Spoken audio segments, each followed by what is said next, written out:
Board members, let's go ahead and get started. We are grateful that you are here with us today, that we have a lot to cover, but we are looking forward to good information being shared, good conversation. So first off, we want to... You might want to call up to order again. We getting there?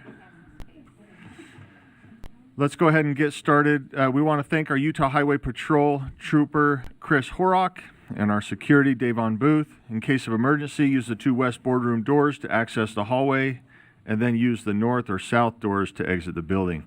Let's go ahead and begin with a roll call vote. Vice Chair Wood? Yes. Member Reel? Is she online? Here. Thank Here. you. Thank you, Member Reel. Member Lear? I'm here. Member Carey? Here. Member Kelly? Here. Member Hart, or Vice Chair Hart? Here. Member Hall? Here. Member Green? Here. Member Earl? Yes. Member Davis? Here. Member Brenton, is she joining us? She's on her way, but we'll keep an eye out for Member Brenton. Member Booth? Here. Member Bollinger? And Member Bogus shouted here on her way out the door. So we're counting hers in the building. So, okay. Let's go ahead and begin with the Pledge of Allegiance. We've invited Board Member Booth to lead us on that. So please stand.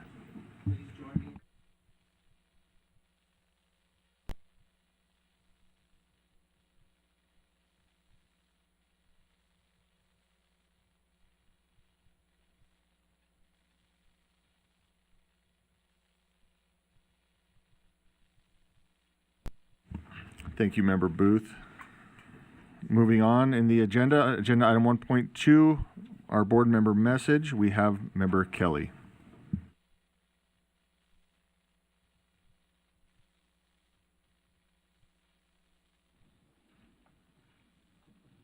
Okay, thank you. I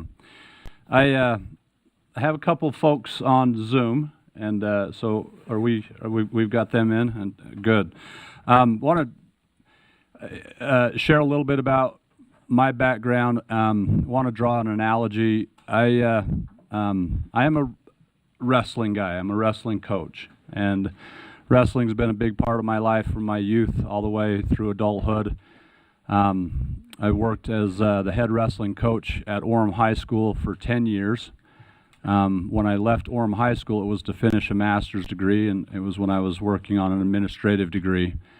I took a sabbatical for a year, and when I came off of that sabbatical, I ended up at American Fork High School, which is where I resumed some coaching responsibilities. I coached for 3 years at American Fork, but then I stepped down coaching at American Fork at the high school level and started a youth club. I've got 3 guests here today. Third one make it? Yes, he made it. Good. So, I got 3 guests here today that have been wrestling with me since they were 4 or 5 years old, and so I'm excited to have them. But one of the things that I want to kind of illustrate, one of the trends in education that I think we have to be very careful of is standardizing the teaching profession and assuming that all teachers should be teaching in the same way and in the same methods. And I believe that teaching is an art. I don't think that everybody should paint exactly. And his move at the college level was the ankle pick, and everybody knew that the ankle pick was coming. They just couldn't stop it, right? And so Kel was very skilled. Kel ended up being a 4-time NCAA champion, went undefeated all 4 years of his college career, he is now the head coach at Penn State and having a tremendous amount of success. So if you see me wearing Penn State stuff, that's why. Penn State wrestling's got a ton of ties to to Utah. Their head coach and their head assistant coach, both Sanderson brothers, are coaching at Penn State University. But you've got Jordan Burroughs, who is currently competing, and Jordan Burroughs, his main move was the blast double. And everybody knows that Jordan Burroughs is going to hit you in a blast double, and it's coming, but you got to stop it. And most, he's his credentials, I know he's an Olympic champion and multiple time world champion, and they know the blast double's coming, they just can't stop it. And then John Smith is a legendary hero of mine. John Smith, when he wrestled, his move was the low single. And everybody knew that the low single was coming, and they couldn't stop it. John Smith executed it perfectly and perfected the art of the low single. But the reason I use those examples is we wouldn't want Jordan Burroughs to go out and force him to execute the ankle pick. And we wouldn't want Kel Sanderson to go out and ask him to perfect the blast double. The blast double is Jordan Burroughs, the ankle pick is Kel Sanderson, and John Smith is the low single. And teachers bring their own unique talents to the teaching profession, and I think it's important that we recognize that that their art is different, and every teacher has a different style of going about things. So I want to go to one of the things that I was excited about when I saw, I'm the representative for District 12, and District 12 has a very unique boundary, if you will, but my area covers Vineyard, Orem, and Linden. There's a small sliver of Pleasant Grove, which is where I grew up, but then it goes out to Wasatch County, Duchesne County, Uintah County, and Daggett County. So it's like a sliver that goes straight east. And when I looked at that area, I thought, man, Wasatch County, that's wrestling country. Okay.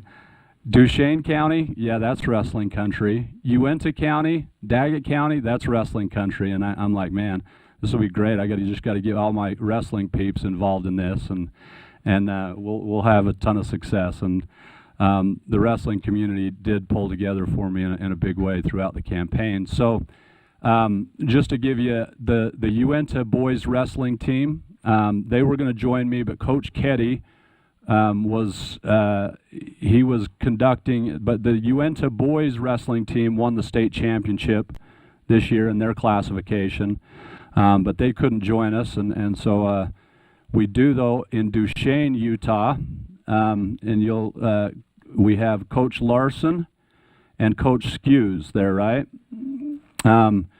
And so Coach Skews, Coach Larson, I want to give you guys a few minutes just to kind of introduce your team, talk about your team and what you guys were able to accomplish this year.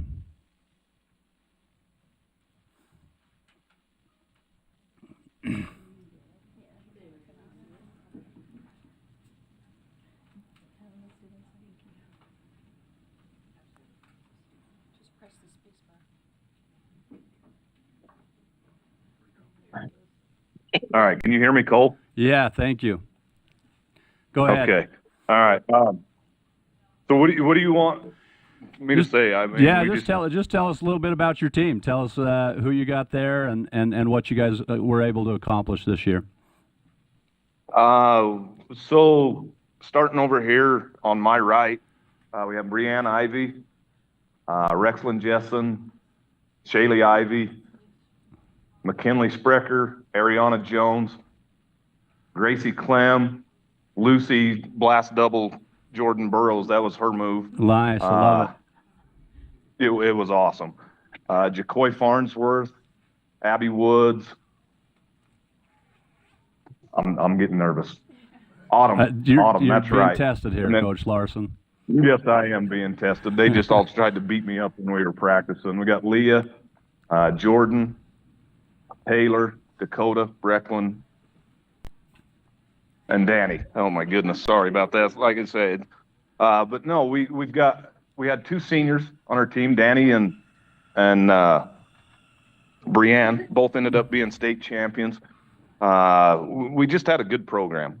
Shane Ivy was actually the head coach. I'm just an assistant coach, and me and you have known each other for years.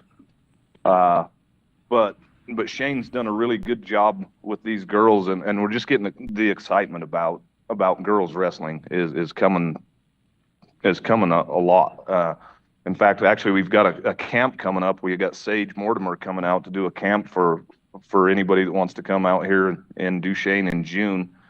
But it's doing well. We had 6 girls in the finals, and we had 5 of the 6 win it. And so we had the numbers, but we went and dominated our tournament, our state tournament this year. So it was a good thing. So Duchesne High School, and what classification was that again, Coach Larson? 1 and 2A. One and 2A state champions, and so congratulations. And Duchesne's got some tough boys too. But you heard a couple of those girls. You heard that last name Ivy, and you mentioned Coach Ivy is the head coach there, and Coach Ivy, and couldn't be here with us. He mentioned to me that he had an hour drive to work and had to get on the road and get to work. So. But ladies, congratulations on your season, and thanks for joining us. Appreciate it. We're going to head now to Wasatch High School, and you'll notice that we have a group of girls at Wasatch High School as well. And Coach Bradley, is that right? Are you with us, Coach Bradley?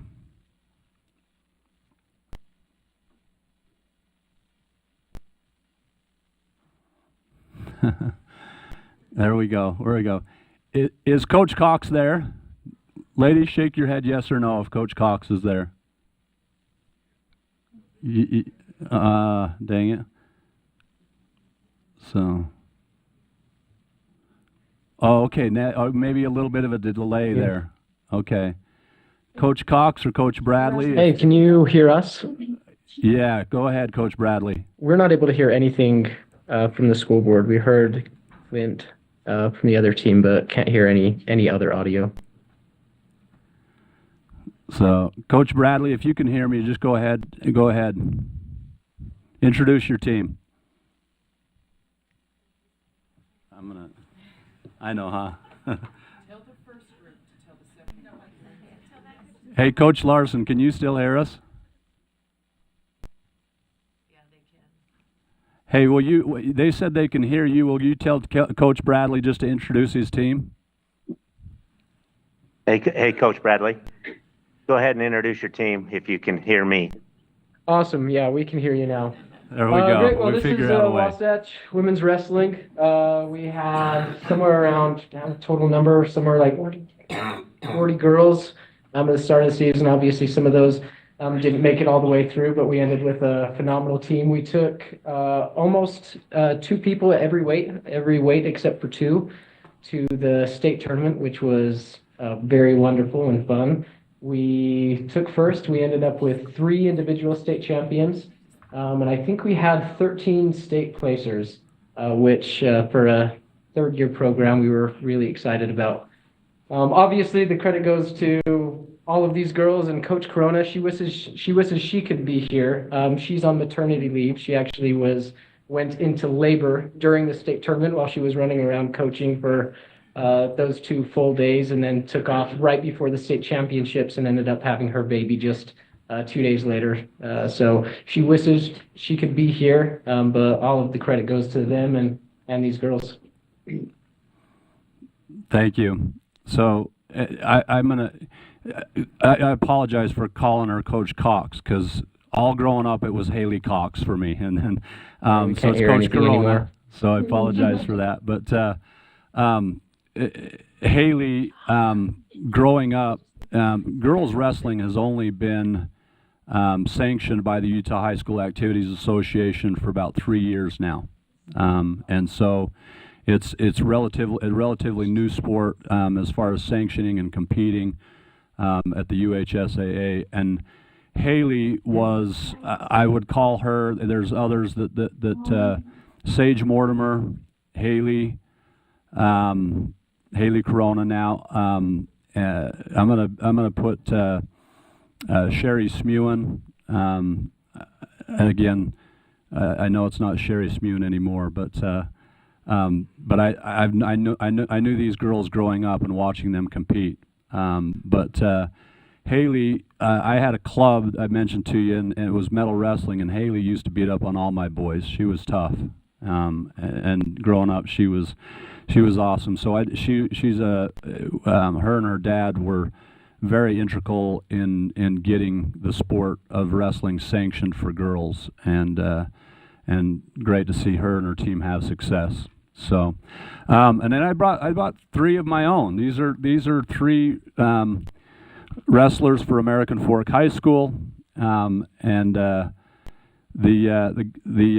guy on the right there is Micah Murdoch. Micah, how old were you when you started wrestling? Push the little button there for the guy. There you go, and then they'll turn that on. I was probably like 3 or 4 when I first started going to practice. Okay, So. and you started with metal wrestling, right? Okay, and then Hanks Jacobson. Hanks, how old were you? I think I was 5. 5 years old. Okay, and Teague Kelly. That last name might ring a bell to you guys, but Teague, how old were you? I think I was 3 years old. And Teague had an older brother, and he was wrestling his older brother at 2 years old. So in Utah, I run a lot of big wrestling tournaments, and I would run a tournament, and on a Sunday, Teague would want to wrestle with his brother and put a bracket together, and he was gonna, and so they would run their own tournament in the living room. So that was fun. He was bound to be a wrestler. But I asked these guys just to share just a short message about what wrestling is meant to their education. So Michael, we'll let you go first. For me, we have 4 mindset principles, and our last one is I'm thankful for the opportunity to wrestle. And I like to apply that one to almost everything I do. And with my education, I think sometimes it's pretty easy for me to say that I'm just tired of school, I don't want to go. It's long days, I go to school and then I go to work after school. Figure I'll take a nap during school. But I remember that principle that I've learned since I was little. I've always known these, so I apply that, and I think I'm thankful that I have school. There's a lot of kids that don't get these opportunities to go to classes, and I'm almost done with it. I'm a senior, I'm graduating in a couple weeks, so. And going where? You got a mission call? I've got a mission call. I'm going to Pittsburgh, Pennsylvania, so. So he's going to hang out with Kel Sanderson and Cody Sanderson there in I am going to Pennsylvania. hang out with them. Yeah. So. Okay, thanks. For me, when Coach Kelly, Mr. Kelly, whatever you want to call him, asks me to talk about how wrestling's affected my education, I just thought back to my early days of wrestling. From a very young age, wrestling was very challenging, and it was very brutal at sometimes with your emotions and everything. And I just, it's really changed how I go about my education, my time management, my knowing when I want to get things done. It's just made it very, to be honest, from a young age, education was very easy. And at this point now, I'm still maintaining a 4.0. And I play baseball as well. And so being very busy, wrestling has taught me that I can pretty much do anything. There's a quote that Coach always uses that once you've wrestled, everything else in life is easy. And I really see that every day, to be honest.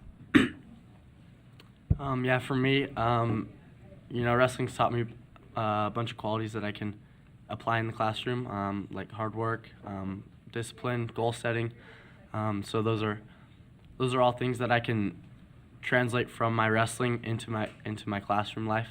And so one analogy that Coach always uses, I'll stand up to demonstrate. He'll say, do a squat. So I'll do a squat, right? And he'll say, all right, now how many times in a wrestling match do you do that? It's like, well, at no point in a wrestling match am I going to stand straight up, squat down, and then stand straight back up.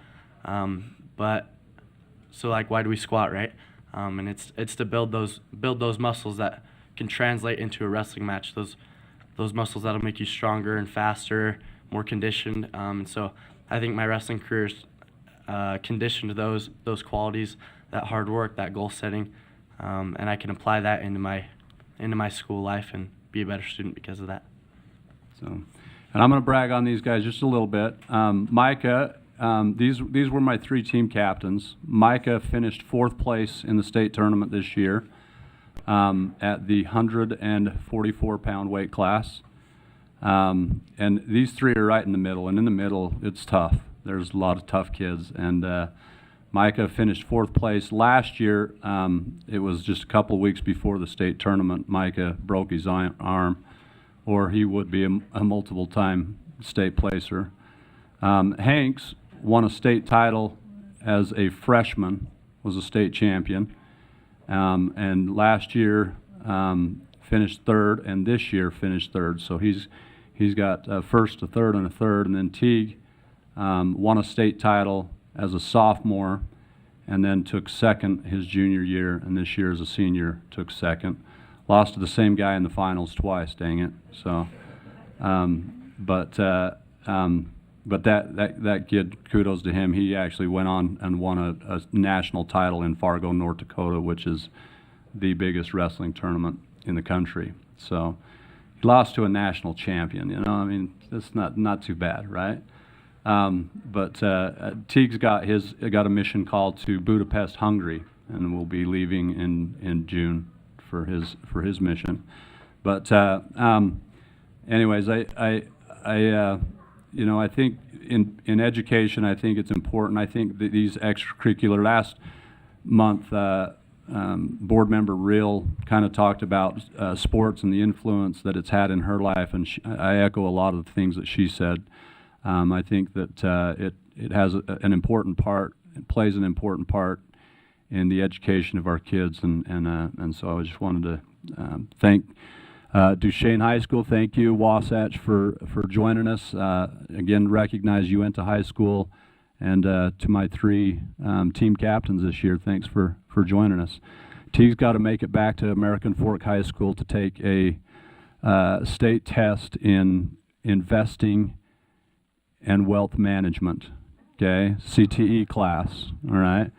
So he's got a pretty good teacher that teaches that class, so hustle back to school, guys.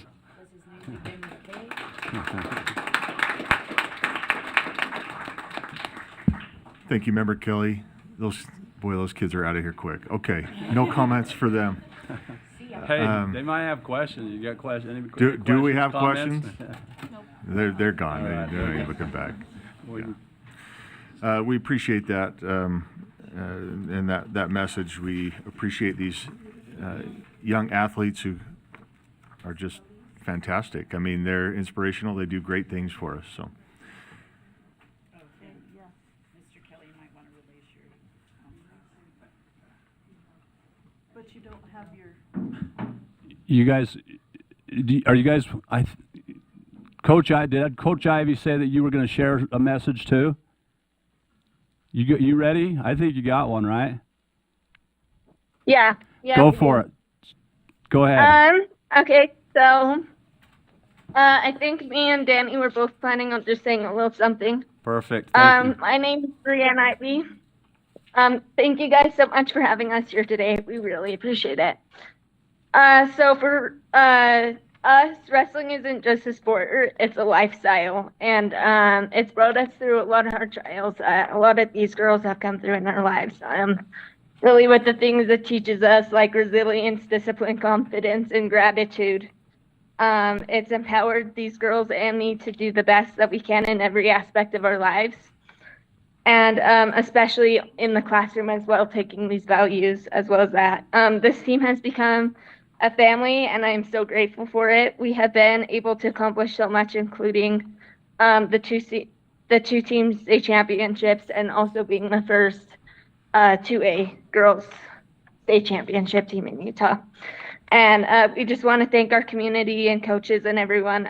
They really have helped us out and have given so much to this team, and also in our education. You know, my dad used to be a math teacher. He helps these girls out all the time with if they're struggling with math, or sometimes, you know, we even group together and try to help each other with our education as well and learn as much as we can and succeed in both areas of our lives. So we're really grateful for this opportunity and for the opportunity that wrestling has given us as well. Thank you, guys.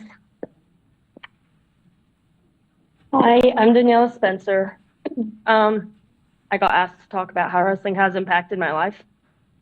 And wrestling has impacted my life in 1.5 million ways. It's taught me resilience in and out of school. Like in the classroom, I have a learning disability, and so it was always hard trying to juggle wrestling and schoolwork. But wrestling taught me that whether you're doing the sport or in the classroom, you want to work as hard as you can.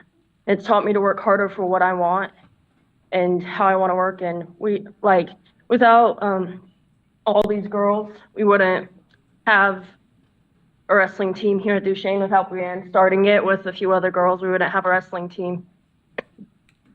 And wrestling has taught me that you have a family, even if they're not related to you, because all these girls have become super close to me and helped me out. And I just want to thank all my coaches, because they've helped me out in a million ways. Without them, I wouldn't be as tough as I am today. And it's just, wrestling has impacted my life a lot. So thank you guys for the opportunity to talk about it and for being there. So thank you. Thanks, ladies. Appreciate it.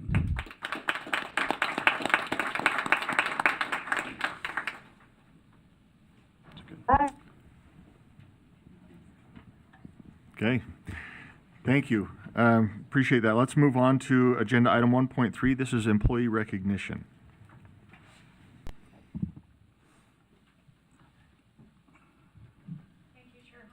Oops. Good morning, board members and public. Thank you, Chair Hymas. You know how much I love recognizing our employees. And if we could have Davina Southhoff come up. Where's Davina? A lot of you might recognize Miss Davina. She's in her 3rd year, right, Davina? Go ahead and stand behind that podium, just so you look really official. So Davina came to us at a really tenuous time for libraries and librarians. And for those of you that have worked with Davina, you know of her just calm demeanor through all of this. So I want to tell you a little bit about Davina. In fact, when I received her application for Employee of the Month, I said to Sherry, haven't we recognized her? If not, we should have long ago. So Davina, she came to us just at the right time when, both from a policy and a practical standpoint, we really needed her leadership and expertise in the library media space. This was a time when libraries and librarians were coming under scrutiny. Some of our librarians out in the communities were even getting death threats. So it was a really tough time, and she's been such a stalwart supporter of librarians, and she's responded to their concerns, the demands placed on them, while kind of having that arm around them, but the nudge in the back that I love to think of. She provided leadership to stakeholders and helped create the guidance necessary for librarians to perform their duties while meeting the demands for more vetting and reviewing of library materials. She's provided thoughtful, nuanced, and complex responses to national and local media, legislators, and local LEAs, helping stakeholders think through the best processes for supporting students and libraries with the best resources and materials possible. And then also, Davina has really been great in the informational library space. Think where we're at right now with artificial intelligence, misinformation.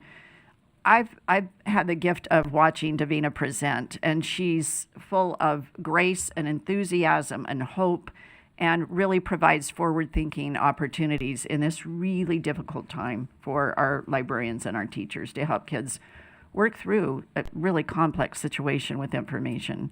So for this and so many reasons, she's done all of this with bringing new and innovative approaches to creating communities of learners within the library media community. She's been able to leverage resources that we've never thought of before. She's shared promising practices, and she's done all of this while earning her doctorate. So for this and so much more, she has just played such a vital role in our state at such a critical time, and we are so pleased to honor Dr. Davina Southhoff. Are you there yet? You're there. It's Dr. Davina Southhoff. Yeah. Congratulations. Thank you, Davina. Thank you, and thank you, Davina. Appreciate that. Let's move to agenda item 2. This is public comment. Just a couple of things before we jump in. The public may sign up to share public comments at publiccomment@schools.utah.gov. The public may send written public comments to the board at board@schools.utah.gov.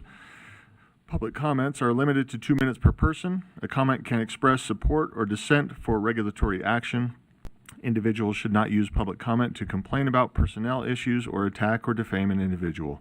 Speakers making a highly detailed or complex comment should also consider providing a written outline of their words to the board.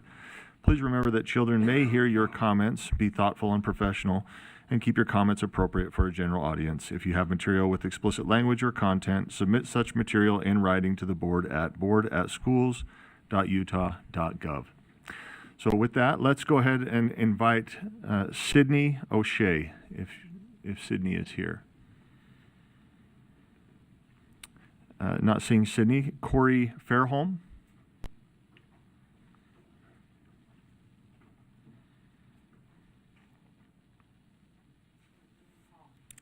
Yeah. There we go. Okay. Good morning, Chair Hymas, Vice Chairs Hart and Wood, members of the board, Superintendent Dixon. My name's Corey Fairholm, and as you guys know, I serve as the president of Utah PTA, so thank you for the opportunity for having me come speak with you this morning. And I have shared our mission with you guys before. Our mission is clear, is to make every child's potential a reality by engaging and empowering families and communities to advocate for all children. This year, 2025, we are proud to celebrate 100 years of advocating for Utah students. For a full century, Utah PTA has worked alongside educators, families, and leaders like you to support children's success in every aspect of their lives, and we remain just as committed today to continuing that legacy. We know that when PTA and school boards work together, we can do remarkable things. Our efforts to improve school student achievement, support mental health, and strengthen school communities are far more powerful than when we are united. We are here to be a resource, a collaborator, and a voice for all families in every district across the state. I also want to take a moment to thank Superintendent Dixon for her extraordinary leadership. Superintendent Dixon, you have spent your career putting students first, and your vision has guided Utah through both challenge and progress. On behalf of Utah PTA, thank you for your partnership and your legacy for service. Let's continue working side by side to do what is right for every child. Together, we can ensure that the next 100 years are even more impactful for Utah students. Thank you. Thank you, Corey. Next, we have Nicole Allen. Is Nicole here with us? Circling back to Sydney O'Shea. Okay, that concludes public comment. Let's move on to agenda item 3, our superintendent's report. Superintendent Dixon. Okay. Go up here, if that's all right. Is that okay?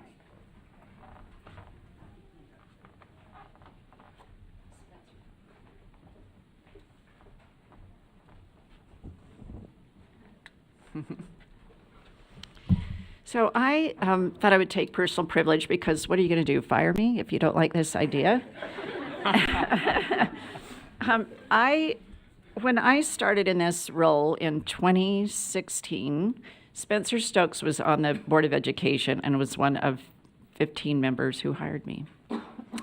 And that's why she's doing this. You'll have to have 14 more of these presentations before. That's not what this is about, but I wanted to make that note. So I was a deputy before that, and Member Stokes was a board member from 2014 to 2018. So when he came in about 2015, we were standing out in the hallway out here, and I had really lamented that I felt like I worked in a building that you wouldn't know that we were about children. It was just very, Carol will remember this, Member will remember, it was just so stark and very businesslike and dark and a lot of blue walls, and it felt very hospital-esque, and well, I won't go there, but I was lamenting. We were lamenting together, and unbeknownst to me, Member Stokes was, he has always been instrumental in bringing art, specifically Utah art, to every office that he touches. So when he was chief of staff in Washington, D.C. for a senator, he brought Utah art into the office. And I was recently in March in the offices of our congressional delegation, and I saw his touch in their offices as well. And even Congresswoman Malloy said, "Oh, I received these from Spencer Stokes." So back in 2015, 2016, when we were talking about it, we were brainstorming on a way to bring student art in. And Member Stokes at the time concocted the idea of let's work with the Springfield Art Museum and see if we could work with their statewide student art contest and bring student art in. And so he went to board leadership at the time, and I'm sure you could tell the story better than I can, but went to board leadership, and they agreed that it would be a really good use of board funds to populate our office with student art. So our very boring, stark walls, I think it didn't take much to get them painted. We found out we had money from the state government that we could get some painting and clean up a bit, but then to populate these walls with student art really was the brainchild of Spencer Stokes as a board member. And so I wanted to honor him today because this is, my last time to be able to honor these students. And I would be so remiss if I didn't honor the person who made it happen as a board member all those years ago. So I wanted to bring Spencer, and we had a chance to tour the building and see art throughout the building and some upgrades. So I don't know if you want to just take a minute, but I just wanted to honor Spencer Stokes with a round of applause and acknowledge him before you for his work. Thank you. It's very, very kind. I grew up in a home where my mother was a budding amateur artist, and the thing I found after both my parents have passed away is the things that are fought over the most are the things that are hanging on the wall, because you see them every time you're there, and they mean something to people. And art really is an extension of people's creativity and life, and you see that here, and I'm sure the students will talk about that today. But I'm grateful that you did this, Sid. I appreciate it, and I think Carol, are you the only person remaining on the board that I served with? Was there anybody else? So sorry to say yes. Come on, Carol. I mean, I think there would be more love for me than that. But I appreciate all that you do. I say this all the time, the most thankless elected official in America are school board members, because you're doing really hard things with young people, and it just doesn't get the credit it deserves. I once said to Governor Herbert, if you really wanted to impact the state school board, you should veto any bill that the state school board doesn't approve of by a majority vote in public education. That was a chuckle. He got a chuckle out of that. So. Thank you, Spencer. I also want to punctuate this with Beverly Taylor Sorensen Arts programs. So if you think about, we've had great art programs in our schools throughout the years, but Beverly Taylor Sorensen arts programming now enables so many more students to have opportunities to participate in what you see around us today. So it's not just something that they show up in high school and participate in an art competition, but this is something that is embedded in our schools from the time they start kindergarten. And it's something I'm so very proud of in our state, that we care about the arts, that we care about our students in building the humanities and the arts, and helping them develop as great humanitarians. And art is, to me, the fiber of what it means to be human. So I love their stories as much as I love their art. I love the stories of how the art comes to be. And so my message this morning is really turning this over to our students and having you hear their stories, because their voices matter. And I'm really proud of our teachers who support them, and the programming that gets us to where we are today with this beautiful art that we get the privilege of being a part of each and every day when we show up at this building. So I'll turn my time back to you, Chair Hymas, so we can hear from these amazing students. Do you want me to?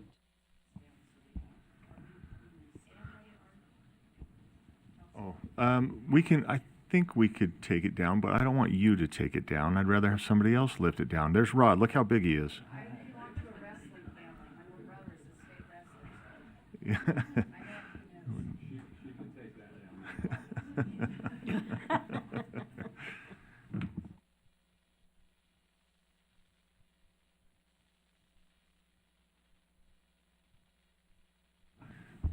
Thank you, Member Hall, and Jerry, wherever Jerry went.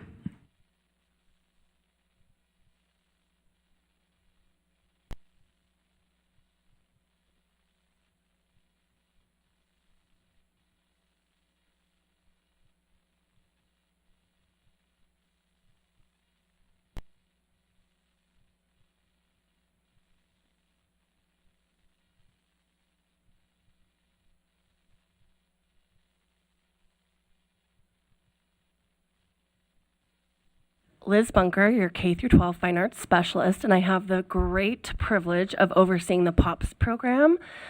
And that is your program. That's a legislatively funded program that USBE manages that is overseeing and supporting the Springville Museum of Art and the Teen Art Contest. So it's also interconnected between BTS, POPS, and this incredible presentation. So thank you so much for the opportunity to address you and introduce our incredible students. I'm so excited. Okay, so this is the 53rd All-State High School Art Show. There were 128 entries across the state of the best of, the secondary Utah visual artists. The show selected 327 pieces, and our curation team here, Member Lear, Member Booth, and Member Davis, came to the Springville Art Museum and looked through all 327 pieces and selected this year's 6 pieces to join our permanent collection. I get to add curator to my resume because I oversee the collection.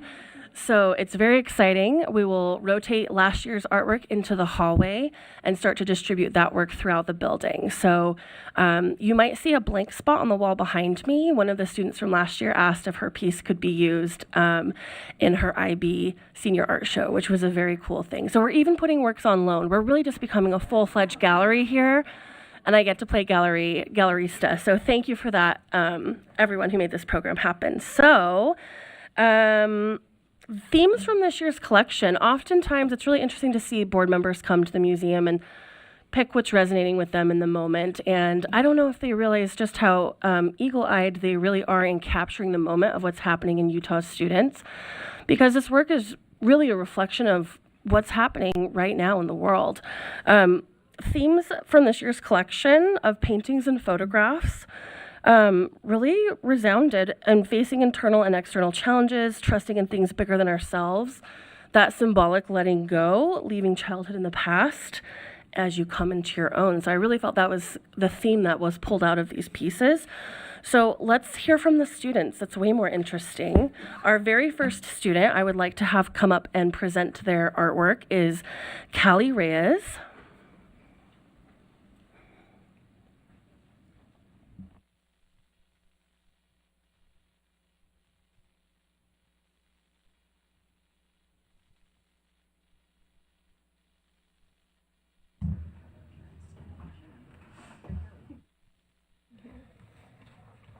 Okay. Hello, I'm Callie Reyes. My painting is hanging up over there. And I'm really excited for this opportunity to be here. This was my first time oil painting, and so it was a little bit of an experiment. But just like the meaning behind this was that I wanted this painting to have a lot of symbolism. And hair is said to hold memories, and as it grows, it carries along with you your history. As you see, the figure in the painting is holding scissors up to her hair, debating whether to leave behind the past and initiate new beginnings. In the past year, I had to make a big decision which would affect my future greatly. It was scary and a big change, but I took the risk. Although I'm still figuring things out, I'm glad I bravely took that chance. Symbolically, I cut my hair, I let go of things and embraced change. And funny enough, I think this weekend I'm gonna cut a couple inches off my hair. So. Wonderful. Thank you, Callie. And Callie, you have some family members here. So we want to make sure and recognize the art educators and the parents and families and everyone that is supporting you. So Can we have your parents stand? Yeah. Wonderful. I will just say, just quickly, when I saw that painting, my first thought was, don't do it. Like it's such a good, realistic, it's an incredible painting. The detail is fantastic. Anyway, great job. Thank you so much.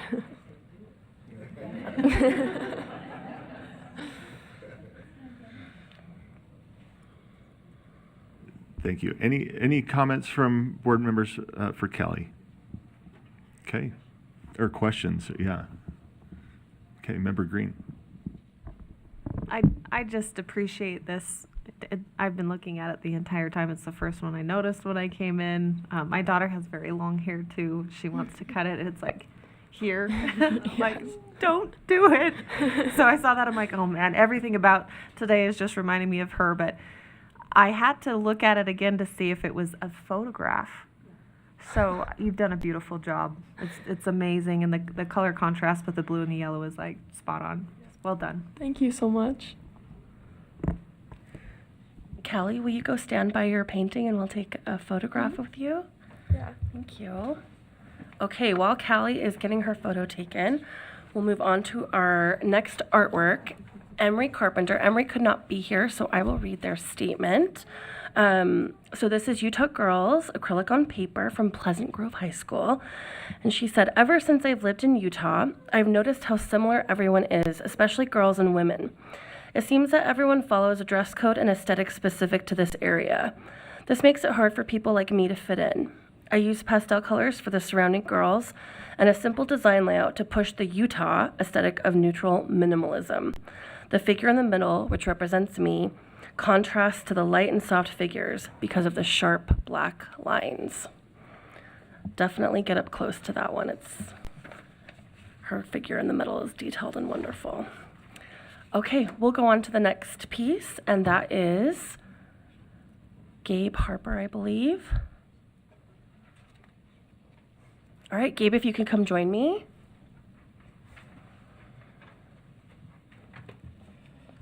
Good morning, you guys. I'd like to thank you all for giving me the opportunity to present this. I think art's amazing, and at its core, it's expression of emotions. So being able to have the platform to express emotions is a huge privilege in itself. My piece was 2 a.m., and it's water-based oil on canvas. This was an ambitious piece for me. I started painting at the beginning of this year, so it was my third painting, and then I heard it was for the Springville Art Show. So I thought, all right, I'm going to go big. And then I went. And the original was 6 feet tall. So I bit off a little bit more than I probably should have chewed. It shows a confrontation between me and something I think was a part of me. In the past 2 years, I've had ambitious goals, abrupt lifestyle changes, and large perspective shifts that haven't proven well for my mental well-being. I have an unbreakable motivation for my future, and I've realized certain emotions won't benefit me, and confrontation is needed in order to move down my hallway. Being inexperienced, the only rational ways to face this problem are with my hands and my intuition. Knowing this, it's going to be an uncomfortable and blunt confrontation, but regardless, it's going to happen.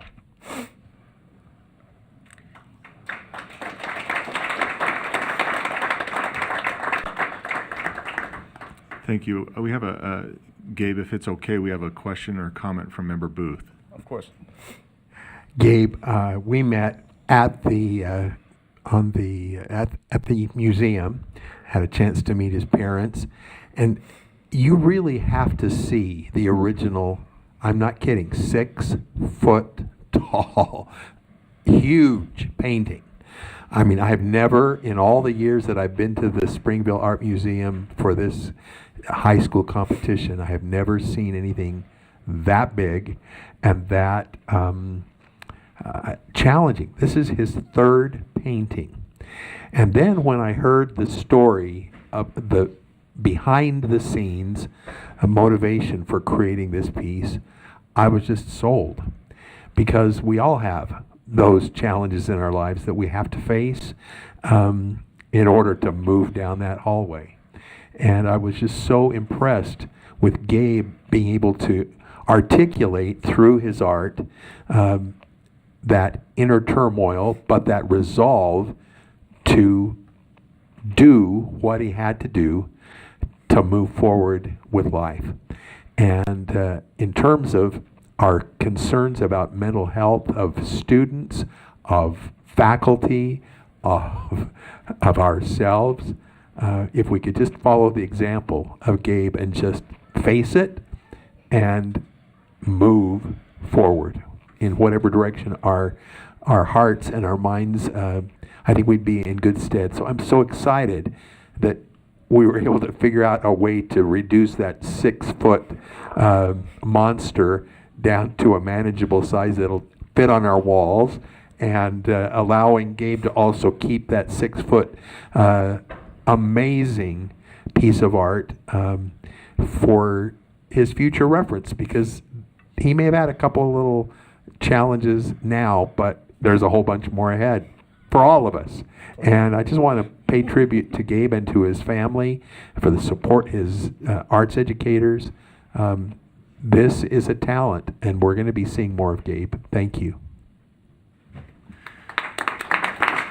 Thank you. Thank you, Member Booth. Yeah, we will recognize parents. If you want to stand quickly, I think they've got phones in front of their faces. Are they recording? Yeah. Yeah. Thank you for being here. Yeah, they're recording this. Yeah. Keep those phones up. Yeah, I didn't mean to call you out like they're on their phone. No, they are recording this as you should. This is great. We've got Member Lear and then Vice Chair Hart. And thank you, Randy, for that prompt reminding us, because we looked at this original and we thought, where can we possibly put this in the building? But it was so amazing that we really wanted it somehow, some way. So I guess we have a giclée, is that right? Mm-hmm. Of the... Yes. Thank you to Springville for creating the giclée, so I didn't have to get a giant moving van. I know, to but bring the I am piece of USB. so appreciative, because all of us just love the size of it, and then there's even the analogy of now it's kind of, we've brought it down to something that we can see and still enjoy. Plus you have your great big challenge with you. And by the way, go Titans, because I'm a alumnus of Olympus High School. Yeah, the art that we do, I'm thankful, Mr. Stokes, for what you do and what the board has continued. It reminds me of one of my favorite quotes: "Art and music speaks when words fail." And Gabe and Carla, you're just so inspirational. Thank you. Thank you. Thank you. Superintendent Dixon. Gabe, I love you heard my comments about how much I love our student art. It makes me so happy. It doesn't matter what's going on in our world. When I walk the halls and see art for all of you, it makes me happy. But I have to say, when I saw your piece, I stopped short this morning. And I had a very emotional reaction to it, because I was a high school vice principal. And when I go into a high school today, I still have this habit: when I see scuff marks on the hall, I take my foot and try to remove the scuffs. But when I was in those halls, and it might be late at night or early in the morning, and they were empty of students, I would often reflect on what's happening in these halls, what's in the hearts and minds of our students, what's going on in their lives. And every scuff mark to me was a challenge for a student. And it was sort of symbolic for me to take my foot and remove that scuff as a way to think about what can I do to help kiddos while they're here in our school. So your painting for me captured my life as a vice principal in a high school, and the things I used to think about when I was in those halls. So thank you for capturing that in a way that I would never have thought of. I'll never look at a scuff mark the same way again. Thank you, Gabe. All right, Gabe, will you go stand by your painting and we'll get a photo? Thank you so much. Okay, we'll move to the next one. And I don't believe Zoe was able to join us. Oh yeah, no, she's here. Zoe, please come up and join us.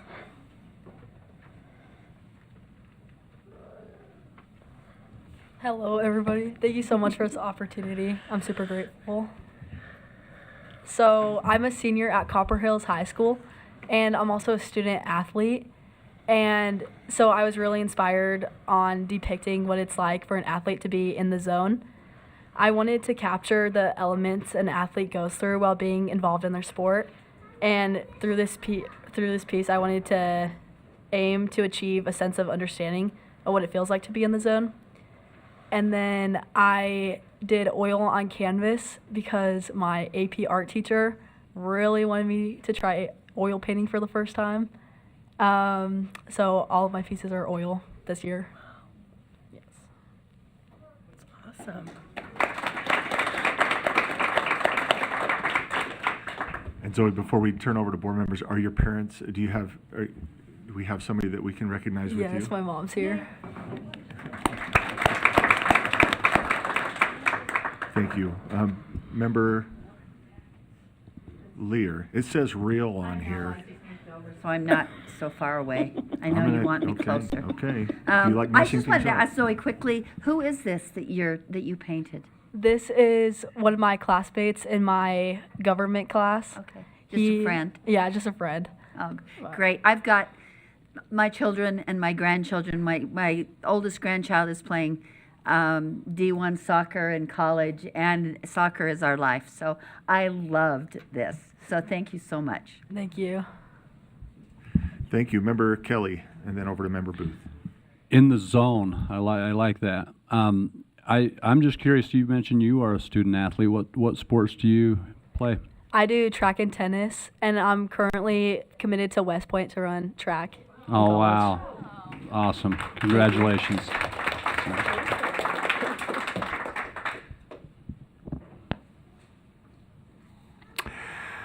I just am amazed that this could be your first oil painting. I mean, can you believe this, folks? I think I got it was up actually close. my third. Sorry. It's your third. It's your third. Okay. Well, even so, it blows my mind that an AP teacher can take a student who obviously has a gift, but help them dare to use that gift for something this whole and complete and attention to every necessary detail so that we can be drawn into the zone and drawn into this young athlete and the athletes of representing all of the students in our schools across the state of Utah. I think you've just done a magnificent job, and if this is the third, I can't wait to see the 100th oil painting. And I hope you're just going for it with everything you've got, because you've got something to say, and we want to hear all about it. Thank you very much. Thank you so much. Great job, Zoe. Will you go stand by your painting and we can take a photograph? Awesome. Okay, up next we have Carla Lazareno Villegas. If you'll come join me.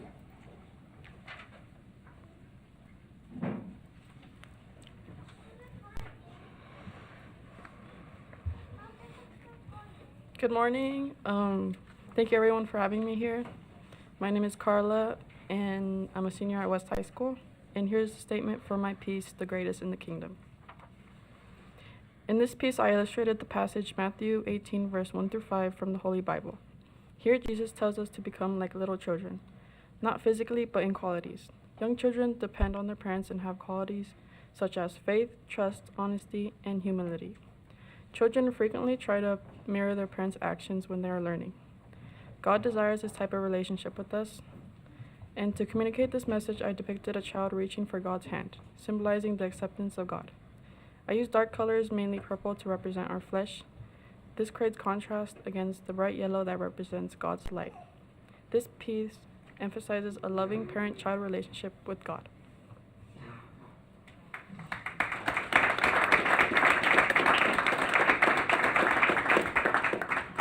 Carla, we recognize, do you have family here with you that we can recognize as Yes, well? I have my parents and sibling and my little niece.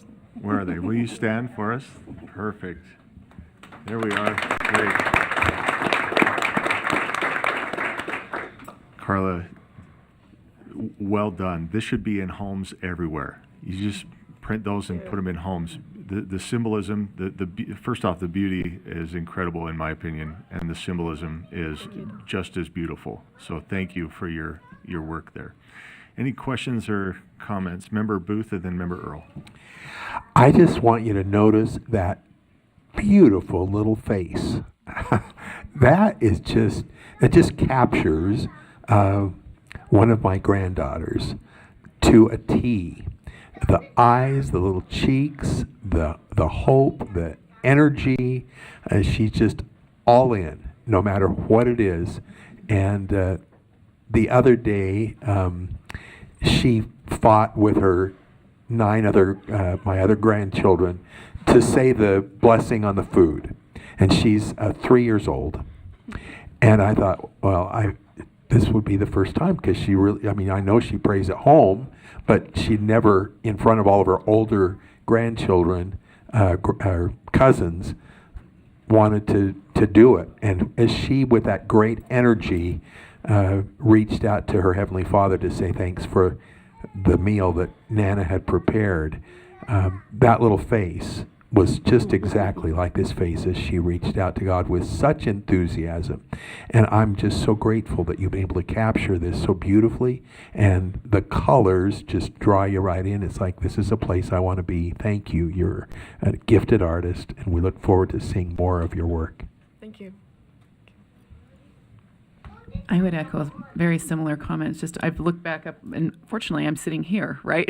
So every time I look up, I get to see this piece of art. But two things that stand out to me. First of all, the proportions you have with the dark and the light are perfectly aligned. But also just the pull that comes from the dark side, right? The deeper side, and yet the extension, right? And then you see the gentle swirls and stuff extending. And the face, I just like the face. I keep looking up going, oh, you caught that just perfectly, that innocence and that desire to reach somewhere, right? So anyways, well done. Well done. Thank you. Thank you. Member Bogus. Well, I don't think I can say it much better than that. I too was very deeply impressed with your work. It's beautiful, it's enchanting, it's, that you talked about Matthew 1-5, and the scriptures say that blessed are those who believe, but blessed are those who have not seen and believe. And it just is all encompassing, and it's very well done. Thank you for sharing this with us and allowing us to keep it here at the USBE. Thank you. Thank you, Carla. Thank you, Carla, so much. Will you go stand by your piece so we can take a photo? Thank you. And our last artwork, the artist is not able to join us, and they also did not write a statement. So it is Alston Roach's piece, Clash of the Titans, over here. It's an archival pigment print, so photograph, from Logan High School. So I don't know if one of our curators would like to speak on why they chose this piece or what struck them about this piece. We have member Kelly who wants to talk about. He's gonna. Is this the double or the single? Absolutely I don't know what perfect. I need some context here. I mean, I don't know who put the pictures up and placed them in the certain locations, but did you do that on purpose? I totally planned it. Yeah, like, and you got this one in front of Emily, right? And I think she can relate to that one really well, and I mean, I can relate to this very well, so I appreciate you putting that right there in front of me. Thank you. Thank you. Member Earl. Yeah, and once again, just the lighting on this, right? I mean, that's why it's obviously down there, but just good lighting, and I'm sure Cole's thinking, okay, move a little bit more to the left, right? That you can just like the cutting, right? There's an action that's going on, a thought process as you look at it, right? So anyways, I'm grateful that I'll have to reach out to Logan High School in my area and just let him know thank you. So thanks. Thank you. Member Davis. Yeah, I hope, gosh, I have a tear in my eye, but my mind is clear, so just I want to put that out there. As we looked at all of this art, these pieces that we chose, just, I don't know, this year felt to me that they captured so much of what our young people experience at this age, from, you know, the big transitions and changes, the spiritual strength that some are seeking, to also, you know, some of the personal battles that our young people feel like they're facing, and you know, or maybe not feeling like you quite fit in, but you're showing up every day. You know, you're showing up, you're doing it. To these kids, just kind of giving it their all in the sports. And Member Kelly, I will say we did pick that one for you. We did, but also because we loved the art, because of the lines and the light and the way that it was done. And I just think that as we all look at all of these pieces all the time, we can remember these kids. I mean, this is why we're here. It's why we come every day. And, well, feels like every day, but it's not every day. Some of you come every day. Anyway, I just want to say thank you to all of the artists and to all of our wonderful staff who help make this happen. I think that concludes our gorgeous collection this year, and I just want to say thank you so much to Superintendent Dixon and Sybil and everyone who makes this show happen. My Pops friends over at the Springville Museum of Art, it's a huge collective lift, and it's one of my happiest days of the year to present this work to you, so thank you so much.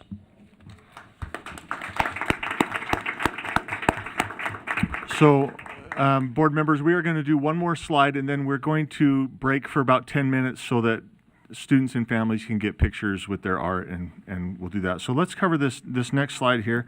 We want to recognize Superintendent Dixon here. Yeah. Yeah.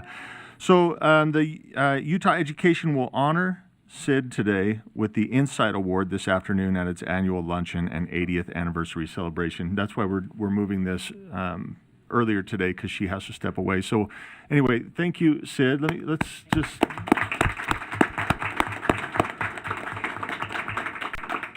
I just wanted to speak to it briefly, and I don't know if you want to say some words, but I don't know what this Insight Award is, but I know what insight means. And I know that groups, organizations, and individuals throughout our state and throughout our country are constantly seeking Sid's insight. And what an honor that would be, right? I'm not there, nor do I ever plan to get there. But what an honor when somebody values your insight like that enough to not only call you and invite you to, again, various events throughout the country, maybe even the world, I don't know, but to then hold a recognition for you. Sid has not stopped since the moment I've met her, and well before, and up to the very last day that she is employed here at the USBE. She is spending her literal last days providing insight on how Utah is leading the way. She is just a strong example for educators and individuals everywhere, and we appreciate her work, and we're so grateful that she is being recognized at this luncheon today. So thank you, Sid, for that.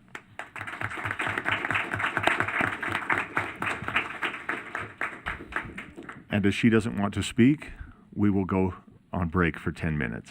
Thank you.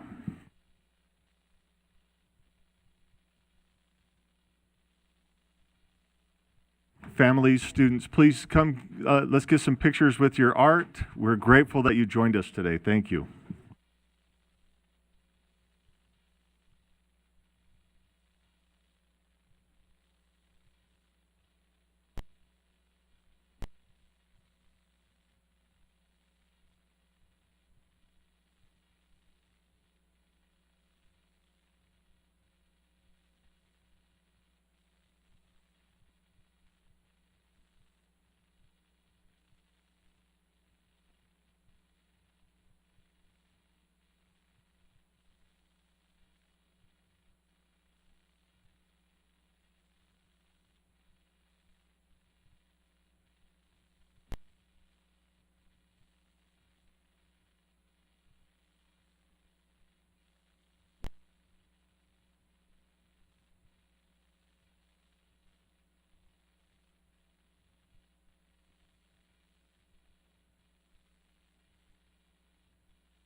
Board members, thank you. Let's go ahead and gather back together here so that we can turn our focus to law and licensing. So make sure we have a quorum here. And member Reel is online, and is member Brenton still with us as well? Okay. Let's go ahead and get started then. We are on agenda item 4. This is our Law and Licensing Committee report. We are turning time over to Chair Carey for the report out. Thank you, Chair Hymas. Law and Licensing report, starting with item 4.2, Spectrum Academy waiver request. This is a renewal. The motion for the board is that the board approve Spectrum Academy's request for a waiver renewal from Utah Administrative Code R277-419-4. Thank you, Chair Carey. The motion before the board then is that the board approve Spectrum Academy's request for a waiver renewal from Utah Admin Code R277-419-4. Any discussion to that? I'm not seeing any. Let's go ahead and vote.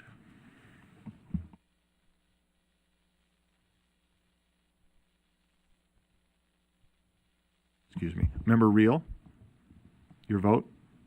Yes. Member, Yes. thank you, Member Reel. And Member Brenton is absent or on her way. That passes unanimously with 14 yay votes, Member Brenton being absent for this vote. Back to you, Chair Carey. Item 4.3, Iron County School District waiver request. And the motion before the board is that the board approve Iron County School District's request for a waiver renewal from Utah Administrative Code R277-484. Thank you, Chair. So the motion before the board again is that the board approve Iron County School District's request for a waiver renewal from Utah Admin Code R277-484. Seeing no discussion, let's go ahead and vote. Member Reel is a yes. Thank you, Member Reel. That passes 14 in favor with 1 absent. Back to you, Chair Carey. Thank you, Chair. With the Chair's permission, I am the lead sponsor on item 4.4 before the board, and as such, I would ask that Vice Chair Bollinger be able to oversee this part of the agenda. Thank you. Vice Chair Bollinger.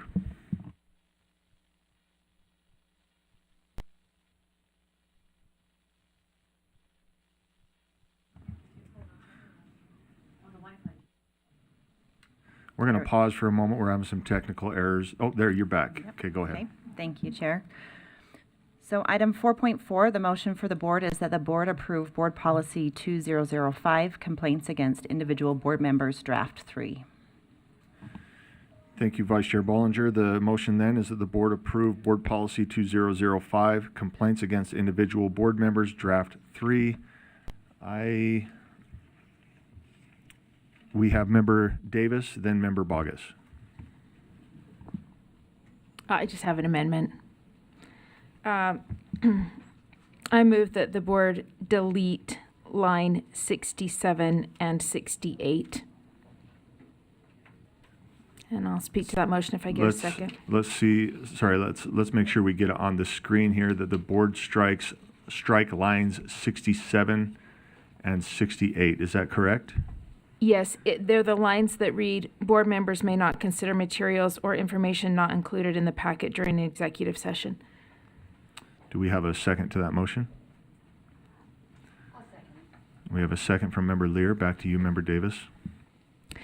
Yeah, thank you. I talked a little bit with Chair Carey about this morning too, but having been involved in lots of these situations, it's a little different than kind of like a court case where someone robs a bank and you have a court hearing. It's a little more intricate with some moving parts and difficulties. And I would say that if this didn't pass, then I would move to amend the next one, which says that the packet has to be complete a week before the hearing, because sometimes things are shifting and changing, and then you really can't have a complete and full and hearty discussion if you can't have all the information. So I just feel like it needs to probably be one or the other. But anyway, there's just a lot to consider in some of these, and sometimes it's hard to capture everything in black and white on a piece of paper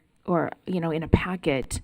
But that's why we have these confidential conversations as members together, including the person who's had whatever alleged thing against him or her can come and speak, and we can have a good, thorough conversation. Thanks. Thank you, Member Davis. I've got a light from Member Bogus. Don't know if it's to this motion or if you're in the queue. Well, I can comment on this motion, but I am in the queue, yes. What would you like to do? I would oppose this motion. And On the record, go ahead and on speak. the record, well, I would speak against the motion.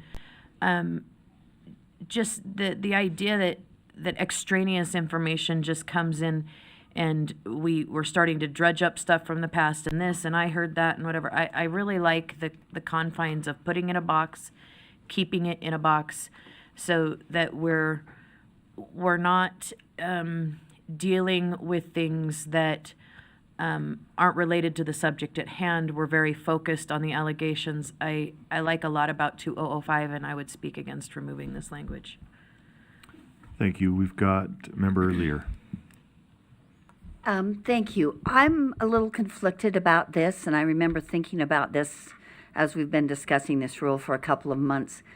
On the one hand, I agree with Member Davis that bringing all of our knowledge, this isn't a court hearing, so bringing all of our knowledge to making the decision is important. On the other hand, I think the point of this was to say that the information in the packet, the respondent has also been able to see. So he or she has been able to respond to this and give that side of the story. If we bring our random experiences, knowledge, what we've heard, it would be call for us to be super responsible, maybe too responsible than we could be, understanding that we may be bringing in information that the respondent hasn't had an opportunity to tell a different side of the story. So there certainly is merit on both sides of that discussion. I wanted to second this for purposes of discussion, but that's my reservation about this, and it's really sort of impossible realistically to not bring in information, at least for your own purposes, in making this decision. But in terms of discussion, without the respondent, for sure not, maybe not there, it's, I think, or even caught off guard by something that you may have heard, I think it's unfair to bring in extraneous information. So I think I would have to go with it the way it's written, given that concern. Thank you, Member Lear. We've got Member Carey and then Member Green. Thank you, Chair.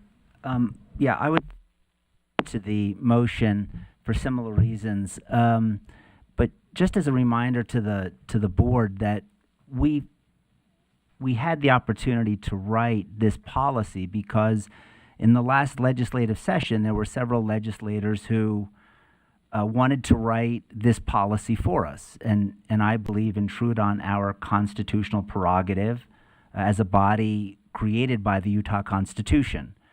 They were willing to defer to us to, as they said, no one knows the body better than us. And so this is our opportunity to show them that, yeah, we received that message. And I do believe that this finds the right balance. When we talk about that this is not a court proceeding, 100% correct, but this concept of due process extends outside of the courtroom. When I was reading the LRBI manual late last night, not the red line version, I saw that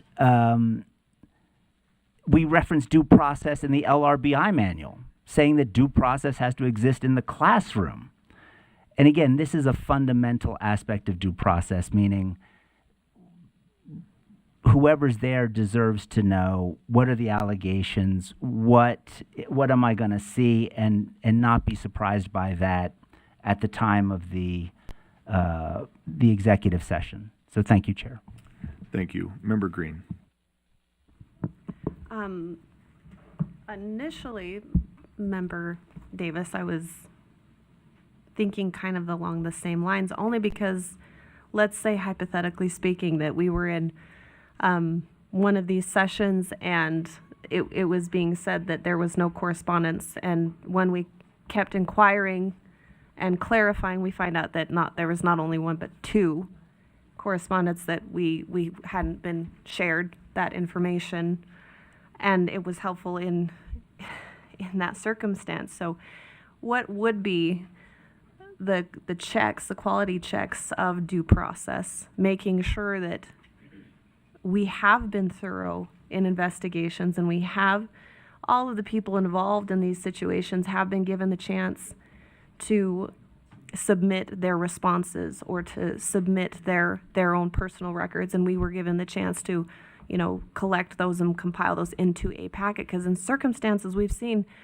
that wasn't done and it needed to be done. So in this rule here, what is there that will imply that we will do that fairly to board members if they're placed in this position?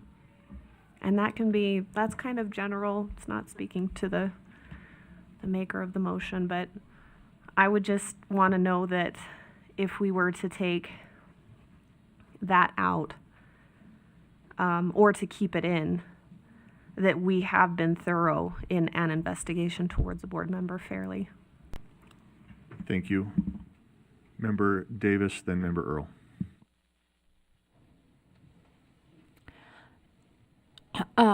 Well, I'll wait, Chair, if that's okay, until that question is answered. But I think there's some other provisions that they've put in that might answer Member Green's question. Or do you want me to just go ahead? Because I'm probably going to make a substitute motion. If you're going to make a substitute motion, then I don't know why we would respond to the comment on the original motion, if that makes sense. Okay. Let's get to it. Okay, I'll just go ahead and make the substitute motion. Then I move that the 7-day provision include and can include minor edits up to 48 hours prior to the session.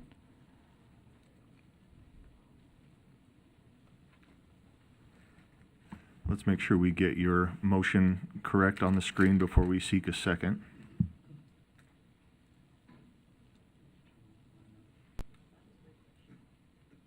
Yeah, and that's a valid point. I mean, I heard someone say, how do you define minor? And maybe we just say edits, may include edits. And this is because... Should we get a second? Are you ready to speak to this, or is this complete? I'll wait for a second, and I'll speak to it if you get a second. Well, so make sure, so we want to remove minor from this, is that correct?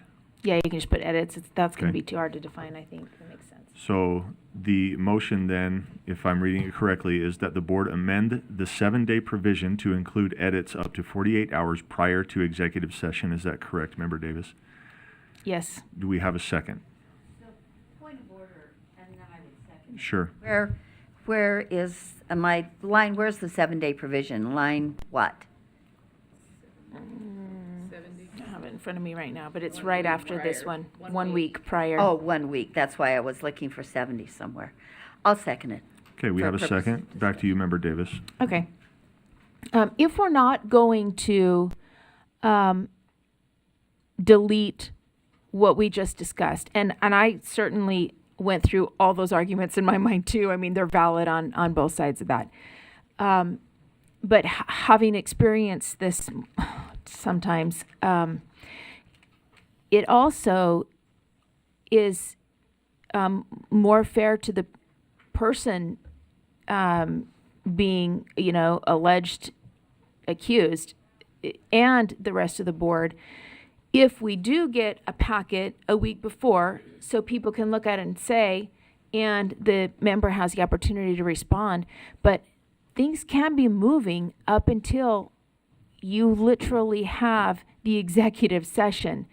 And it would be unfair to the member also to be able to say, well, you know, I've done these 3 things and I did these 3 things all within this last week. I mean, there are moving parts, and I do think the bulk of whatever material is going to come should come a week before. But if there are things that happen in that last week, you really create these sort of false sense of thoroughness. And back to Member Green's point, you know, when some things weren't included that should have been, and where's the opportunity to say, why wasn't that there? There really is none if you just say you get this a week before and then it's over and you have your discussion and you don't discuss anything else outside of that. Thank you. Member Earl. I just have a question on the individual that has the complaint against them. If we're saying we can't consider anything, so is there a timeline when they would contribute? Because if they choose not to even come, then we would, I guess the idea is we're not, right? We wouldn't even be considering any of their information unless they provided it to leadership. I'm just trying to understand that element to it. Maybe someone could help me walk through that a little bit. What would that look like? I think this would be independent of this motion. Is that true? I mean, I want to get your question answered, but it has to do with that. It says board members may not consider material or information not included in the packet during executive session. So right. At what point would someone include that in? And we're saying modifying it to 48 hours. Right. So she's saying at what point would they not be able to within those That's what 48 hours? I'm just asking that as if, you know, the complaint were against me. Could I include I would have to, it says I would have to include my information for it to be considered, right? Right, and if you don't within the 1 week as is, or within 48 hours as amended, then it's no. Right, is it clear in here that there's a piece for the person that's responding to, does it make sense? Can we turn to the sponsor who has been? Okay, I just want to Earl, make is that sure okay? it's that we're, yep. Is it Chair Carey? I know, like I said, he's been working on this. He turned it over to Vice Chair Bollinger to do this. He has a response, so I'd like to hear that. Yeah, so thank you, Chair. Board Member Earl, that would be line 73, it looks like, through 76. The respondent board member may request, and it's my understanding that may be a little unclear, but it's my understanding there may be a motion to clarify that. But that is the respondent's opportunity to provide material that may not have been included in the packet put together by the board. Thank you. Thank you, Chair. Thank you. We have a point of order. Member Davis?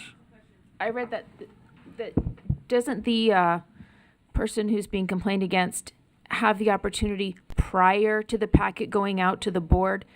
So the board puts their thing together, they allow the board member being accused to put their thing together, and that together at the same time goes out to the board, correct? Member Carey? The way I read it, that's how I read it, but maybe I'm wrong. Yeah, and I'm fine with that as long as the biggest concern is that the respondent have the opportunity to review in advance the materials that are going to be presented against him or her. And it seems more fair that that person see it before the rest of the board so that that person's material can be included at the same time. Yeah, Everybody gets everything. I would agree with that. Chair, I spoke out. Oh, I'm sorry, me too, Chair. I didn't go through the chair. No, I hear you. Cindy lured me into the... Keep the formalities here. Yeah. So do we, that's what I'm wondering. So we have an amendment, we have a substitute motion before the body here. And I'd love to tackle that. I know all this is connected, but let's look and restate this motion here. The motion then is somewhere. It is Member Davis's substitute motion. let's keep going. There it is. Okay, thank you. The motion then is that the board amend the 1 week provision on lines 70 through 71 to include edits up to 48 hours prior to executive session. Now, I've got member Bogus and member Lear in the queue. I've got member Green ready to speak to this motion. Is that correct? Please, member Green. Mine again is just to clarify how this would work. So if it ends 48 hours before, I'm wondering if there is new materials that are submitted about, the accused or in response to, sometimes that naturally triggers an additional response or additional, evidence or other materials that they would feel would be relevant to the case per se. So do we ever actually really get to the point of not being able to speak to other materials in that executive meeting? Is this logistics that actually work? I would, if they're willing, I would direct that to kind of the sponsor of the policy here, because from what I understand, if it's directed to the maker of the motion, she's trying to shorten that window already, to your point, right? Yes. Yeah. So I guess I'd ask Chair Carey if you're willing to respond to that. Yeah, thank you, Chair. Yeah, and again, I think the paramount objective here is to make sure that the respondent receives the information in advance and is provided the opportunity to respond to it. And remember, this policy would not supersede existing policy or bylaw. So the leadership would still have the opportunity. Let's say that there's additional information that comes in 24 hours before. There's nothing to say board leadership can't say, hey, this is important, this should be considered. We're going to push back the hearing date, the executive session date, allowing the respondent additional time. So, and I understand the focus on the timeline, but, and again, understanding this is not a court case, but we see it all the time at trial where people are trying to jam in information at the very end, and the overriding concern of the court is, one, is it relevant, and does the other side have a chance to respond? If the other side doesn't have a chance to respond, that information is typically excluded because it's not fair. There's no due process. So that's what we were trying to capture here. And again, if something does come in at the very last minute, that's pertinent. Yeah, that shouldn't be ignored. But we can't let that override the respondent's rights to say, I need to see this and review it prior to it being considered. If that's the situation, I think board leadership still retains the power to set the date and time for those meetings. And it could easily bounce it back. Thank you. Thank you. Does that answer your question? Yeah, and can if I could just Follow up? Yeah, follow up. So giving 1 week in theory could allow more, maybe a better level of quality on fine tuning what the argument is what you're saying, versus maybe 48 hours could cause other things to be crammed in and not have enough time to sort through those details. So is your argument that a week is better than 48 hours because it allows more time for everybody involved to prepare? Think, no, and I appreciate that, Board Member Green. I think the argument is it's like homework. You're not going to do it until you've got to do it, right? And so we could say a week, 2 weeks, but I think the one thing that that the timeline does do, it just gives a focal point. But if things are still happening, I think the board, I don't think there's a rush to say, let's do this. The board leadership will set this when they think it's ready. But I do like the 1 week just because it prevents that last minute filing where in 48 hours it's hard to really do anything. And the week allows that breathing room for the other side to say, oh, this is something I want to file something in opposition to, or just say, you know what, this is no big deal. Let's proceed. The 48-hour window, I think, eliminates that opportunity. So I'm more comfortable with the 7 days. But again, it really could be any day. The overriding objective has to be, does the other side have a chance to respond? And I think it works both ways. If the respondent files something, then obviously the board should have the right to say, oh, well, we want to respond to that. And again, that's why I think it's so important that we limit what's discussed to the items that are filed. Because without that, you run the risk that things are just brought up for the first time where nobody has seen it before, and that just isn't due process. Thank you, Chair. Thank you. So we have a substitute motion. We've got Member Davis's light on. Let me just get this back in front of us, that the board amend the 1 week provision on lines 70 through 71 to include edits up to 48 hours prior to executive session. We've got Member Davis, and then I think we're ready to vote. Go ahead, Member Davis. You know, that the scenario that we just discussed, Chair is relying on that leadership actually would postpone a meeting. They don't have to. And if they don't, then this week ties everybody's hands. I mean, you and if you couple that with you can't consider anything outside of what's in this packet, it ties the hands of the respondent and of the board. And so I would just say that it remain this way to allow for that. And then the member, if the member says, this is a small change, it's fine, let's keep moving forward. But the member could also say, these are big changes, can we please have a extension on the hearing?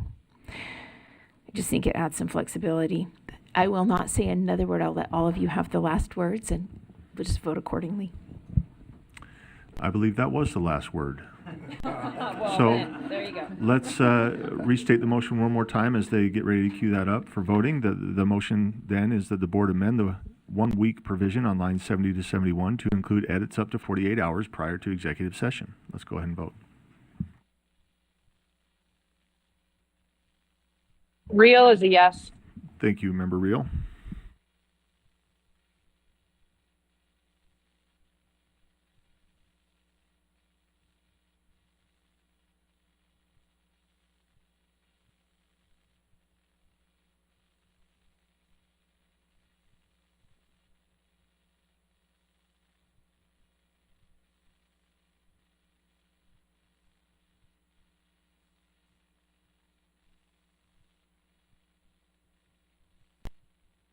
Yeah, let's just wait a second. I can say that the motion passes 8 in favor, 7 in opposition. We're going to wait 1 second.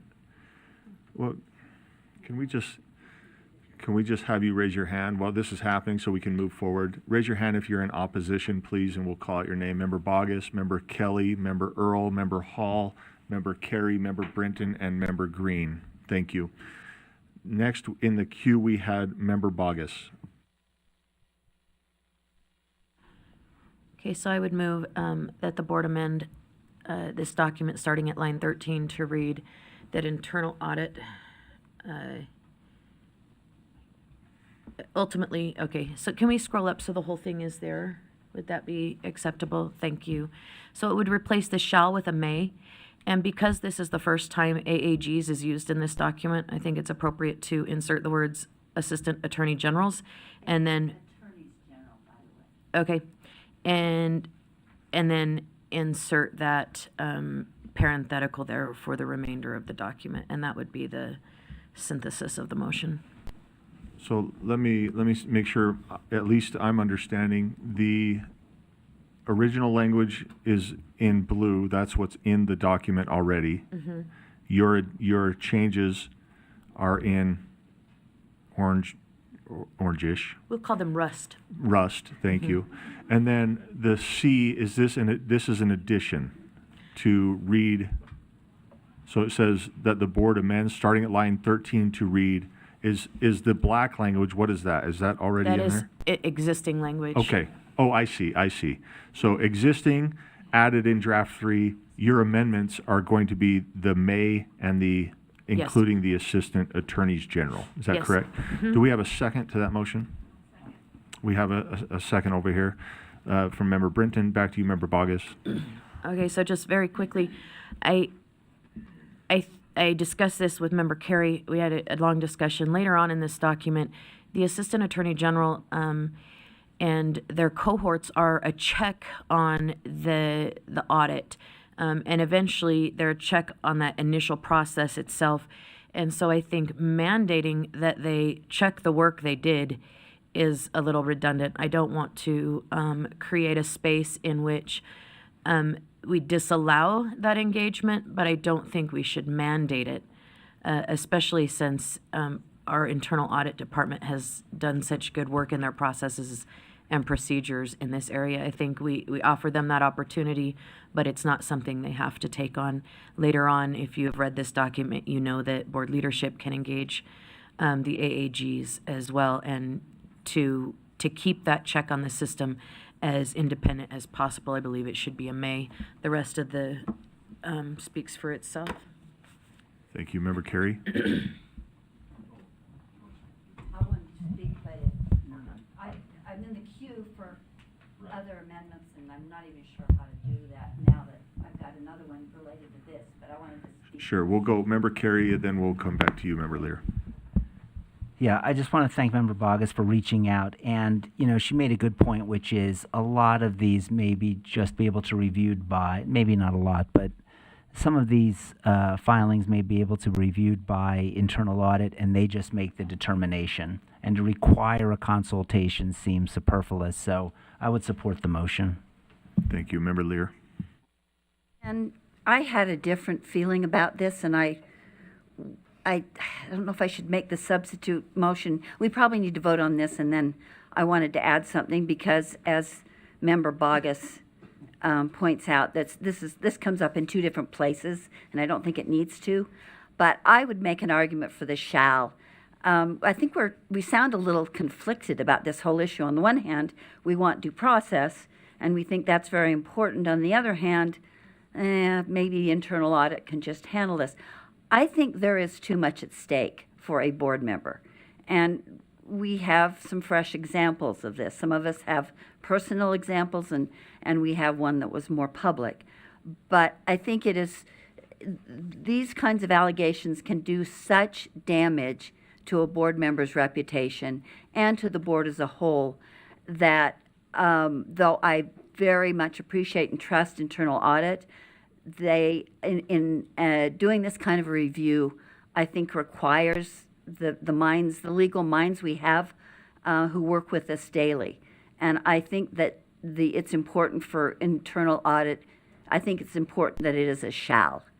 Consult could be a sentence, could be, this is our plan, do you agree? So consult doesn't have to be a big conference. But I think the shall is crucial for the well-being of the respondent and also for the board's reputation. I know that if, having been involved in one of these, and again, several of us have, knowing that the AAGs were adding their legal expertise to this discussion was crucial for me. So I would support the shall, but I have a later motion to combine those two different provisions and a comment about that later, after this rises or falls. Thank you. Okay, so the motion then is to change the shall to a may and include Assistant Attorneys General in the new language at line 13. We've got Vice Chair Wood and then Member Bogus. I know listening to the committee discussion, there was some discussion on the may versus shall and the need for legal opinion. And there was kind of a comment by Auditor Debbie Davis that said, well, I have a lawyer on my staff. Are there different specialties that one would be more able to provide that information? Could I ask that too? If we have somebody, you know, if we already have, up a little bit, so. Yeah, I'd love that clarification. You know, is one specialty different than another that would require us to go here or there? It's kind of critical to how I vote. Thank you. You're good. Please, Debbie. So Debbie Davis, Chief Audit Executive for the State Board of Education. So currently, the hotline specialist, he is a lawyer. Is it required that that position be a lawyer? No. So, and he's not providing legal services for the board. He's the hotline specialist. So we have the benefit of having his legal mind and his research skills, and he brings that to the table. Would that always and forever be so? Not necessarily. So that's where our AAGs, they are providing legal services for the board. So those are kind of the differences in roles and responsibilities. Thank you. Member Bogus. Oh, I just have my motions. Well, I have you in the queue. If you are in the queue, I will come back to you. I've got you written down. So let's go ahead and, is this to, okay, all right. I'll get you. You don't need lights. I will get you. Okay, so the motion then is to, on line 13, change the shall to may and include assistant attorneys general before the AAGs. Let's vote.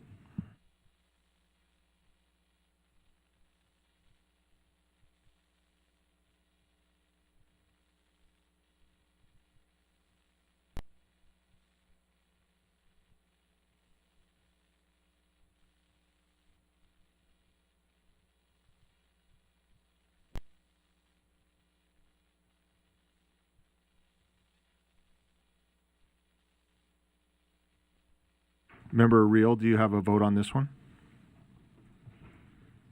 I'm going to abstain. Okay.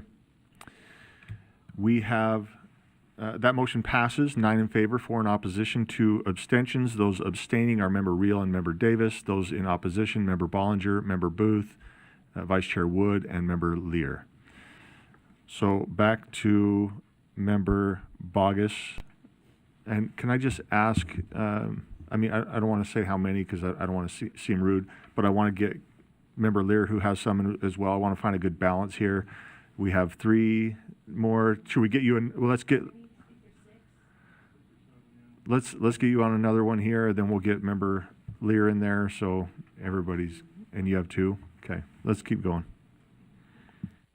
So I would move that on line 18, we readjust this language so that it reads more fluently. And it's really just moving words. And it would read that if sufficient merit is found warranting further review of the allegations, internal audit shall refer. And it just removes the clunky language and makes it flow better. So we've got a motion. Do we have a second to that? Second. We've kind of spoken to it. Would you like to speak more to it? No, I just think when we put a positive phrases without commas in weird places, it causes the reader to become confused. And so by offsetting it at the beginning of the sentence, it just reads better and provides greater clarity. Thank you. Member Davis? Mine's was a substantive question to the last amendment, but it may shape how I vote on future amendments. So may I ask the question, even though it's not specific to the appositive? Who's the question? Where's it going? It's going to the chair, of course, because everything is directed through the chair. That's what I was hoping for. Yeah. No, please ask the question. Let's see if we can get you an answer. I just, this language of the last amendment was about internal audit, as if all complaints go through the hotline. So my question is, for example, my prior experience in board leadership, a lot of complaints came through board leadership, and we have, our audit folks have said that complaints can go through members or through the audit hotline through leadership.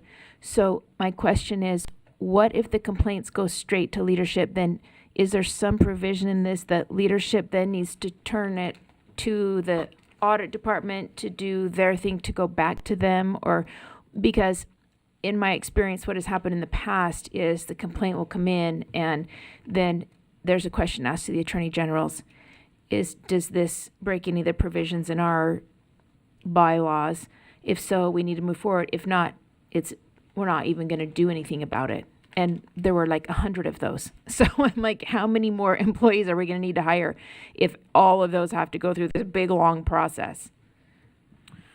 Yeah, it's a great question. I might answer it incorrectly, but when we get complaints, for me personally, I treat it as if it's coming to me personally.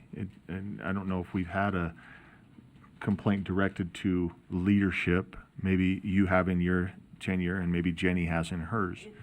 But typically, we would direct them if it was a complaint that we would direct them in the right setting. So if it needs to go to audit hotline, but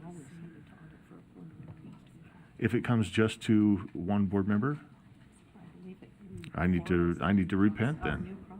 So I usually just reach out. But do you want to speak to that, Molly? No? Okay, never mind. So I think almost everything goes to internal audit to do a preliminary investigation. I don't think we do too much without, at this point, we don't do too much that doesn't go. And I apologize. I was thinking of general. You're saying if there's a complaint against a board member, that's what this policy is. So yes, I see. Let's get. Right. Once we get them, though, I can't think of in the last two administrations any that we did not send for a preliminary investigation. Yeah. How many did you have? No. Help me out, Jen. Is the number relevant to your voting? It is. No, we didn't get. To me. They were clusters. Board leadership should have the ability, if they're getting a lot of complaints, they should have the ability to say to AAG, look, does this cross any lines? And if they say no, then it's done. But if you get a situation where you're getting a massive influx of complaints, to have audit then do on every single one of those, that would be really big. Like, I can't even imagine historically doing that. Okay. I mean, I'm going to expose myself here, and again, but I mean, to your point, Cindy, we've had, I know different words matter, right? If we've had, we've had instances already. We've only been doing this for 4 months, and it was a simple reach out to the board member, and it was done. It wasn't worth a 2-month investigation. It was, hey, this was reported. What's your feedback? Let's take care of this.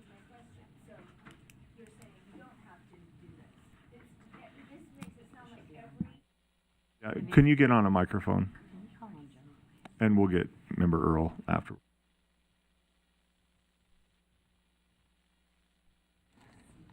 Maybe that answers my question, because this makes it sound like every complaint is going through audit, and every complaint does not go through audit.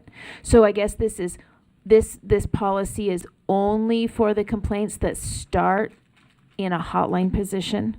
So Jay, I believe Jay, I don't have it up in front of me. I just opened up my computer. Jay covers that provision. Jay says that leadership can make some decisions here.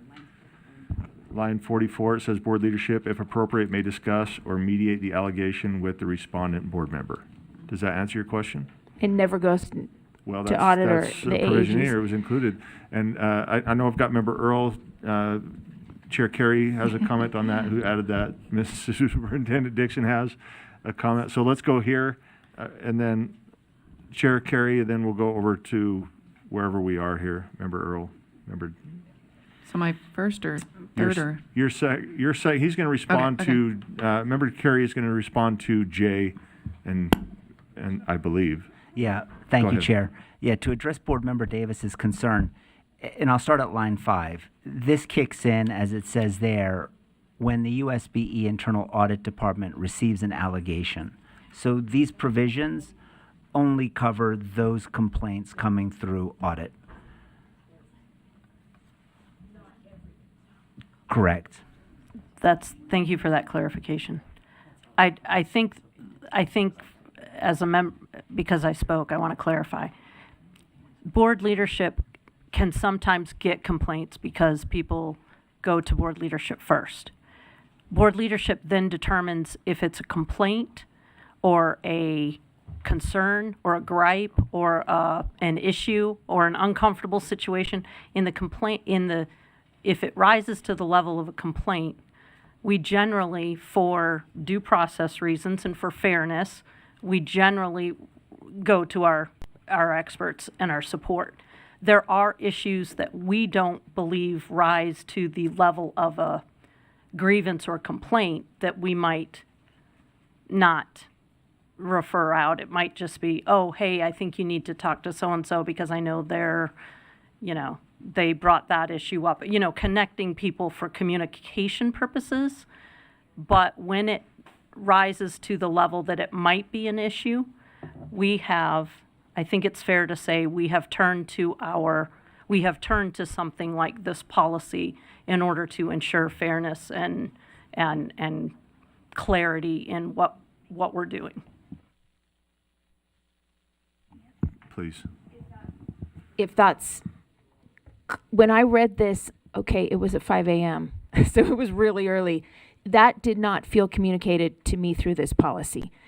If that is, I'm going to reread it again right now. If that's the case, then I would feel better about it. Thank you. Member Earl? Just for logistics and amounts. Member Earl, then we do have a motion before us, but we'd like to hear from Member Earl. Hopefully we can get back on track after this comment. My I comment feel like isn't you on track. always get the caveat there. What? Ooh, okay. Just a comment in general.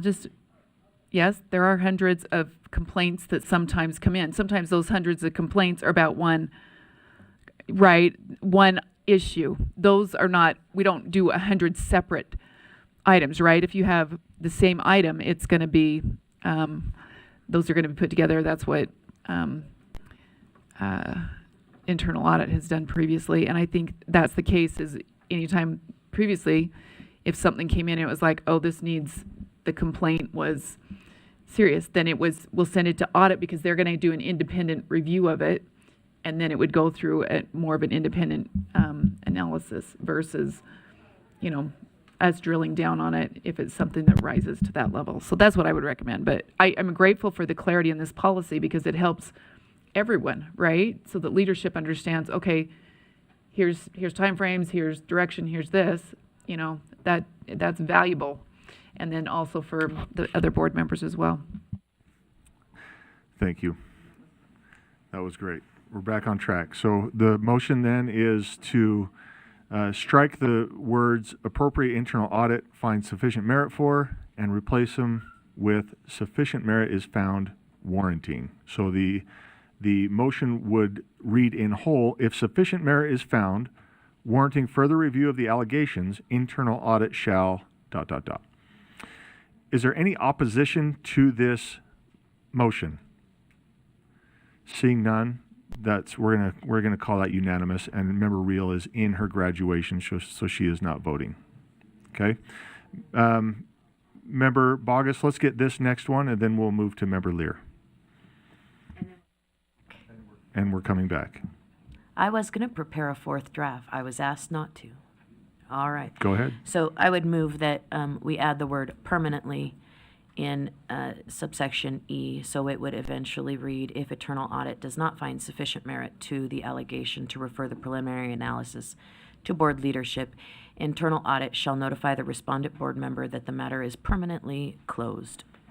Okay, we see the motion before us, include the word permanently before closed on line, beginning at line 22. Do we have a second? Second. We have a second from Member Cole. Member Bogus. I know it seems perhaps redundant, but referencing many of our experiences, I think it is necessary to put these things in the grave and leave them there, because the idea that our past can repeat itself and we bring things out of the ground into the present to try to prove a case. If it's closed, it's closed. And I think it would be appropriate for this board to include that word for clarity for the public and for the respondent board member. are you, just a question that I have, if it's permanently closed, can we then, for example, if I show a pattern of behavior, of the specific behavior that the board deems inappropriate, can I still exhibit or show a pattern of behavior if my previous ones have been closed? Could you use that? You know what I mean? Permanently closed. So could you say, well, Matt, you've done this 3 times, and I say, actually, I haven't done it yet because it's permanently closed. The other 2 are. So you bring up exactly what I'm concerned about. If IA and board leadership say, we find nothing to see here, this is over, it needs to be permanently done. We can't get angry about the 4th episode and try to pretend that we were wrong the first 3 times around. Do you understand what I'm trying to articulate? If we've made that decision, IA says, hey, maybe you should look at this. The trifecta at board leadership says, nothing to see here, this matter's over. It needs to be done, and we shouldn't drudge it up again and say, hey, we were wrong the first 3 times. We're going to include these to try to create a pattern where we have previously determined there was none. Sure. Thank you. Thank Member Brinton. I just would speak to that they're finding no allegation there. So do we hold on to that when there's no evidence of wrongdoing and it's being closed? Then why would that be brought back? Perfect. So the motion then is that the term permanently is inserted at the end of E, beginning on line 22. So it will read that the matter is permanently closed. And I do appreciate Member Bogus and Member Brinton as I read this in its entirety.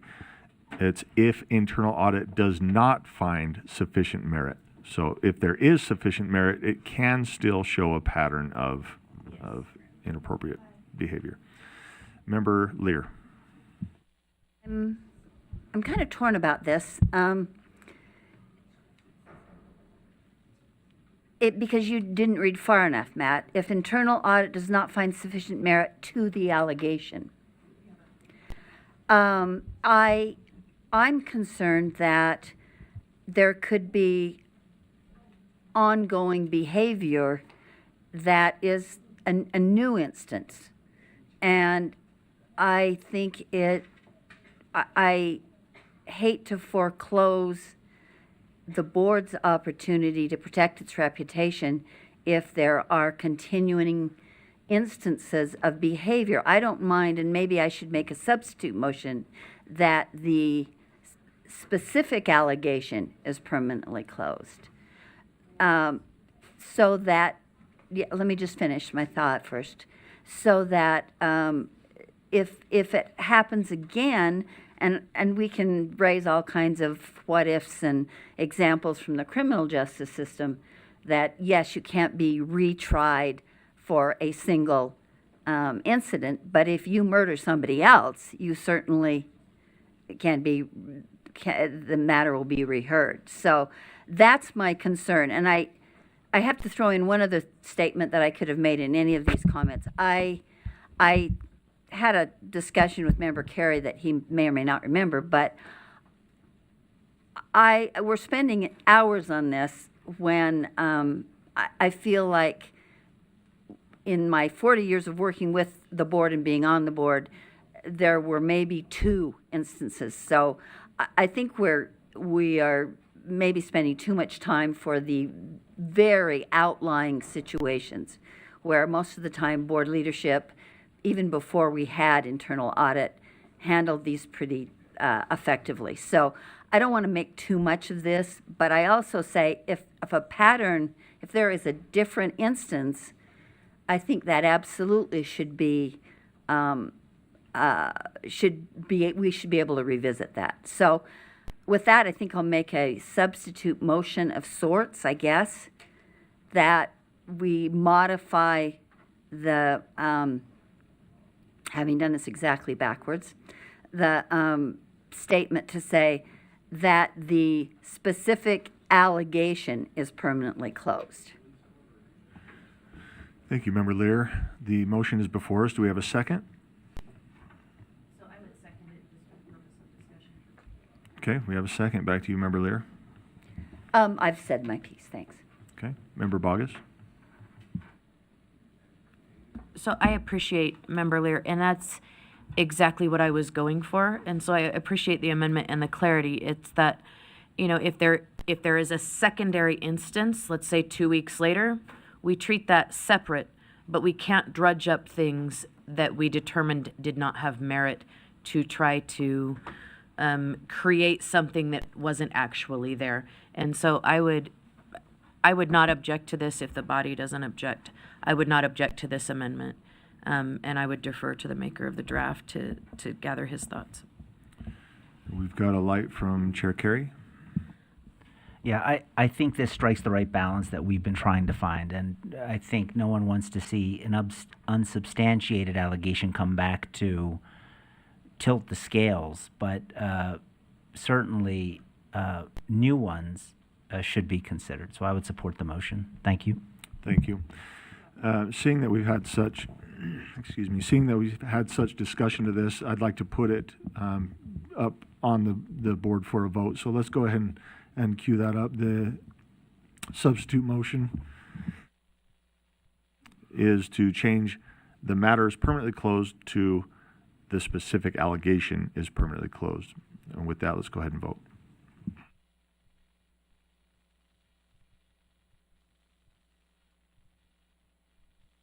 Member Reel.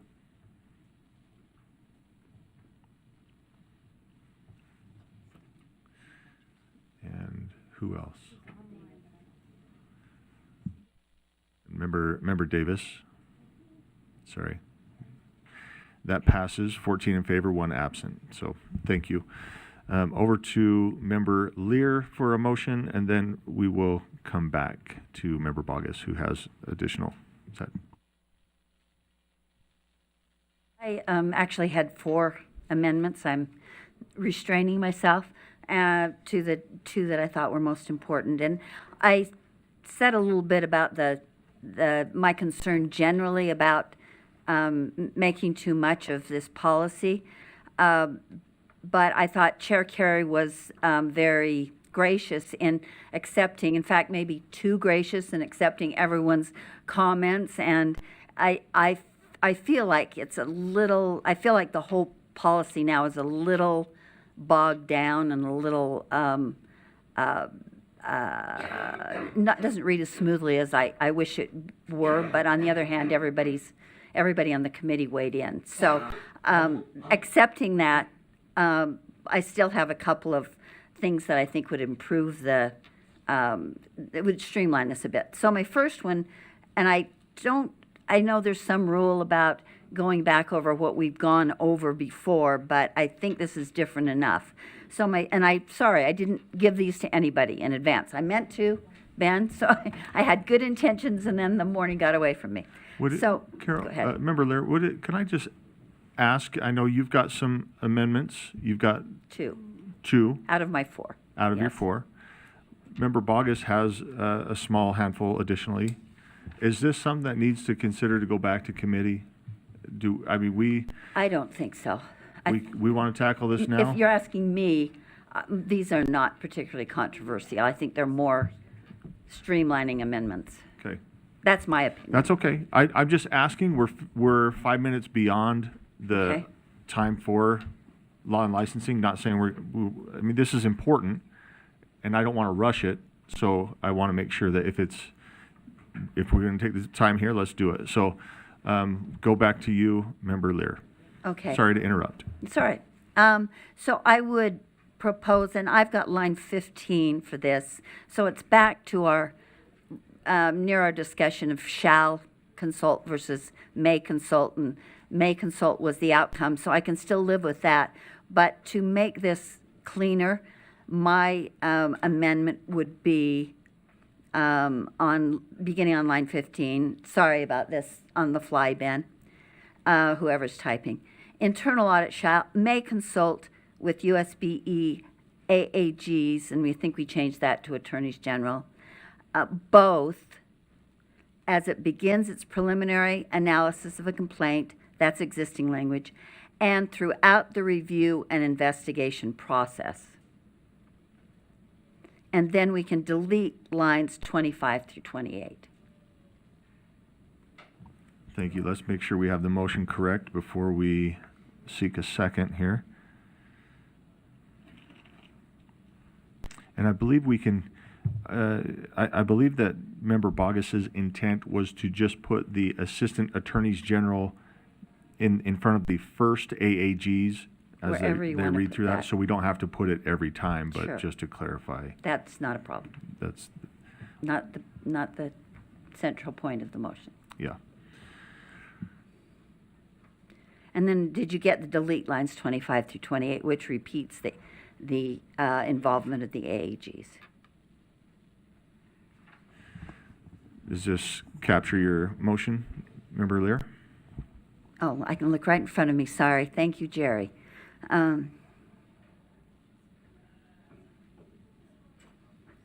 Yes, it does, thank you.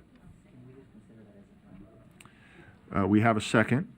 I would consider it as a friendly, but we have two lights to speak to this. So let's go ahead and hear from Member Bogus and then Member Green. So I'm going to bring us back to recent memory, and we were told repeatedly, IA does not investigate, they analyze. So when we start to conflate preliminary analysis and preliminary investigation, we were told repeatedly, IA analyzes, board leadership determines whether or not there's an investigation, and the investigation is conducted by the AAGs. And that was beat into us over and over and over again. So if that is true, then this is not an appropriate amendment, and I would argue against it. If that is untrue, I would caution us to reflect on our previous practice and discuss how this would play out moving forward. Because it was my genuine understanding that there was an analysis by IA, and any investigation that took place was handled by our Assistant Attorneys General. CAE Davis is shaking her head. That's true or untrue? True. Okay. So you're saying that, oh, now the motion is different. Can I propose a change that might, Let's get Carol. waterfront, so we didn't have to keep bringing up the AAGs, even though absolutely I agree with you. If we changed it to begins its preliminary analysis of the complaint and throughout the review process, does that adequately address your concerns? Could we say analysis process? I don't care. I think that feels a little awkward, but sure. Yeah, it has analysis twice in one sentence. How about just the process? Sure. I don't think we need to keep bringing, I was trying to streamline this rather clunky policy as it played itself out. And I don't, again, not a court proceeding. Words are important, but I think review encompasses perhaps investigation, perhaps analysis, and review covers it, but analysis is fine also. I would be amenable to this. I would not object to this, but I would object to striking the lines. So if that's going to stay in there, I would bifurcate the motion or move to bifurcate it. Well, and there's no point in this unless you strike those lines, because the point of this is to not keep repeating that the AAGs may be consulted. So the lines in 25 through 28 actually relate to a different part of the process. It doesn't relate to the IA process. But it's throughout the review process, which would start with IA We and do end have with. Member Green who's waited patiently through All this right. conversation. I apologize. And so do Yeah. I. Member Green. I'll own it. I was happy with the back and forth because they're actually answering my question. My question was, I guess, a point of clarification. Is striking line 25 through 28 a part of this motion? And I'm gathering that that is yes. And if so, it did seem that that doesn't work. So would Member Lear like to clarify that, or anybody else? You guys were doing a great job, just the back and forth. You'd like to continue. I just want to know if by striking. Member Lear, sorry. My point is, this is not, it is important, words matter, but it's not a judicial proceeding. So in order to streamline this policy so it's understandable, everyone from the, and I always want to call you guys AI instead of IA. So everyone from the internal audit beginnings through the board leadership analysis with the assistance of the AAGs, everyone can consult them. And I was just trying to bring that together and not belabor and add extra lines to this policy. So I personally don't think that my intention was to cover all of those issues and steps. Thank you. Member Davis. Can they both consult with each other during both parts of the process? So can you just, it doesn't need to say and vice versa. I mean, how do you, this makes it sound like IA can only consult with attorneys through the process. Oh, I guess, but vice versa also, attorneys can reach out to IA. Is that your intention with this? Yes, and all right, fine. Consult to me means a back and forth. If somebody appreciates collaborate better, or I'm worried about poisoned words here, so collaborate seems okay. So does consult to me says a back and forth. Sure. On the so I'm fine with that on the top, but on lines 25 to 28, then it's talking about board leadership again. And if those are the lines that Vice Chair Hart was referring to and Chair Carey, again, that indicates that they don't have the flexibility just to go to the AAGs and say, hey, can we drop this? We're not quite sure it's on the cusp. Can we drop it? Because it says it refers back to the preliminary analysis, which seems to be referring to what audit did. But if the preliminary analysis does not include audit and leadership has the flexibility to just make a determination, then I'm fine with those lines too. But can someone answer that question?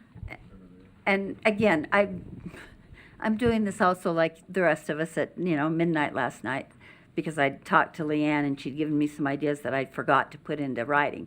But if it feels more thorough to say internal audit or board leadership may consult, and it doesn't quite work because it's only IA that's involved in the preliminary analysis. So, but my intention was to say that any damn person who's involved in this process can consult with the AAGs as necessary throughout. So, is that an amendment?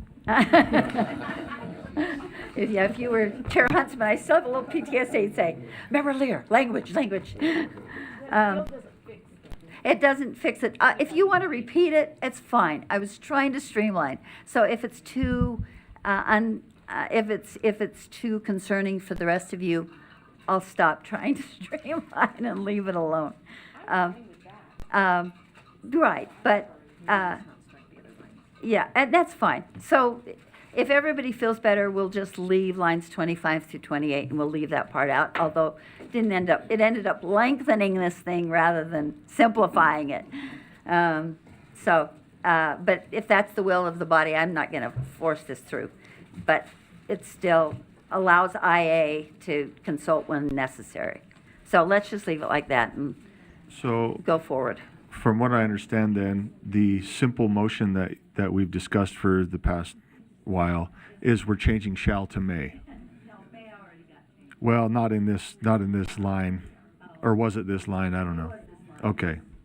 So, you know what, just maybe never mind altogether. Okay. IA seems to fall out of the process. And so throughout the review process doesn't really apply to IA if the rest of it, if I'm not convincing you on the other part. So never mind. Okay. Let me see if that was my last one. Oh, I had one more if you want. That will, that wouldn't be this. I didn't think that was complicated either. So, but Member Lear, are you withdrawing this motion? It's before I the can body. withdraw the motion. There's no Okay. point to it. Do we don't, And then we have to ask because it actually belongs to the floor. Yeah. and See if anybody objects. Is there any opposition, board members, to withdrawing this motion that Member Lear had put forth? See, no, you cannot. See. Well, the point is that's the IA is not involved throughout the entire process, so there's no point in. Well, that's the body's choice. I don't think it's I that don't, important. is there, you object? Okay, let's put this to a vote then, and the motion is that we amend line 15 to read internal audit may consult with USBE attorney, assistant attorneys general, AAGs, both as it begins its preliminary analysis of the complaint and throughout the review process. And the other half disappeared. Well, the other was just to delete the bottom two. Delete lines 25 through 28. Yeah. That's part of it. Well, that's the And same. We're withdrawing the motion, You but let me we're take saying part no, of it out. there's. You didn't let me take it all away. You can't not withdraw and then withdraw part of it. It's, That that's was the my motion. point. Yeah. So we're also, along with this then, is strike lines 25 through 28. Let's vote. Okay.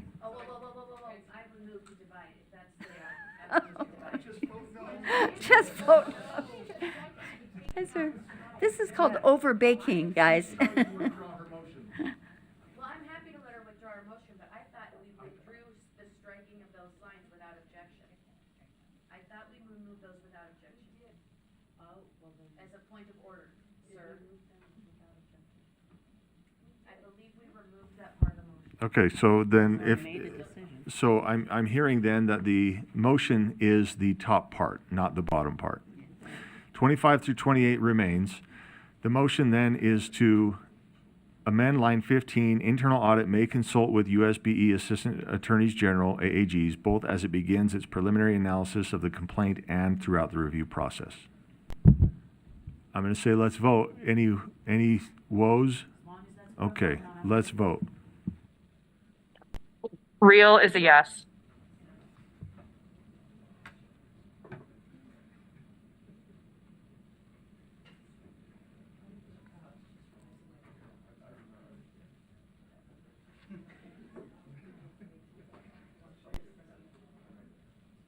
Okay, we need, Real is a yes. Did we get her vote? We have one more. Remember Earl?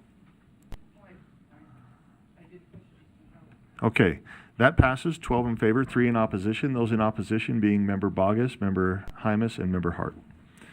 Let's continue on. You have one more, then I back do. to Member Bogus. I do. My last one is on line 21 and 22. I think we missed a.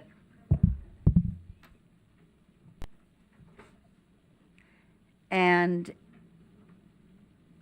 it would be if internal audit, let's see.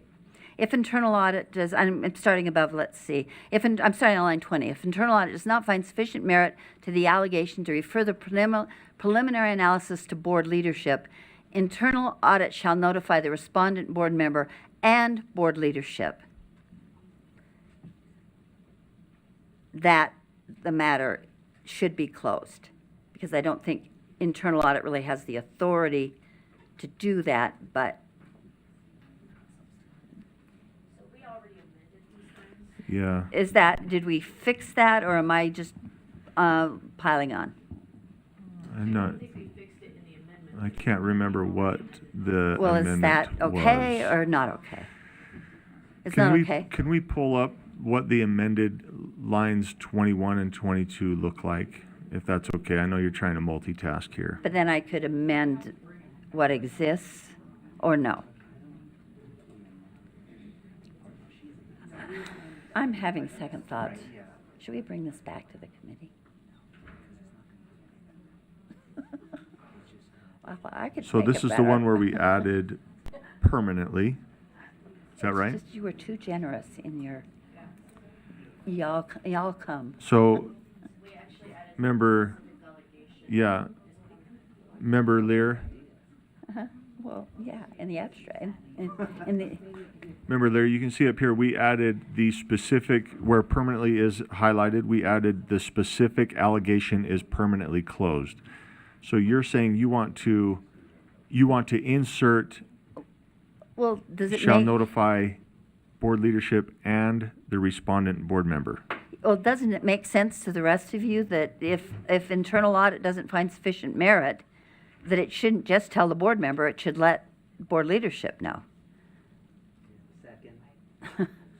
It just, that seems like a, oops, missed that one kind of a thing. So can we ask whoever's driving to insert this language as Member Lear is proposing? And we have a second there as well. It's kind of been spoken to. Yeah. But let's make sure that we get it so we all recognize what Shall the change will notify the look respondent like. board member and board leadership. And I would suggest, and tell me if you think this is bad or good, that the matter should be closed, because I feel like it's more the role of board leadership to make that decision than it is IA. And can we change the permanently to whatever we've already voted to amend? Oh, there it is. Should You're be right. It permanently was just closed. highlighted. I gotta read. Okay. So the italicized is Member Lear's addition. Is that correct, Member Lear? And instead of, yes, it is, but I think the is, and again, I'd like, if other people have opinions on this, it seems like it's not really IA's role to say it is closed. It's rather their role, the role of IA to advise board leadership that it should be closed permanently. Okay, so we have Member Bogus. Well, but it, oh, okay. And Sorry, were you? I am through, thank you. Okay, Member Bogus. So as this reads, I would not oppose it, but I would oppose adding anything in there that would force this to board leadership, because as this whole policy reads, it's a 3-tiered system. IA does the analysis, and they only forward it if they find merit to forward it. That's how it has read all along. So if we're forcing them to forward everything, now we're in a whole different ballgame, and then I would send it back to committee. I would move that we do that. But if we're going with the 3-tiered system, as has been our practice, then I think if internal audit reviews an allegation and says, nothing to see here, they notify people, nothing to see here, and it's done. Now, if board leadership wants to object or whatever that might be, I think that might be dealt with in other lines, but that would be my thoughts. Thank you, sir. Vice Chair Wood. So doesn't B automatically refer this to board leadership immediately? Because it says if, so A says when it happens, B says if a complaint is received under A, internal audit shall notify the board member and board leadership of the nature. B automatically sends this to us. Internal audit does not find sufficient merit to the allegation to refer the preliminary analysis to board leadership. Internal audit shall notify the respondent, board member, and board leadership that the specific allegation should be permanently closed. No. I just don't think we want to start that practice. Debbie, please. Hold on. Yep. Okay, so Chief Audit Executive Debbie Davis. So currently the process is when we receive a concern, referral and further action will be taken. Follow-up, Chair. We need language that says that, because then otherwise you're doubling all the communications to board leadership. And everything is pending all the time. Then they have to keep track of, And make a decision within 3 days. Or 3 business days, sorry. And I can, with a second, I can speak to that. Do we have a second? We have a second. Back to you, Member Bogus. So at this point in the process, we've already had days that have passed since the complaint came in, since the notification went out that there was a complaint, all of this. I have a full-time job. And this position, unbeknownst to me, or else I would have removed my name with Joe. It was, I don't know how would be expected. It depends on the complaint. Most of them, yeah, 3 business days. I mean, I'll get it to you in 3 hours. It doesn't matter if there's, you know what I mean? But if this is telling me I have to drop everything and start my homework, right? Because Reviewing the internal analysis, and they're making the determination as to whether or not it needs to go forward to the Attorney General's for investigation. And to me, 3 business days was enough for that. Maybe it's 5, but it needs to be expedient, because what has happened in the past is that things have been leaked to the press, and then the press puts pressure on board leadership to make a decision that often is in conflict with the decision that would have been made had we done it expediently. And so I'm worried about appropriate due process without all of the extraneous external factors that come inward. And I think that if that is the only decision, 72 hours is sufficient. But please, let's talk about what that looks like. yeah, we've got Vice Chair Hart, and then we've got Member Davis, and then Member Earl. Having been in a leadership seat with plenty of small issues, I wouldn't even call them grievances, they're just issues that have come up, and a big issue. It's not, if it was one person needing to do it within 3 business days, any member of leadership will stay up all night. You know, I mean, we do that. We stay up late, we get up early to handle some business. What? What'd I say? I don't think there's anything that you can say less than, would 4 business days? If it came in on a Monday, would 4 business days give you technically until, because I do understand the expediency, but it's got to have a weekend. That's just the point. We've got a few lights on here. We've got Member Davis, Member Earl, and then I know you have some questions, Member Bogus as well. So, Member Davis. I move to postpone this back to the Law and Licensing Committee so that all of everybody's amendments can be incorporated to a seamless document in light of the processes that are used in audit and the concerns with timeframes, and that everybody feels like they can have their amendments addressed. There's a motion to move back to committee, law and licensing specifically. Is there a second to that? I'll second. Back to Member Davis for discussion. I have a point of order. Point of order first. Her motion is out of order. She can make it once this motion is done, but a motion to refer to committee, it can only be done without interruptions. So you have to cease the current motion and then make the motion to refer. It sounds like you just read that. Well, I'm taking my test in not very long, so. Yeah. Yeah, we can ask the AAGs. I don't know where a substitute motion comes in, but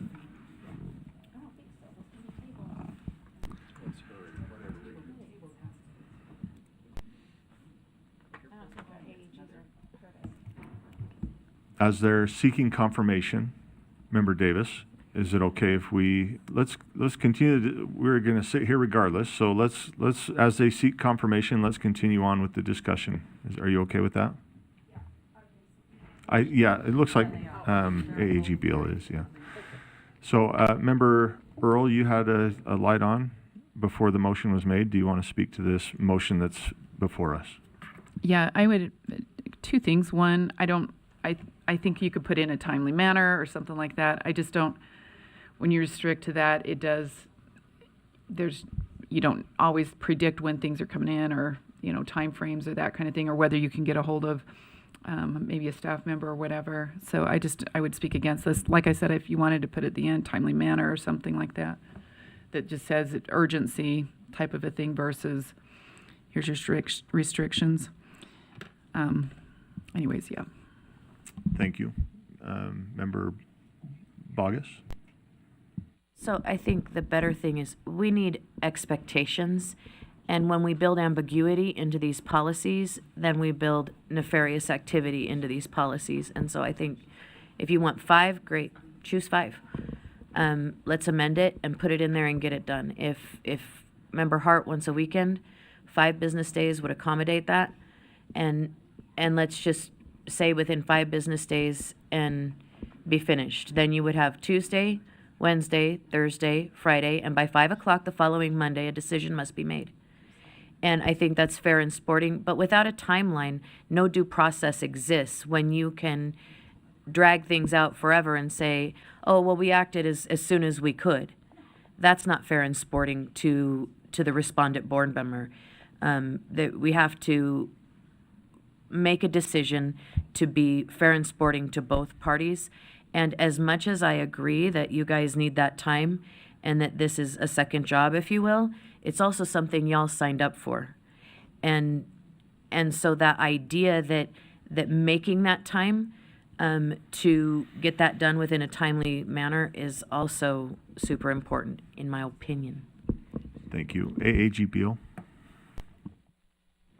Yes, I just want to confirm on the question of referring back to committee. So Member Bogus is correct that referral back to committee can't interrupt another speaker, so it can't come in the middle of the motion, but a motion to table would set aside the pending motion. So. Thank you. Let's.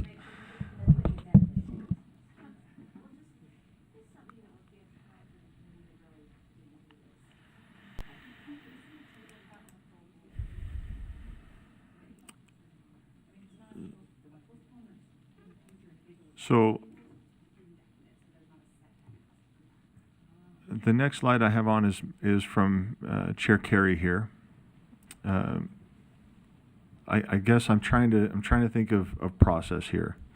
We've had a motion to send back to committee. We found that was out of order. There is no motion to table yet, even though it's on the board, but the microphone was in. We're saying we go back to Member Bogus's motion, and then when the next opportunity comes up, I've got Member Davis in the queue. Is that fair? That's the process I'm following here.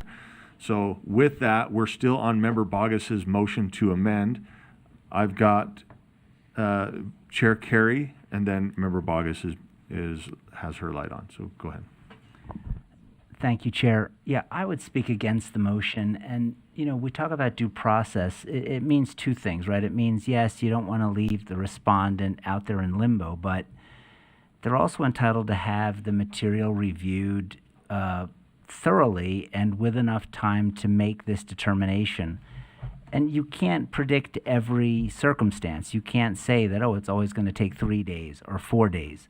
Sometimes it's just going to take longer, and rushing that process or forcing board leadership to consult with each other when maybe that process is done better in person because they have to meet an arbitrary deadline, I think it strips away due process instead of enhancing it. And there comes a time, right? The leadership was elected by us, and there comes a time when you've just got to say, look, they're going to act in the best interest of the full board. And I believe this is one of those times when they have to be empowered to say, it's not going to take 4 days to do this right. And that's why I would speak against the motion. Thank you. Member Bogus, back to you. So then with that, without objection, I would strike the 3 days, but we still need the appositive phrase at the beginning because otherwise this policy requires that board leadership do something that they don't need to do. So we still need the appositive phrase in order for the policy to read as intended. So I'd ask the board as it is before you now, is there any opposition to removing within the 3 business days? Seeing none, the motion before us then is to add if received with merit to the beginning of this line. Is there opposition to this phrase being added? Seeing none, we'll consider it added. Member Davis. Chair, would it be appropriate to ask how many more amendments are in queue? It is appropriate. Any thoughts? Member Bogus, can you remind us? You had a handful, I think you have about four additional ones, is that And- true? I think Ben would have to say, I think there's 4 or 5. Okay, Some of 5, them are they're very simple. They're just fixing grammar. okay. It's not. So 5 more. But then Carol didn't do a couple of hers in interest of time. I mean,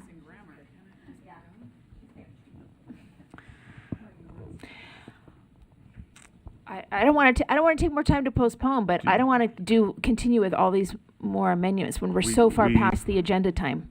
We are well beyond the agenda time. So Member Bogus has some motions. Member Carey, do you have a motion or a comment? Oh, okay, I see. So whatever And you'd how like far to do. past the agenda ending time are we? 45 minutes. And we have a hard stop. I move to postpone Okay, do we have a second? and Or- have committee iron all these out and then bring it back. So well, now you can make the motion to send it back to committee because we're not interrupting. And that's what it is, right? So the motion is to send back to committee. Is there a second? Yes. Back to you, Member Davis. No, we have a hard stop today. We can't stay here all night, and we're already 45 minutes past the agenda ending time. And so I think it's time to have it go back and then come back with all of these put in with language seamlessness and especially to attention to the language of what the IA process is. Thank you. We are speaking to the motion to send back to committee. Chair Carey. Yeah, I would speak in opposition to that. Our committee came up with 3 drafts. We have received input from over half of the members on the board. And maybe to a fault, I sought to include that. But sending this back to committee is not going to prevent this board from making additional motions when we come back. And the one thing I'd point out, and actually it's a positive, is that almost all these motions have either passed or failed unanimously. And so there is consensus. This isn't something that we're failing to agree on. We're coming to the best language possible. That's only going to happen in this body, not in committee. So I would speak against it. There's 5 left, and let's power through it. Thank you, Chair. Okay. Member Bogus, then Member Davis, are you still, or did you just, all right. Well, your light is on, that's why I was asking. Member Bogus, go ahead. Well, I would also speak against the motion. If it is the will of the body to defer, I would make a substitute motion to refer it to tomorrow. I could go for that. That is the most I'm willing to go. I think we need to get this done. But to tomorrow afternoon at 3 p.m. I would, I'll just speak against that just for the sake of, if we're going to take the time and start cutting things up, we're already in the middle of this. I'd rather send a complete agenda item to tomorrow rather than separating this out. That's just my thought. And I would agree. But I would speak against the motion to send it back to committee. I know it's cumbersome, and I would remind the body that I did offer a 4th draft, and I was asked to withhold that and run these one at a time. So in deference to my fellow board members, I ran these as separate amendments. Thank you for that reminder. Let's go ahead and vote then. The motion is to move back to committee. Let's vote. Member Reel? Real is a no.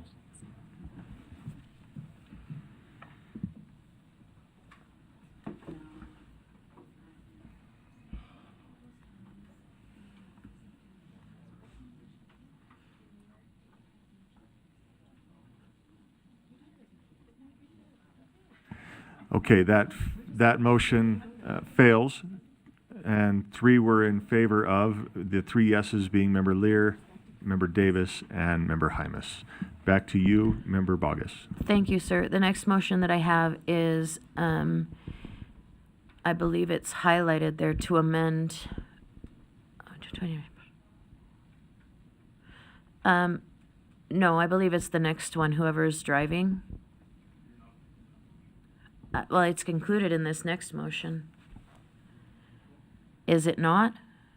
Did I misunderstand that? So it would take out that if, and then it would say, board leadership shall determine whether there is sufficient merit to an allegation in violation of board bylaws, or other conduct which tends to injure the good name of the board within 10 days of receipt of the investigation. Now you got to remember, we're down after the AAGs have done their job. And then if sufficient merit is found, then board leadership shall. So, and maybe that should say 10 business days, but the reality is it says once they get that from those people, we're dealing with a time frame that is an if. They don't have to do this unless it's there. Okay, Did I so- articulate that well? Well, I just want to make sure your motion is correct on here. We'll get a second, and then we'll give the mic back to you. Oh, I So- apologize. I kind of spoke to it. I A apologize. little bit. That's fine. So everything's correct on here? Yes. And do we have a second? Second? Well, if we don't have a second, we're not, okay, we have a second. And then back to Member Bogus to speak to it, and then over to Member Lear.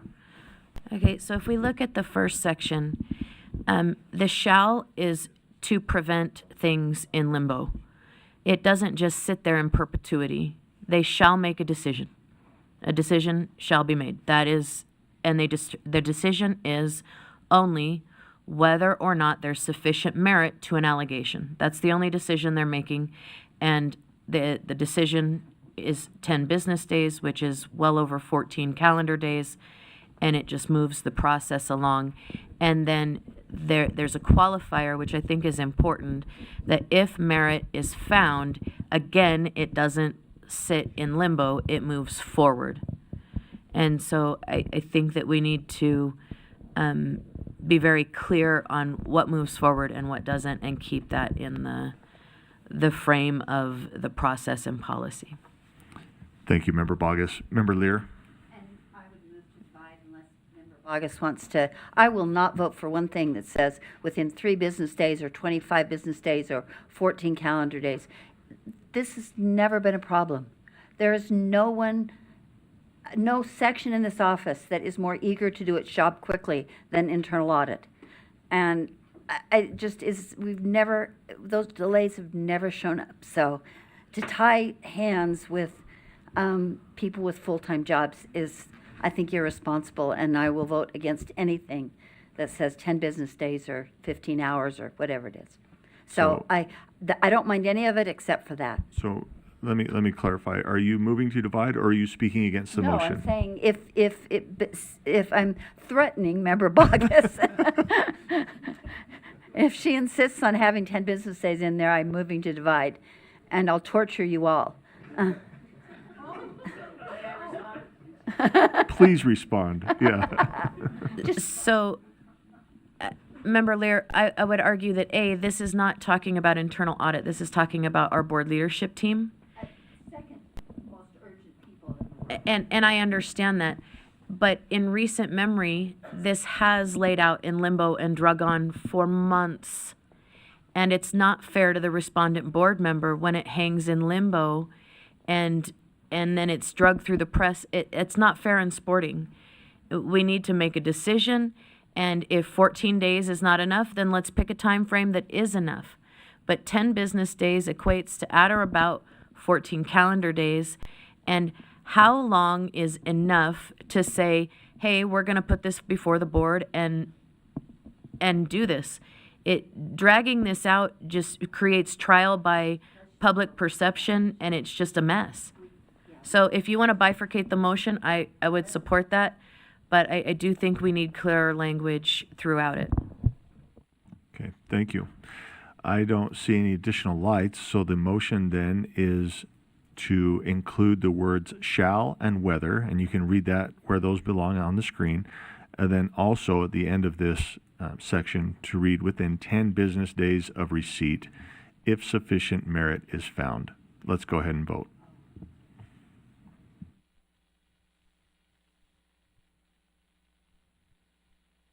Member Reel?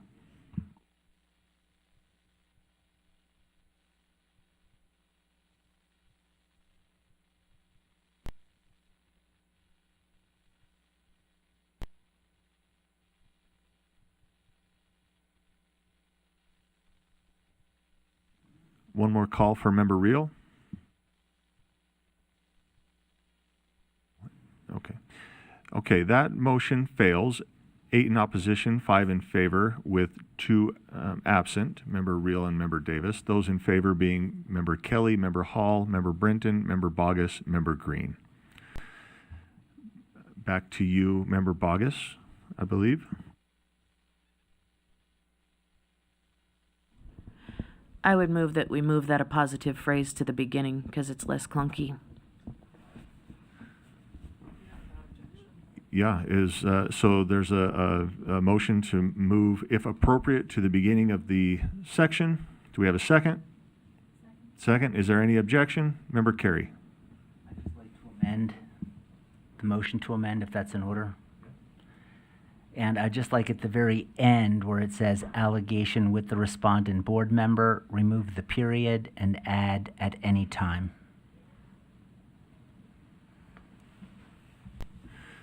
Thank you. Could we,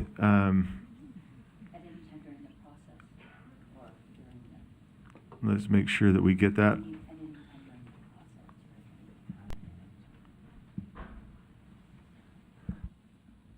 I'm guessing you have a second, since Vice Chair Wood, under her breath, said yes. Well, do we count those as the second? Okay. Please, Vice Chair Wood. Well, sorry. Member Carey, do you want to speak to that first, and then Vice Chair Wood? Okay. I appreciate this so much because even in my short time, what are we at, 4 months, the few that we have had have been dealt with so quickly. It's a phone call that says, hey, this came in, explain the situation. Oh, I didn't realize, I'm sorry, done, over. I feel like we have written a whole process, and a lot of people commenting on this haven't seen the process in order. It's not a big recipe of this and then this and then this. It's a, hey, someone saw this, complained about it, didn't understand that this was happening behind the scenes, and it got resolved. So thank you for this. Okay. So this is an amendment to amend. The motion that is before us is to add at any time to the end of the sentence. Is there any opposition to this? Seeing none, it's now included, and now we approach the original amendment to move, if appropriate, to the beginning. Member Bogus. That we amend, in my draft it's 68, but I believe Ben as the appropriate line items. We're gonna vote on this amendment here, that moving the if appropriate, and then we're back to you. Oh, Sorry. I thought we did that without No, objection too. We're gonna try that right now. So I with apologize. with the motion amended.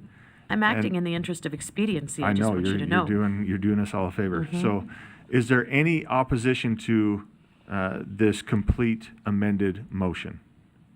Seeing none, that passes. Back to you, Member Bogus. Thank you, sir. I would move to amend, beginning at line 65, to simply strike the words, who has allegations pending, because to me, they are redundant and unnecessary. And then I would add the language as number 1, that the USBE and board leadership have an affirmative duty to expose and include all exculpatory information and materials which shall be included in the packet. Go ahead, Member Brinton. That language is not in draft 3. Who has allegations pending? It's already gone. Isn't it on We're 65? hearing it's on line 60. Oh, 64. 64. It's not on 65. Sorry. Okay, yeah, so Well, it should could- say beginning. So I don't know at who's line driving, 64. but could we change that? So I guess it's 63 and 4. 63. Please, Member Lear. He doesn't have any authority. I think it's just board leadership. Is that accurate? This information's coming Board to the rest leadership of the has board. relinquished all authority to you guys. So I don't know. So may I respond to that? What is the question? I'm just saying, it seems to me that looking at this quickly, it seems like this is still a board leadership process or board leadership's in charge. So the USBE doesn't yet have access to exculpatory or other information, or non-exculpatory. So Sure. I just think you're combining the two inappropriately. It just should be board leadership. Member, yeah, For clarity's sake. thank you. Member Bogus, response? So my response would be what comes above this, since this is underneath the little 2.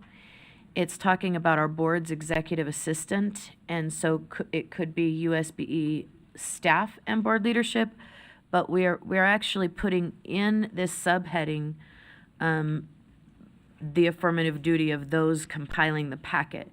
And so maybe you are correct, Member Lear, but the intent was to encompass those doing the job. And so it would include our leadership, our AAGs. In response to that, if Matt would allow that, staff works for us. So board leadership would direct staff to do that. I don't think we need to put board staff in there. I think board leadership encompasses anyone working in that capacity. Okay, then without objection, and I would defer to Chair Carey, but I would just say board leadership then to make things more expedient. Well, there's nothing on the floor right yet. So Oh. whatever motion, you were putting a motion forward. There was a point of clarification. There hasn't been a second. I want to make sure your motion is clear. We'll seek a second, and then we'll. So is this what you are proposing? Yes. Okay, and then we have a second. Back to you to speak to this, and then it sounds like Member Lear will have want to speak as well. So I think this prevents failures of the past, and it puts us in a place where we are fair and sporting, and that and my concern as I dialogued with Member Carey was ultimately number 3. And this would address my concerns with number 3, where we have a duty to include this information in that packet. And so if he would like to speak to the nature of it, I'll go ahead and let him do that. But we had a robust discussion and debate, and I think this is a good place where we landed. Member Lear, you are next in line. Would you like to hear a response, or are you ready to go? No, I just wanted to Sure. to amend this to limit the drama a little bit. Board leadership has an affirmative duty to include. I think we can do away with expose. No offense, Matt. Exactly. Unless somebody's really desirous of exposing. No, in all seriousness, it's just. It was initially a compound subject. Yeah, I got it. But I think we need to delete the expose, just include. So your amendment to the amendment is to replace expose with Just delete. delete it. To just include is all that the board leadership needs to do. I see. So your amendment would be to remove or strike expose and. Yes. Okay. Well, I don't see a light. I agree with that. Okay. Member Carey agrees with that. Does that mean the maker of the motion agrees with that? And does that mean the second agrees with that? Is there any opposition to that? Okay, so that's part of that. I think one more. Okay, so this is the new motion now. Member Lear, go ahead. Just to simplify, board leadership has an affirmative duty to include all exculpatory information and materials in the packet. Well done. In the packet, period. Is there any opposition to this? Okay, so this is the new motion then. And it's essentially we are removing who has allegations pending from the double I starting on 61, and then to change one, replace one with this new language, board leadership. I'm sorry, not to replace, to add. So we would have 5 now, is that what I'm hearing? Yes, sir. Okay, so to include this as its own subsection, board leadership has an affirmative duty to include all exculpatory information and materials in the packet. It's been seconded, it's been spoken to. Member Davis. Is it alluded to somewhere that non-exculpatory material is included in the packet? Because all it says up above is the board's assistant shall provide confidential packet inclusive of all materials to be used during executive session. But that's not defined, and down below it's defined as exculpatory information. So does it somewhere need to be included that both sets of information are included? Does that in any way exclude information that's not exculpatory? Or should there be some kind of qualifier saying like including exculpatory information? I'm looking at you lawyers over there Not seeing any, there's, and back there. what about, I'm going to ask for a friend what exculpatory means. Means it'll clear the person. Yeah, the person the information in favor of the respondent. That would excuse or explain the behavior. Sure. Thank you. I'll let my friend know. Am I your friend now, Beth? He's asking for himself. I'll give you a short version. The AAGs can weigh in on this if they want. But my experience is the state usually does a good job, the state being the complainant, or not really the complainant, but who's taken on the effort, does a good job of providing its information. It's usually the little guy, the respondent, who's sometimes not taken, is not treated in a fair and sporting manner, to use a phrase we know. So, it does, the whole, I think the whole piece says that. So to me, who needs to be protected is the respondent, usually. And I think it goes without saying that the state will provide the information that it's mostly in providing which speaks for the state. Thank you. It sounds like there's either another question or we're ready to move forward. We good? Okay. So the motion is before you on the screen. It's been stated several times. Let's go ahead and vote.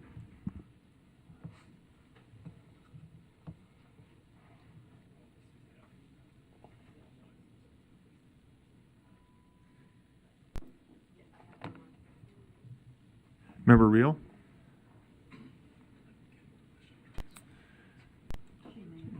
Yeah, okay, so that passes. 14 in favor, 1 absent. Thank you. We've got one more. Back to Member Bogus. Sorry, thank you, Chair. This would go to some of the conversation earlier in this agenda item, and so then I would move to add the words in number 5. It would add the words additional information in to line number 77. And this would allow the respondent to respond to the packet created by board leadership, and it would address the concerns that we discussed previous in this conversation. Do we have so the motion is to include additional information in. Do we have a second to that motion? Second. We have a second. I know you spoke to it, Member Bogus. Anything else? I don't have anything else. I just... Okay. Sorry. Chair Carey, you're done. Member Davis, and then Member Earl. I'm sorry, but the word assemble really throws me because it makes it sound like they're assembling hard copies. This is electronic, right? Chair Carey assured me it was electronic, but I just want to make sure because now I'm looking again at the word assemble. Would you like a response from Chair Carey? His light is on. Yeah, as I told Board Member Davis, I don't expect anyone to sit at a typewriter and pound this out. But to be clear, this is all, in my understanding, this is all transmitted electronically. And if someone wants a printed copy, like I get my copy printed, that's how I would look at it. But not mandatory that every board member be provided with a printed copy. Yeah. And I understand, yeah. Well, we can change it. If you want to make a motion, that's fine, but we'll go to Member Earl.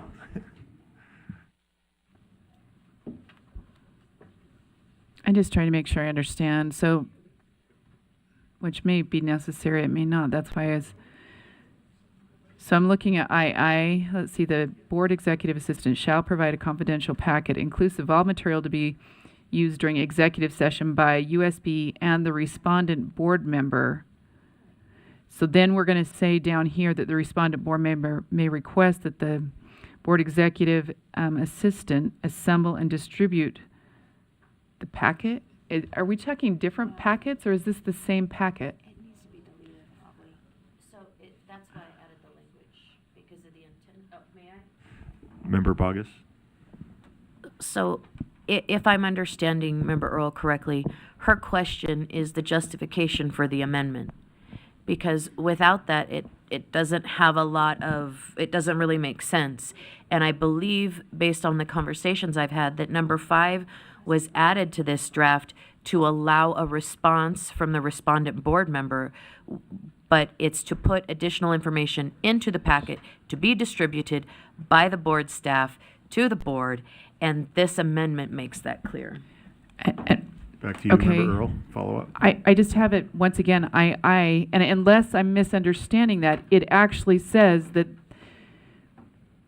USBE and the respondent board member would be putting information into the packet.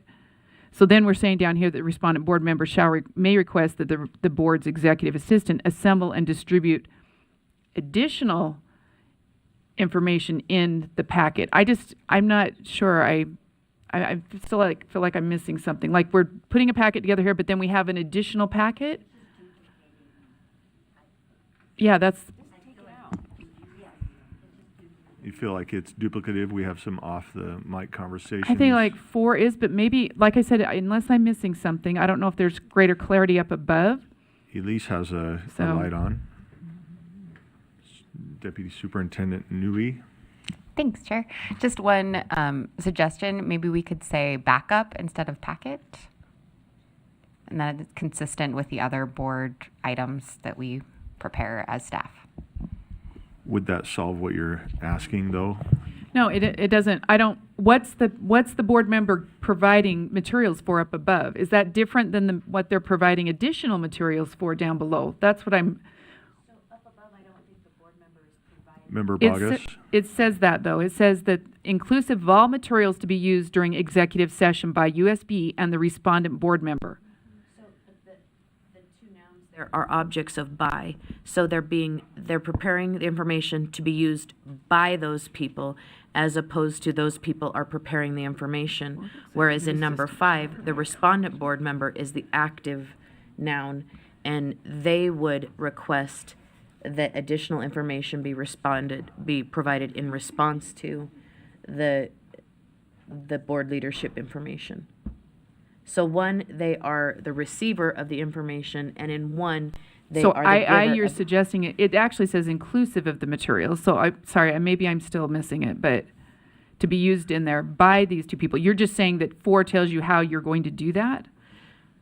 So I think you and I had the same question, and if you look at the colors, the green was added into this third Yeah. draft. So my question was the why, because like you, it didn't make sense. And my conversations brought to light that in one, this is board leadership's packet coming forward to the board, and then the respondent has a chance to respond to that information, and that's where it was put in number 5, which sounds great until you realize that it doesn't really make sense without the amendment, which is additional information. We have a light. Vice Chair Wood has been waiting patiently. Member Lear has been waiting patiently. Go ahead. Okay. Vice Chair Wood. Could we roll up to the motion that we made earlier with the exculpatory material. So board leadership has an affirmative duty to include all exculpatory information. So I'd like to make a substitute motion where we add to this new motion that was passed earlier. Board leadership has an affirmative duty to include all exculpatory information and additional information provided by the respondent board member in the packet. We have a second to that. Second from Member Earl. Back to you, Vice Chair Wood, if you want to speak to that. I think we already put in there with that past motion that we're putting in all of that which will help prove the innocence of the board member or allegations. And so anything additional that they want to add to the information that board leadership has provided will help in this. Member Lear. This motion if my concern goes away, but I just wanted to replace the board's executive assistant with either board staff or board leadership, because the work needs to be done, and it's done under the direction of board leadership, and I don't want to single out the executive assistant so that there's some question if the right person did it. So that seems like a without objection type of a I'm trying to see, concern. at the very beginning of I don't know double how I. often the board, I see it on 61, I see it on 58, but I'm not sure if it goes away with this new motion. I don't think it addresses that, so let's put you in a queue to make that motion as a separate motion. And That would delete number 5, sorry. And so as part of Member Wood's substitute motion, let's make sure that we are clear on that, is to amend double I-1, add and additional information provided by the respondent board member after materials, and strike, well, it would be lines 73 through 75 of the draft 3. Is that correct? Okay. So we've got that. We have a second. I can't remember who seconded it. Member Earl did. That's right. And then okay. Let's vote.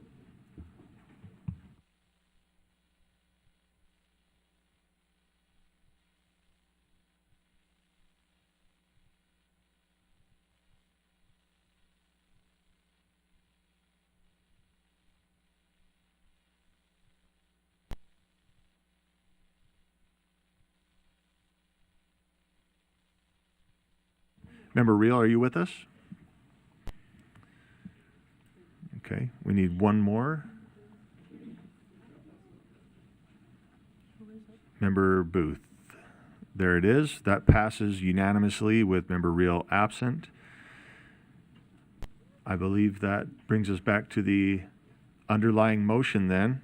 And, oh, that's right. Member Lear, thank you. Brief, and it's more of a grammatical concern that wherever it says, wherever board executive assistant is left, it should say either board staff, and I'd defer to Elise, Deputy Newey, to say, should it be board staff or should it be board leadership?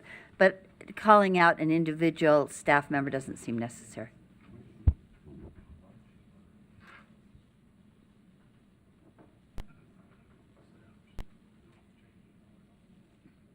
Everybody works under the direction of board leadership in this case, or we can just say board staff. So which is your druthers?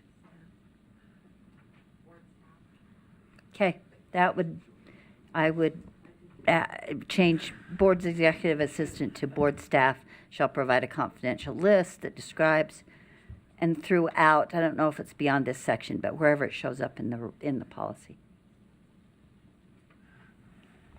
We're getting some gratitude to my left for this amendment. Maybe. I know, you guys are so supportive. So the motion then, Member Lear, does this look correct? Yes. Okay, do we have a second to this motion? We have a second. Back to you, Member Lear, to speak. Okay. Seeing no lights, is there any objection to this shift? this change? Seeing none, that passes. Let's go to the underlying motion then. The underlying motion, or the motion that is before the board then, is that the board approve Board Policy 2005, Complaints Against Individual Board Members, Draft 3 as amended. And we will vote as soon as that comes up on the screen.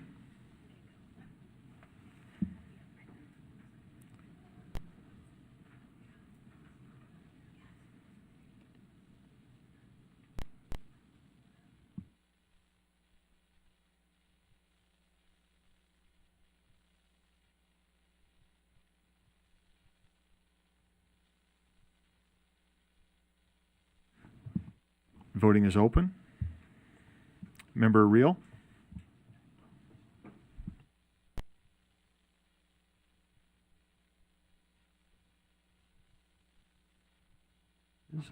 That passes. 13 in favor, 1 in opposition, 1 absent. The 1 in opposition, Member Bogus. Thank you. Okay. This brings us to agenda item 4.5. I would like to see if we can finish out committee, Law and Licensing Committee. Lunch is ready, as far as I understand. So let's turn time back over to Chair Carey. Perfect. Vice Chair Bollinger is going to finish out the agenda. Please.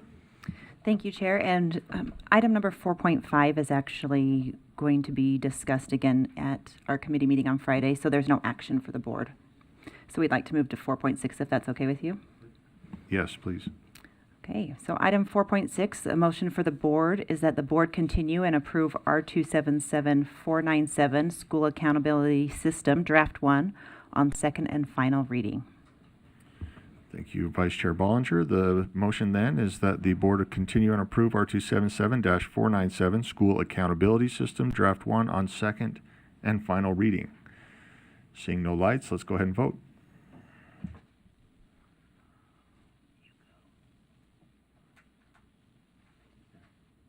Member Reel, are you with us? Okay, that passes. 14 in favor, Member Reel being absent. Vice Chair Bollinger. Thank you, Chair. So item number 4.7, the motion for the board is that the board approve R277331 Stipends for Future Educators Draft 2 on second and final reading. So the motion before the board is that the board approve R277-331 Stipends for Future Educators Draft 2 on second and final reading. Member sorry. And we might have a substitute motion. Hold on one so second. Hold We've got some lights going and some waits. Yes, I do have it. Member Bogus has a point of information. Go ahead. Well, it looks like my point of information is clarified on the board. Okay, so we have, well, I'm going to turn time over to Vice Chair Hart. And I'm going to ask if Malia Height would come on up and speak to draft 3.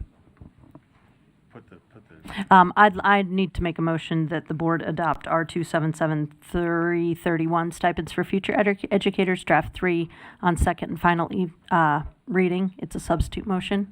Do we have a second? Second on that. Back to you, Vice Chair Hart. And Malia Height will direct executive coordinator. Yes, thank you, Chair. Malia Height, Executive Coordinator of Educator Licensing. The adjustments that are in Draft 3 are found on lines 42 through 45, and this was in response to feedback from our LEAs that as part of their working and administering this stipend this last school year, they incurred some significant expenses to cover their benefit costs, specifically for the employer portion of FICA and unemployment, et cetera, et cetera. So this allows us to pay for those expenses to the LEA so that they're not having to find some other way to fund those expenses. Thank you. Member Davis. Yeah, I just wanted to thank the committee for putting in the 30 days to distribute within 30 days because, you know, some of some districts were sending it out early and some were sending it out late. And then our student teachers were like, I have to pay my rent. And it was getting a little stressful. But my question is, do they, what if a student teacher only, let's say, does one of the 3 months of student teaching and quits? Is there any provision in this where they need to reimburse? No. Because prior you had half at the beginning and half at the end, and I had hoped for the 30 days at least to get the first half. Did LEAs, are they the ones, Chair, that were asking for one time payment instead of two? I think Malia has a response. Yeah. Thank you for the question, Chair. There is not a provision that the educator, the student teacher, has to pay the monies back. This was in response to some feedback from LEAs and enormous feedback from our student teachers that were really feeling the pain. Some, in fact, we had some student teachers that didn't receive any of their monies until after the student teaching was completed. And so this was to help attend to that. They quit their jobs to try to do student teaching full time. Correct. And then historically, when we look at just historically student teachers who start a student teaching experience and then maybe don't complete it, with the exception of a tiny handful of humans, like yes, very rare, like 5 maybe, they come back and finish it in the subsequent semester. Maybe it wasn't a good fit, or they weren't quite ready, or things come up in life, and so then they do it again the next semester and are successful then. So we feel that this is a very low risk that will happen. Thank you. Okay, so the Vice Chair Wood. I just want to thank you. So help me understand, does this clarify, I know when I was in law and licensing, our biggest problem was that we were putting, many of our districts were putting these in as contracted positions. It looks like with this addition of this new language, now they will go through the system, that will take care of the benefits, and they'll actually get their full amount or close to their full amount. Is that, am I dreaming for my student teachers?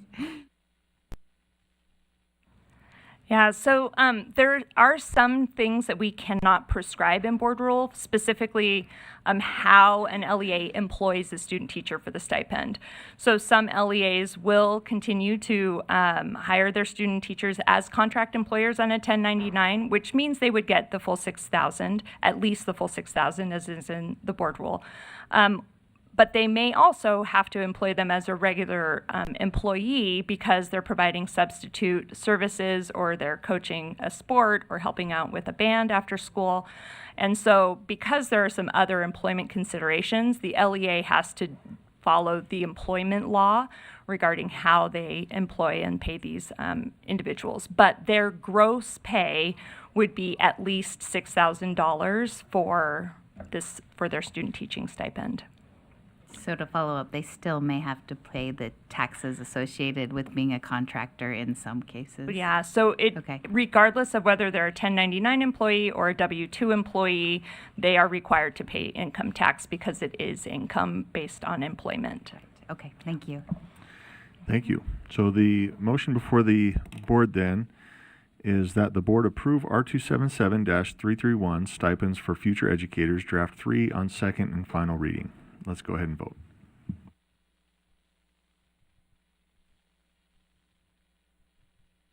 Member Reel? Okay, that passes. 13 in favor, 1 abstention coming from Member Bogus. Back to you, Vice Chair Bollinger. Thank you, Chair. And our last action item is item number 4.8. The motion coming out of committee is that the board approve R277487 Public School Data Confidentiality and Disclosure Draft 2 on second and final reading. And with your permission and at the appropriate time, I would like to make a substitute motion. Let's do that now. So my substitute motion would be that the board approve R277487 Public School Data Confidentiality and Disclosure Draft 3 on second and a final reading. And I would invite Director Chalice. Do we have a second on that? Second. Second. And then, yes, back to you, Vice Chair Bollinger. Thank you. And it looks like Ben. Okay, it looks like Director Rasmussen will be able to speak to this for us. Thank you. Ben Rasmussen, Director of Law and Professional Practices. The amendment in draft 3 would delete the last section of the rule. After this went through committee, staff noticed a provision in the new State Data Privacy Act that requires training for all state and public employees every year. So that will be a more rigorous requirement than just requiring teachers to get data privacy training upon relicensure. So we're recommending that you delete that last section, and then all public employees would follow the new data privacy laws the state has adopted. Thank you. I've got a light from Member Bogus, Member Earl, then that's it. Thank you. I appreciate the sentiment, and I did read Director Chalice's emails, and my understanding is that this has become, instead of training at the time of renewal, it's annual training. But my question is, where is it coming from? And that has just not been a question that has been answered yet, and it probably got lost in a series of communications. Are we developing it? Is it a third-party application? What is that? Katie.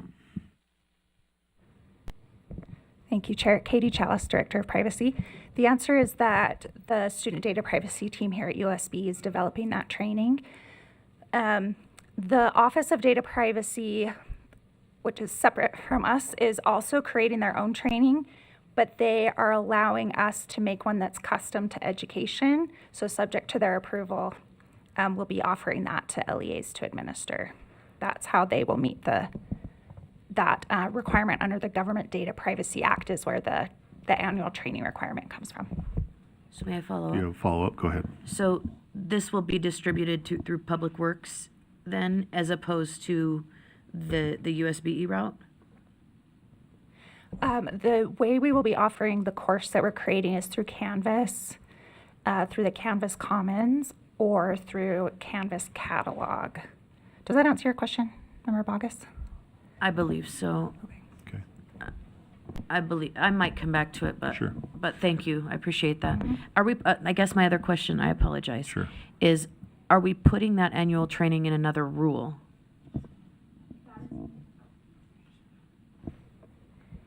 That is not the intention of staff. Our understanding was that the preference is if a requirement has stands alone in statute, that it was not necessary to include in rule. So we did not request the board to explore a rule to include it. But obviously, if the board wanted to, then we could help with that language. I have no desire. I just wanted to make certain that I was clear on what was happening. Thank you. Thank you. Member Earl. Yeah, I am part of the data privacy, our advisory group or whatever, and they did a pretty thorough discussion on this and made these recommendations and thoughts. So I just want to let you know that that group was very thoughtful about the recommendations here. So, and the training that's coming out too. They're assisting with that a little bit. So thank you. Thank you. So the motion before the board then is that the board approve R277-487, Public School Data Confidentiality and Disclosure, Draft 3 on second and final reading. Seeing no lights, let's take a vote. Member Reel?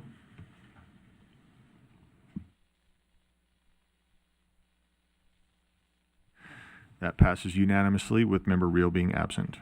Back to you, Vice Chair Bollinger. Thank you, Chair. That concludes our law and licensing items. Thank you. Okay, with that, let's hold on agenda item 5 and jump to agenda item lunch. I don't know what that is, 8. And we will set a timer for 30 minutes. Thank you.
I know, board members, that was the quickest 35 minutes that I think I've had here at this. Was it 36? 37. 37? You're so generous. Let's make sure our finance committee chair is here, and let's make sure that, Deborah, I see that you're here. Are we waiting on Scott? Okay. So let's make sure we have quorum. No, you're good. 2, 4. Okay. So, Chair Davis, please, we are on agenda item 5, Finance Committee report. Chair Davis. You. In the interest of time, I'm not going to talk about any of our information items. Those you can read in backup. We have, I got a new paper today, so let me just. We have a motion for the board that the board approve R277-407 school fees draft 2 on final reading. Apologies, Chair. We are on agenda item 5, and I'm wondering if I'm. Oh, you're on the single one. You know what? Yes. That one's not in my paper. Let's Let me pull it up. restart. Or just pull it up on my screen and I'll read it from your screen up here.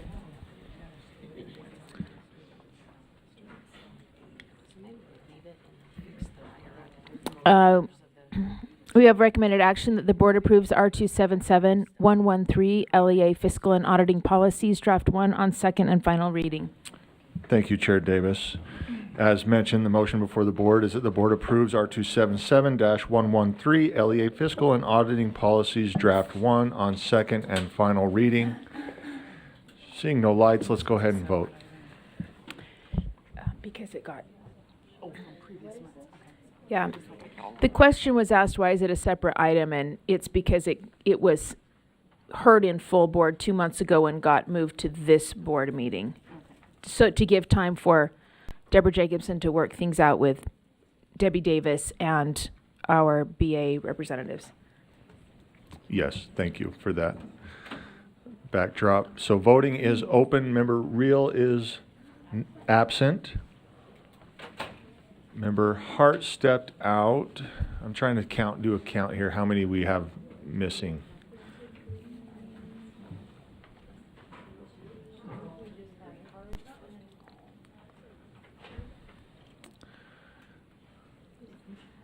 Is that all of them? 12? Member Hall, would you like to vote on this? I know you just walked into this, so. Okay, let's, that passes 12 in favor and 3 absent. Chair rules that unanimous. Thank you, Senator Johnson. Okay, back to you, Chair Davis.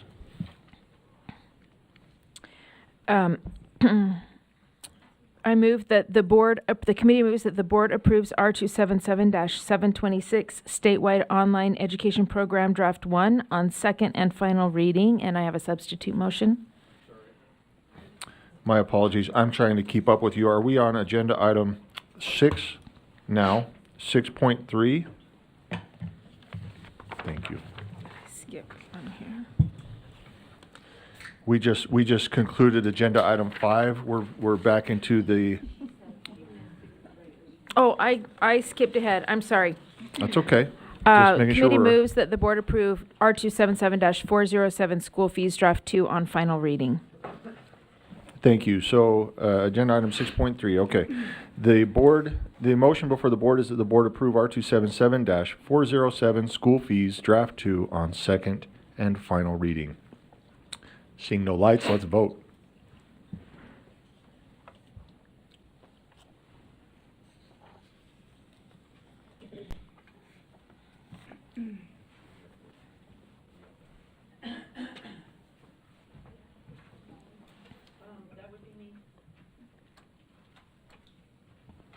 Perfect. That passes. 14 in favor, 1 absent. Back to you, Chair Davis.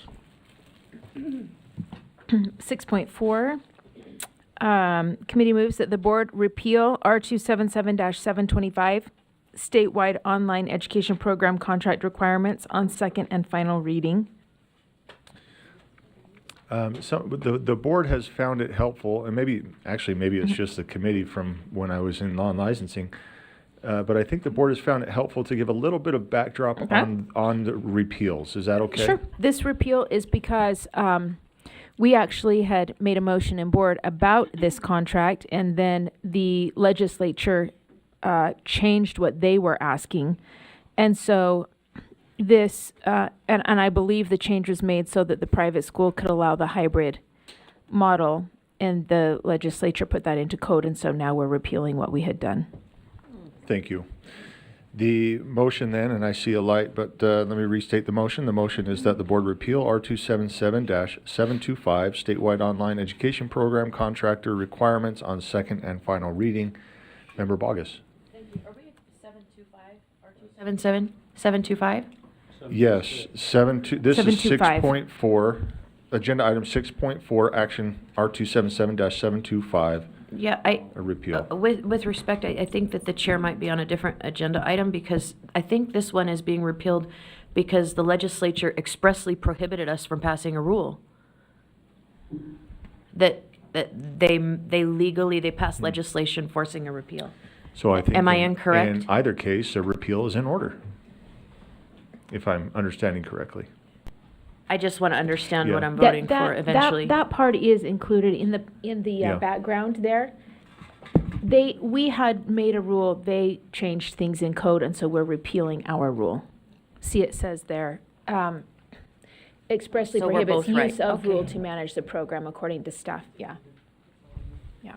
Okay. Again, the move to repeal R277-725 statewide online education program contractor requirements on second and final reading. Let's vote. Yes, and it was because of the hybrid situation. So does this fixes it? It takes away what we were trying to do to fix it. That passes. 14 in favor, 1 absent. Back to you, Chair Davis. Thank you. So 6.5.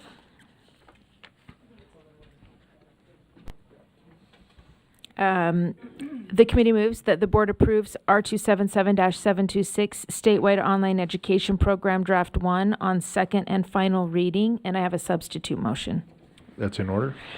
I move that the board refer R277-726 statewide online education program to the June Finance Committee for further amendments. And I can speak to that. Do we have a second? Member Hall, perfect. Member Davis, back to you. So I really should pull up the email, but there were, and I can call on someone for more specifics, but as we've kind of dug into the legislation and code, there are a lot more pieces that could be put into the formulas here that would be better, that either were missed initially or that need to be added to this to make it align better with code. Thank you. I have And we'll Vice come Chair back next Hart time. and then Member Carey.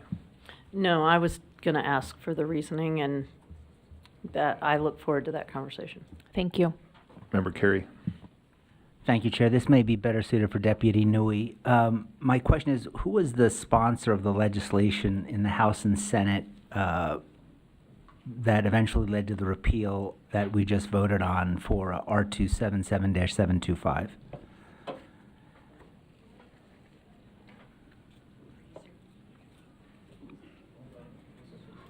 Chair, if I may, it was Colomore's bill, the Course Choice Empowerment Program. Yep. No. Thank you, Deputy. Thank you, Chair. Thank you. So the motion before the board then is that the board, my apologies, I almost read this off the sheet. Will you restate your motion, Member The Davis? substitute motion is that I move that the board refer R277-726 statewide online education program to the June Finance Committee for further amendments. That's been seconded, seeing no lights, and stated. Let's vote.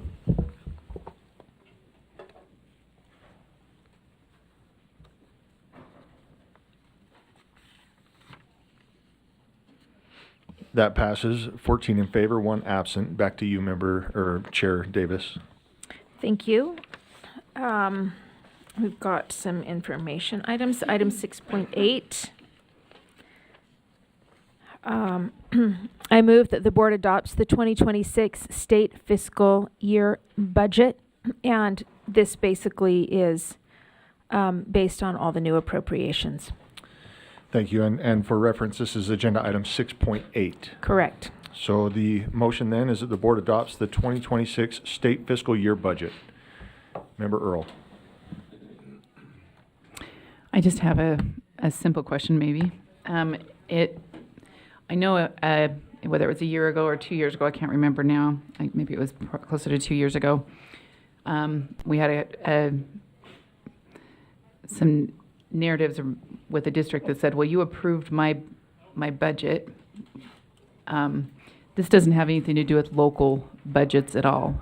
We may review their budget for certain things, if I'm remembering that right, but that's not, this is the money that goes to them, but this isn't, we don't, right? I don't know if that made any sense. That's correct. So, okay, I just wanted to make sure. So this is the big package, and while they may send us their small packages as kind of for checking for any technical stuff, that has nothing to do with what we're voting on today. Okay, thank you. The answer to your question was a yes. Okay, Yes, and if I can end my committee report by just saying. let's vote on this. Oh, Don't end yet. Let's vote. Okay. that would be important. The motion before the board is that the board adopts the 2026 state fiscal year budget. Let's vote.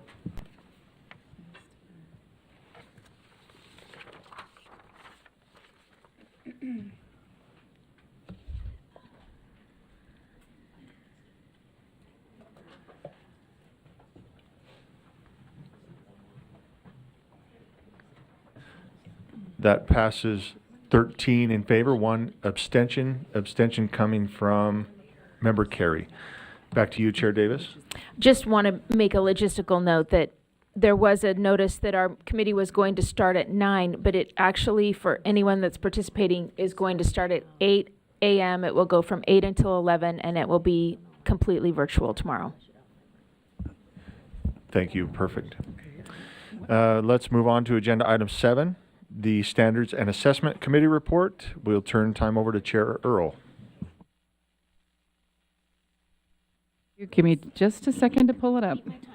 I know. I'm like, oh, I don't know that we can do that. Hold on a second. I have so many documents pulled up here. Let me get to.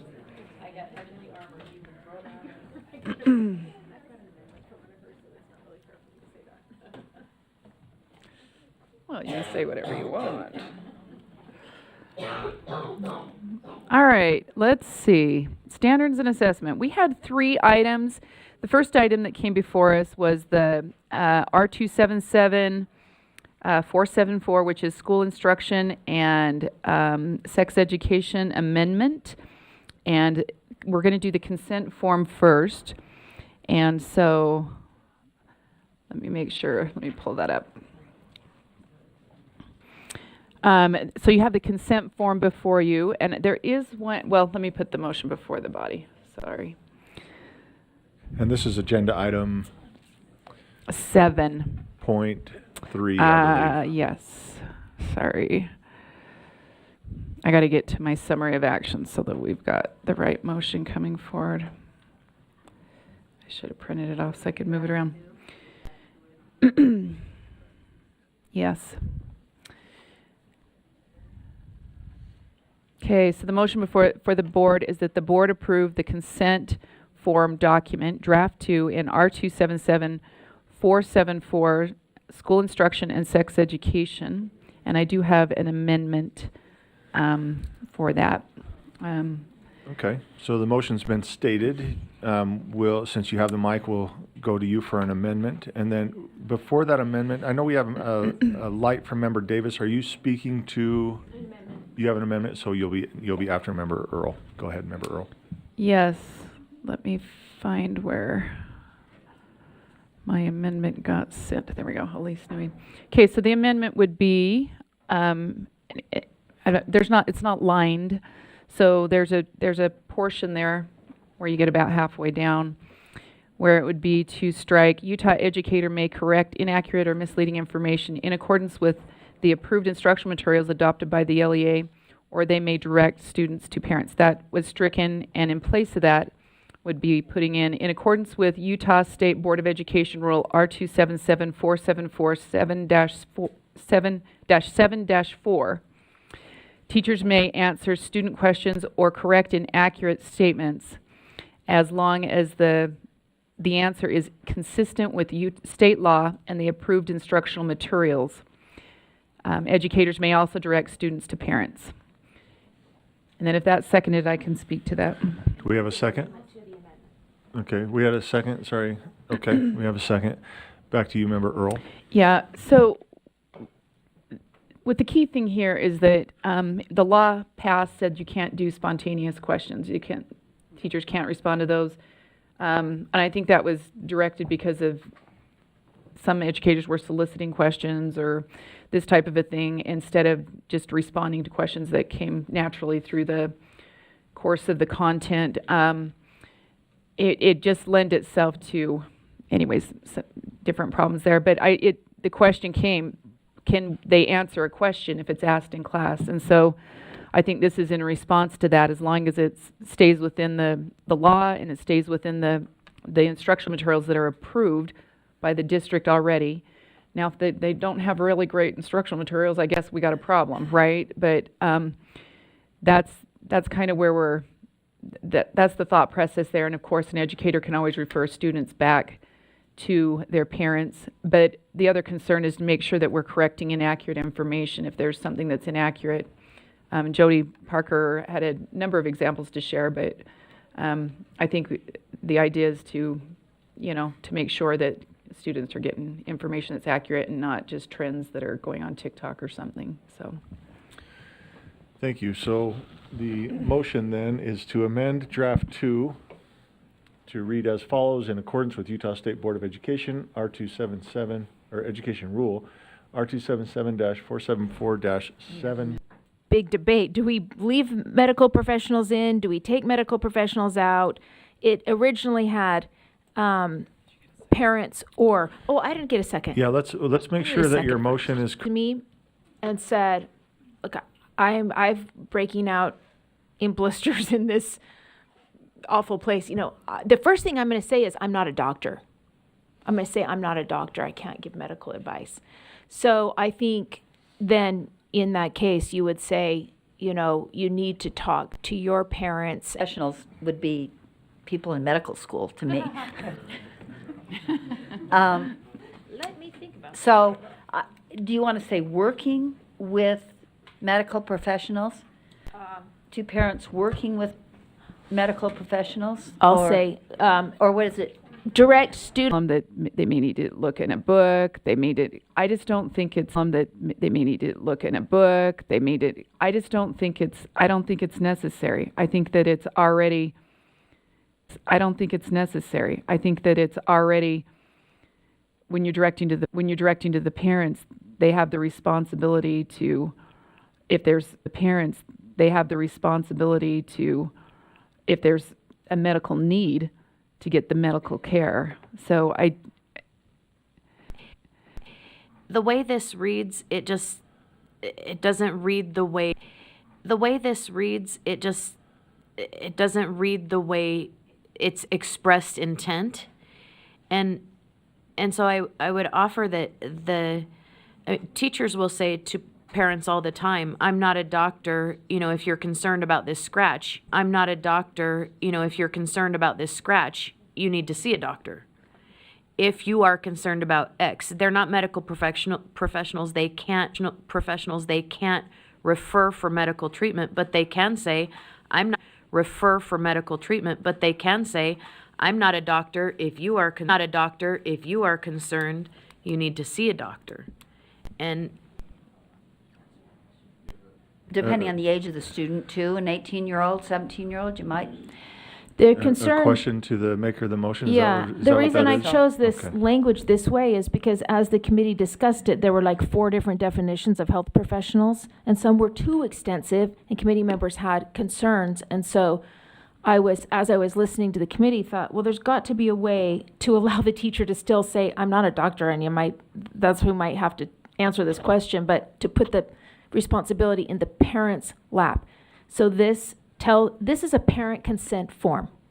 The parent signs this. I guess they could make a note on it, say, don't ever, say to my kid, we might need to talk to a medical professional. But what it's saying is that I'm going to send the kid back to you and say you all might need to talk to a doctor, because so many times the teacher's going to say, I'm not a doctor. That's a medical question that I'm not equipped to answer. Thanks.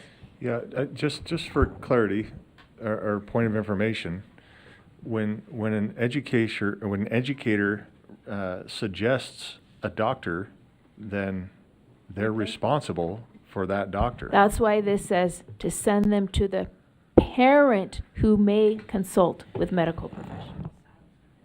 Okay. Member Carey. Thank you, Chair. Yeah, I'd just like to speak against the motion. I don't think it's necessary. If we send them to the parents, I think the presumption is the parent will act in the child's best interest. If the student goes up to a teacher and says, hey, there was an accident in the playground, we don't say, well, talk to your parents and they may consult with a lawyer, right? Or if they do something wrong, we don't say, oh, you're feeling guilty, well, talk to your parents and maybe consult with a priest. No offense, Rod. But, we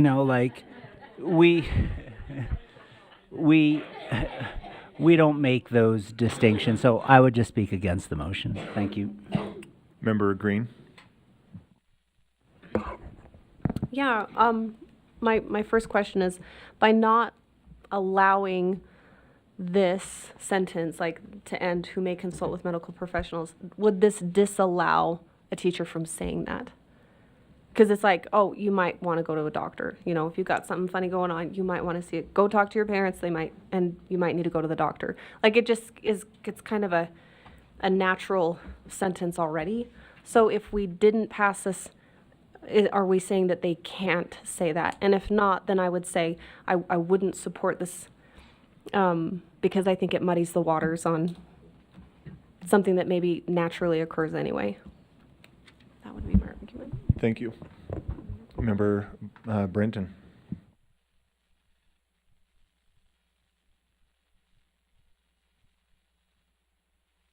Member Kelly. Yeah, I think the worry is that we place the burden on the teacher of diagnosing and telling a student what the next step should be, when really that's the responsibility of the parent. And I think it's important for us just to recognize that the parent really has that decision-making power, and it's not the teacher's responsibility to refer a student to, as Joe mentioned, either a lawyer or a medical professional or a counselor or anything of the sort. Thank you. So the motion before the committee is, this is an amendment to amend, is to add to the last sentence, or they may direct students to parents who may consult with medical professionals. Let's vote.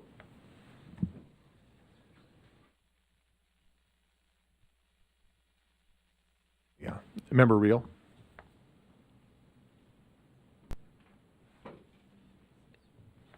Okay. Can I go in 1 second? Hold on. Okay. Oh, is it still open? Okay.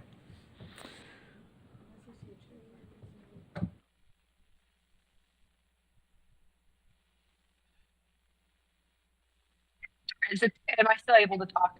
Yes, we can hear you. Okay, sorry, we had a kid getting in trouble. So just, speaking of parents.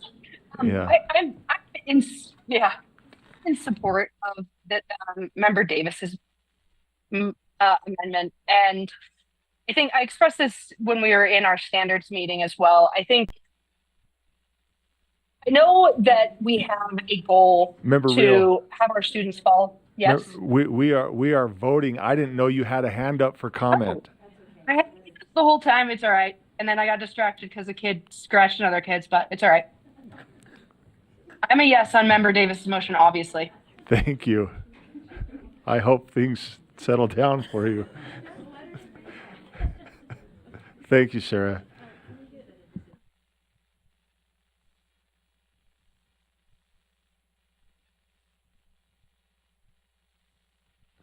Thank you. That motion fails. 11 in opposition, 4 in favor, those being Member Reel, Member Booth, Member Lear, Member Davis. This brings us back to the motion that, the amendment that Member Earl had put forward, where we strike the language in draft 2 and replace it with teachers may answer student questions or correct inaccurate statements as long as the answer is consistent with state law and the approved instructional materials. Educators may also direct students to parents. I'm gonna go back to Member Reel and see if she would like to speak to this, since she was speaking to it during voting. Member Reel? Thanks, Chair. I think at this point, if the amendment failed, I think there's an importance in health education to have those medical professionals involved, especially when we don't know the student situation. And I think that although ideally, I think parents can be equipped with a lot of information, similar to what Member Lear was saying, they aren't necessarily always so, and sometimes their post life, their family life isn't necessarily a safe space. So I don't think that is why I was in favor of Member Davis's motion originally, but at this point, I think I can't amend it again, so. Thank you, Member Reel. Vice Chair Hart. Yeah, I just need a little bit of help. What is if through you, I'm hoping that the maker of the motion, what is the difference between what is crossed off and what is amended? I'm not, what's the material difference? Member Earl?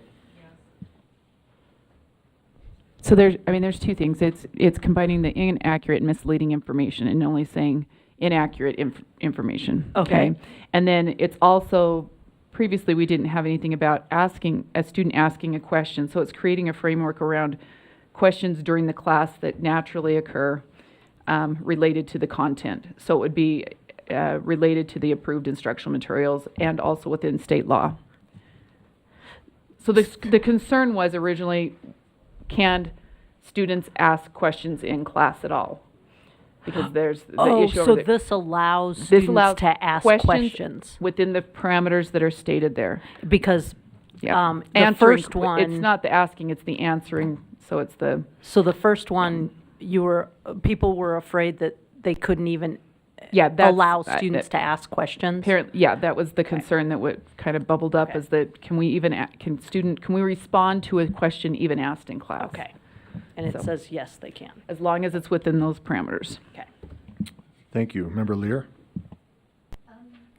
To the maker of the motion, and just see if this is something contemplated within this. I don't need to wordsmith it into oblivion, but would inaccurate or misleading, I don't want a teacher to get in trouble because someone picks out an answer and she'd provided, maybe it was incomplete. Maybe the may correct inaccurate, misleading, or incomplete information.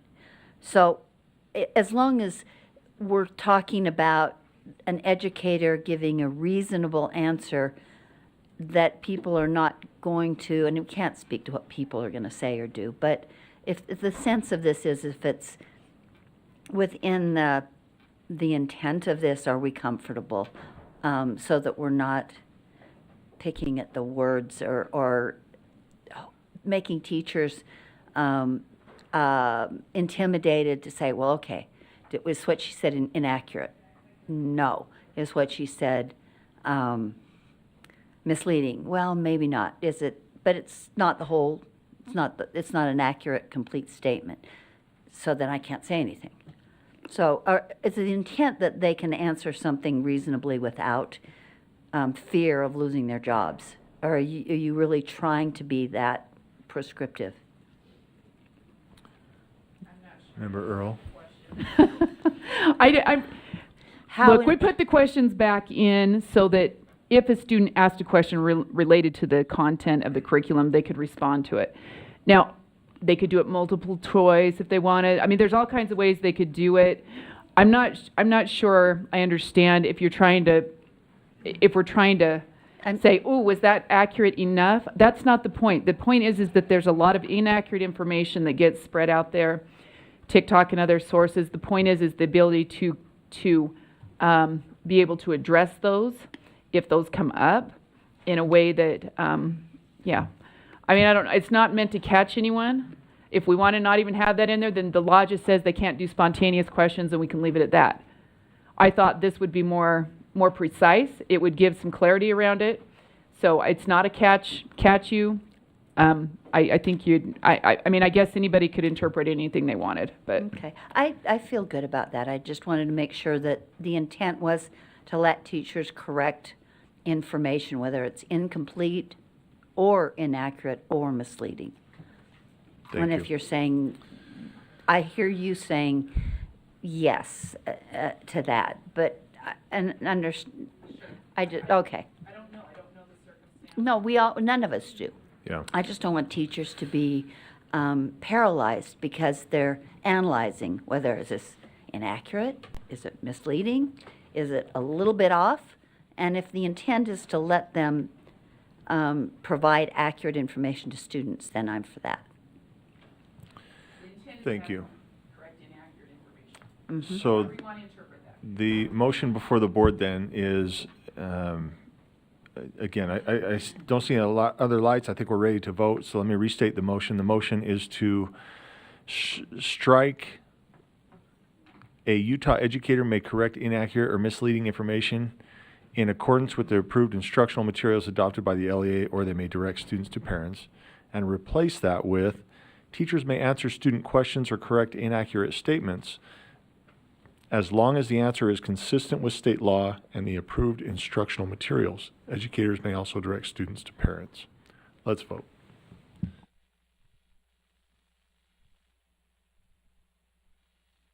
Member Reel? No.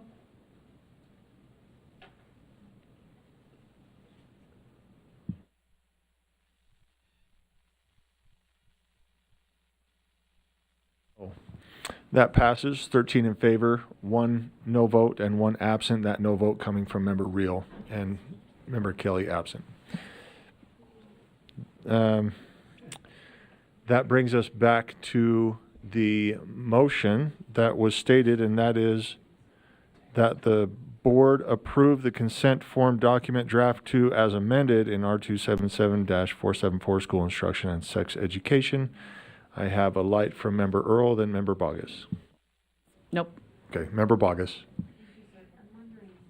On the backside of this form, in option 2, it states in the parental attestation, if you will, I understand that my child will receive an alternate assignment of equal value.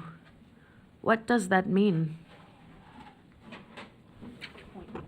Point value, yeah, that they won't have a assignment worth 50 points while everybody else has one of 100 points. It'd be the same valued assignment. Do you think that that will be understood? Yes, I do. Okay. Thank you. So the motion then is, once again, let me restate that the board approved the consent form document draft 2 in R277-474 School Instruction and Sex Education. Let's vote. Member Reel? Reel's a yes. Thank you.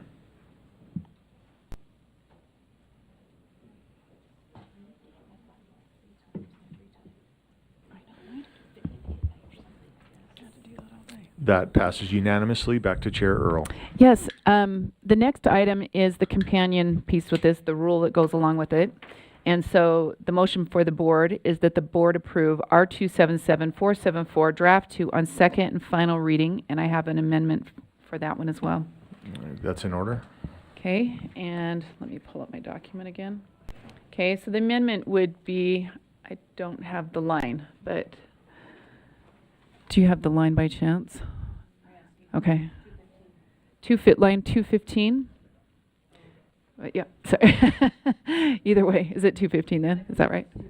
Okay, so it would be to amend it, section 2, or draft 2, section 7, subsection 4 to read as follows. A Utah educator may correct inaccurate or misleading information or answer questions asked by students in accordance with the approved instructional materials and the provisions in Utah Code 53G 10402. And then that's A. B would be educators may also direct students to parents in these circumstances. Thank you. The motion has been stated and is before you. Do we have a second? We have a second. Go ahead, Member Earl. It's just the same argument as the piece we just argued, that we had the inaccurate, misleading information, and it's just adding in there that they may ask questions as long as they're related to they don't overstep the law or the instructional materials that are approved by their local LEA. So. Thank you. So the motion before the board then is that R277-474 draft 2 subsection 7 or section 7 subsection 4 reads as follows. A Utah educator may correct inaccurate or misleading information or answer questions asked by students in accordance with the approved instructional materials and the provisions in Utah Code 53G-10-402. With another subset B, educators may also direct students to parents in these circumstances. Seeing no lights, let's vote.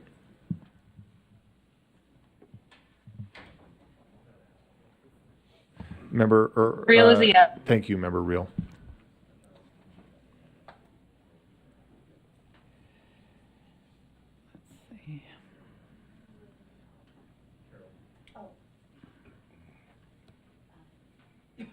That passes unanimously. Back to you. Oh, I'm sorry, not back to you. So we have Member Carey.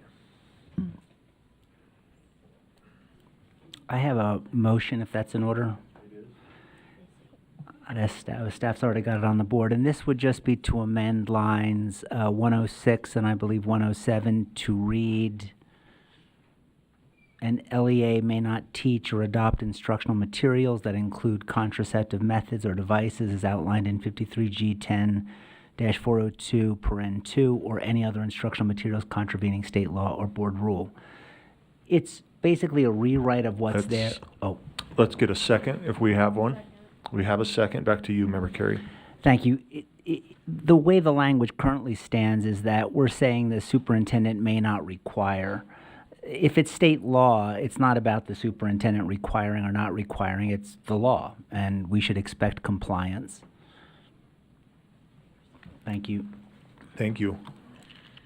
So the motion before the board then is to amend draft 2, line 106 and 107 to read, an LEA may not teach or adopt instructional materials that include contraceptive methods or devices as outlined in 53G-10-402, section 2, or any other instructional materials contravening state law or board rule.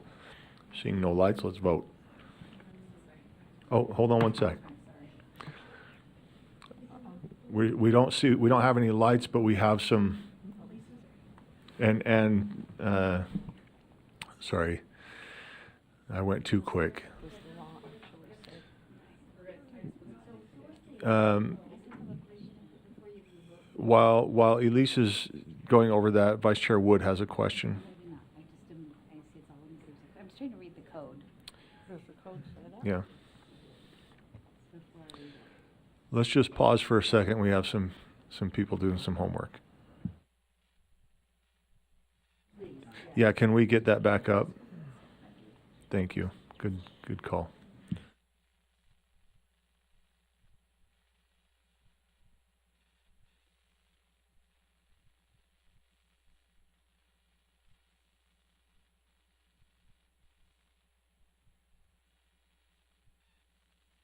I've seen lights go off. Are we?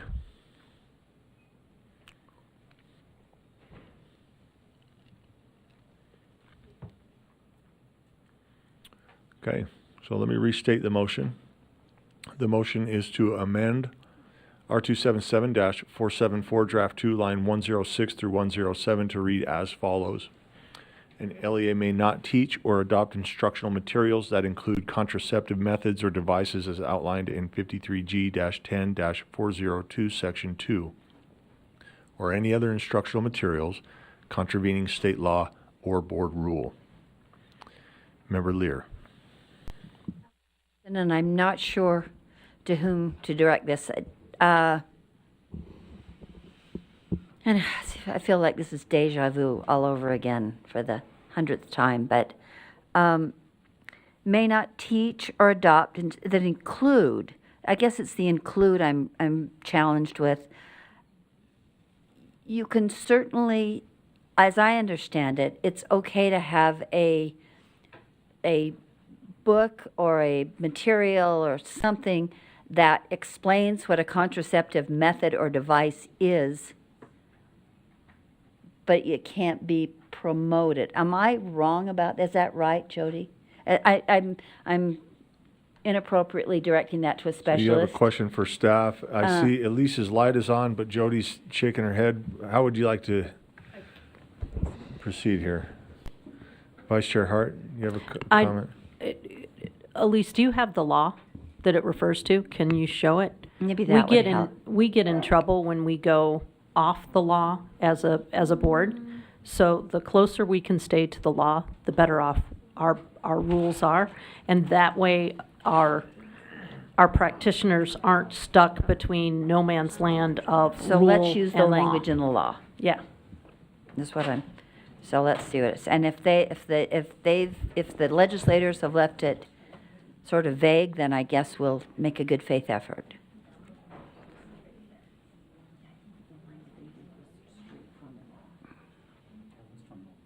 Right there.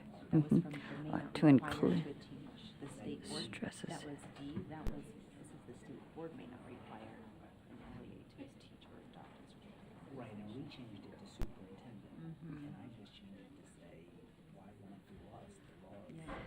To include information about or devices that stresses. So what verbs are we taking? Are we?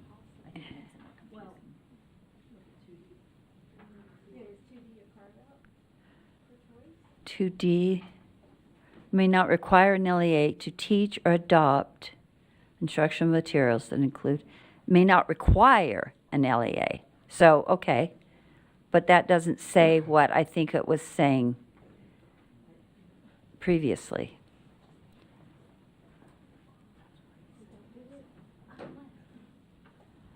So I think what we're providing in rules goes beyond what this what this provision says. We have a comment from Member Bollinger. If Member Lear, you, I'm know through you, I for know now. you're. I'm just processing. So Sure, Member Bollinger. Thank you, Chair. Can we actually bring the motion back up? I just wanted to read it. I just think that the language, the way that it says an LEA may not teach or adopt instructional materials that include contraceptive methods or devices, I think that language is really confusing to health teachers and to LEAs. They may not be going to the code. So if we're trying to clarify something different from code, then maybe there's a need for it. But it just, for me, that language makes it even more confusing of what they can and cannot do.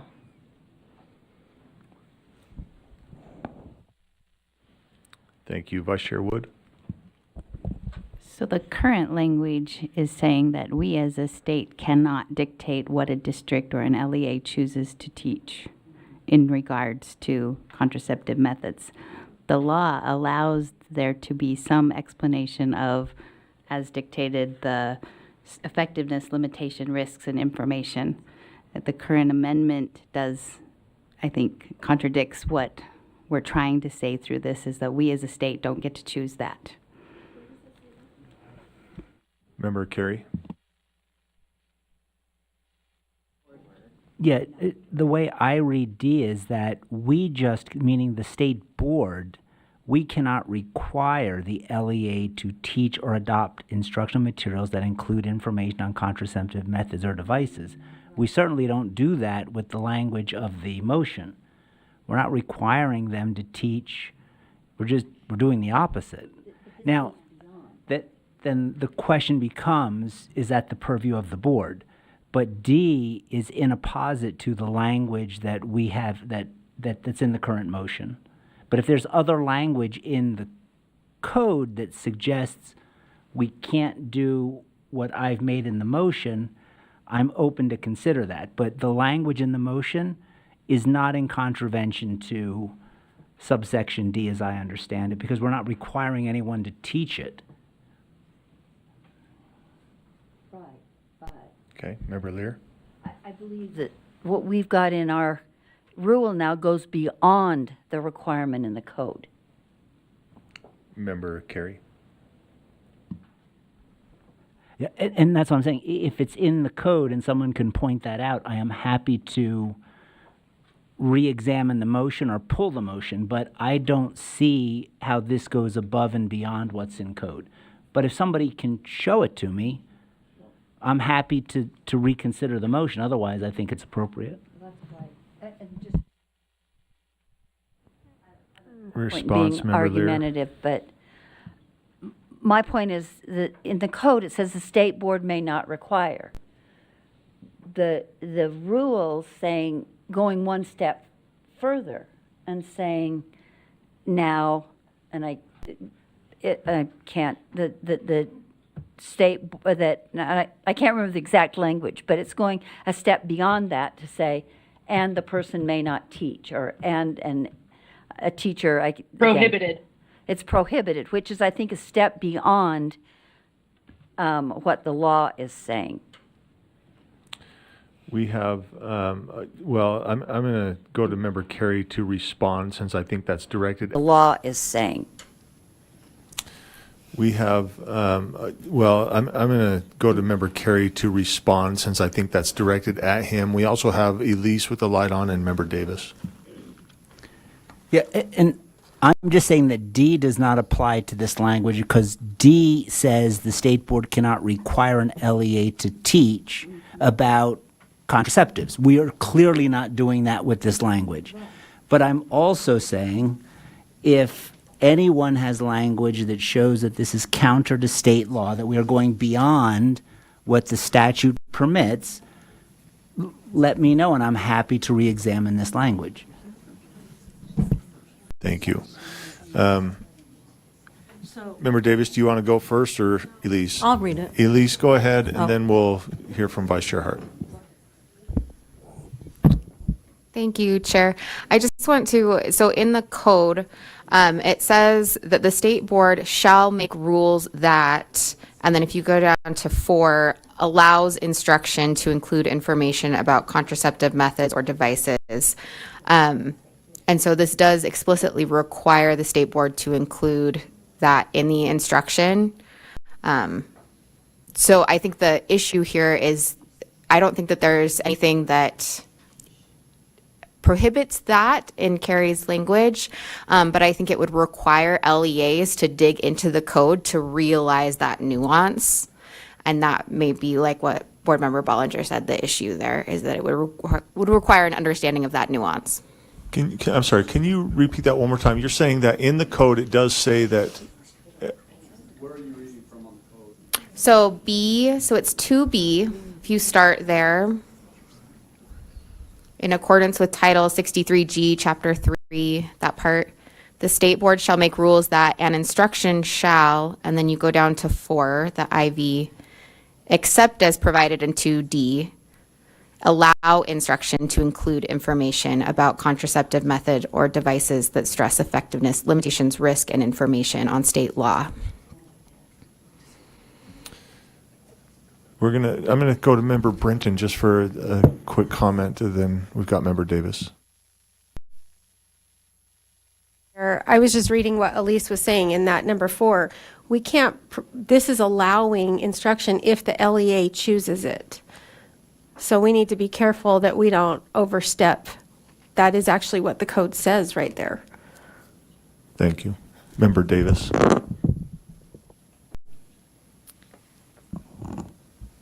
I was just gonna make a substitute motion that we just use the exact language in code.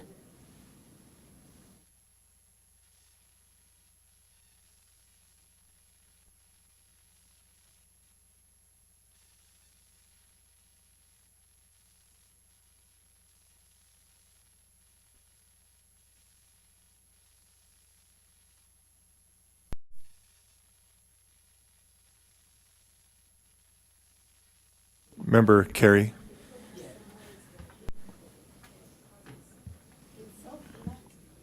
If we could see the language of the proposed substitution, that may be a friendly, but I'd like to see the language before. That's where I am as well. I mean, unless we just cite code, but if we're confused, I'm sure there's going to be other, not saying that we know everything, but if confusion exists in here, I would imagine it would exist out there. Right. No, you're right. Yeah.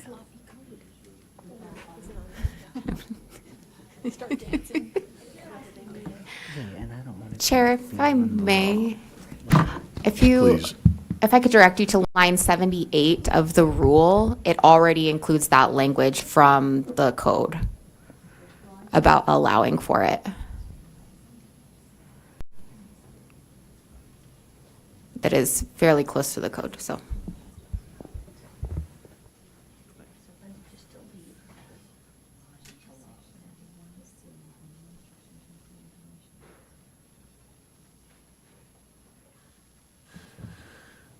Member Davis, your light is on.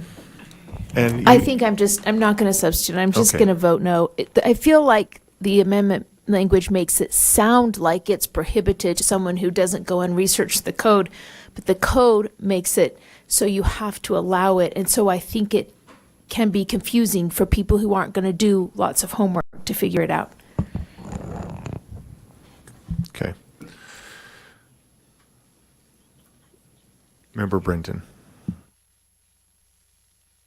Can I make a substitute motion to use the language in code, to substitute it for the language in code? So substitute Member Carey's motion. You can. I think what they're saying is. Is it already is there? Well, they think they're saying that it's already in here through lines 78 through 82.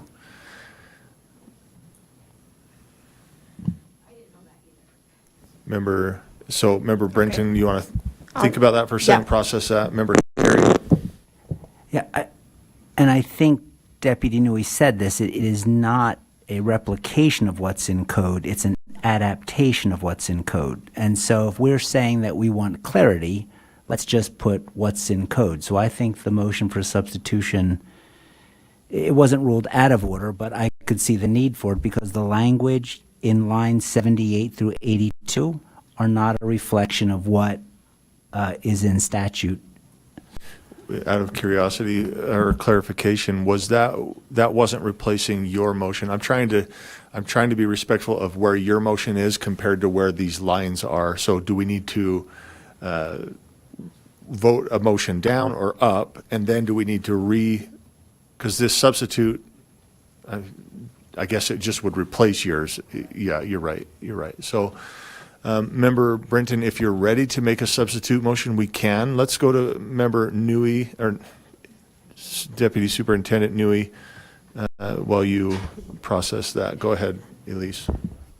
Apologies. Just wanted to add some more context. So the addition in this, so the difference that you're seeing in the code and in this rule actually has to do with HB 281. So HB 281 amended the language in code so that it does read exactly like this, but it just doesn't go into effect until July.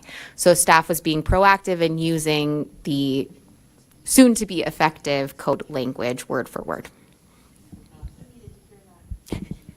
Thank you. Thank you, Elise. Okay, Member Brenton. I know. Okay. Okay.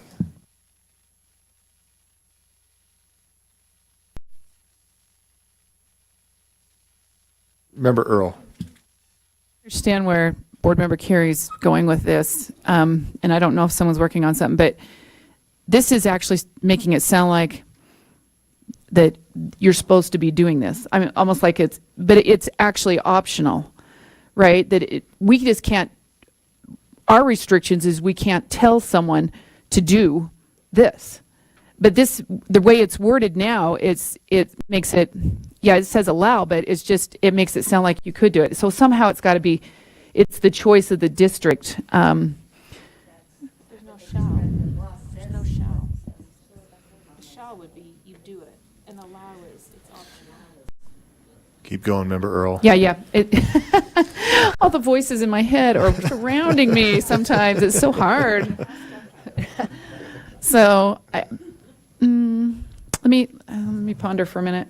I think I see where we're headed here, because the concern is that it's like, it looks as if you're supposed to. Can we take 5, can we take 5 minutes, and I'm going to go stretch my back, and you guys can actually do work. How's that? Thank you. We'll take 5.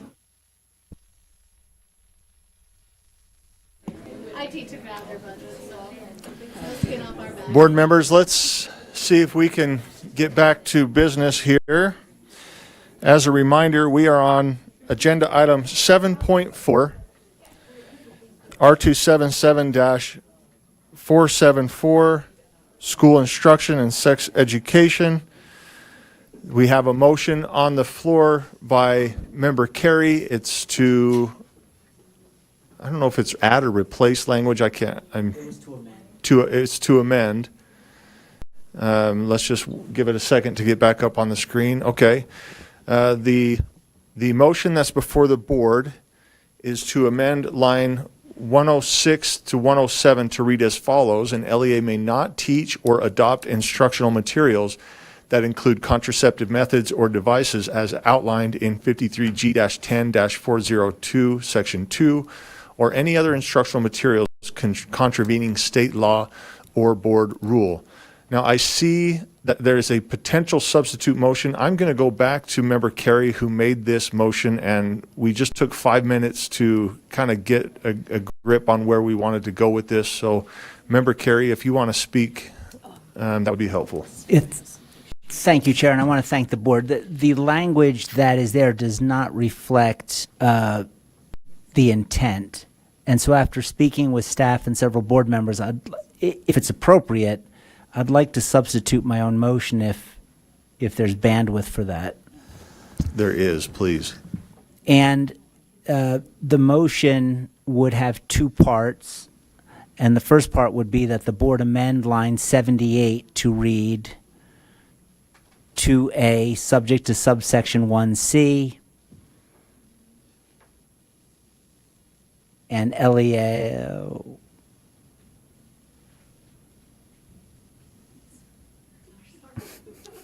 I was trying to talk as slowly as possible, but it wasn't slow enough. But the thrust of it, Chair, while that's being made is, I believe we may be in a position to delete lines, was it 106 and 107, by making this amendment to line 78. So line 78 would be amended to the thrust of it being an LEA may, but is not required to provide instruction to. And I believe that captures what the law permits. And because of that, the language in 106 and 107 would be unnecessary. So is that part of, let me just, is this part of your substitute motion then to add at the bottom, strike lines 106 and 107? Yes, sir. Let's get that clear on this substitute motion. Can you just move the comma before school, so you don't split the infinitive? Required comma to provide instruction. Yeah. Sorry, just like irresistible.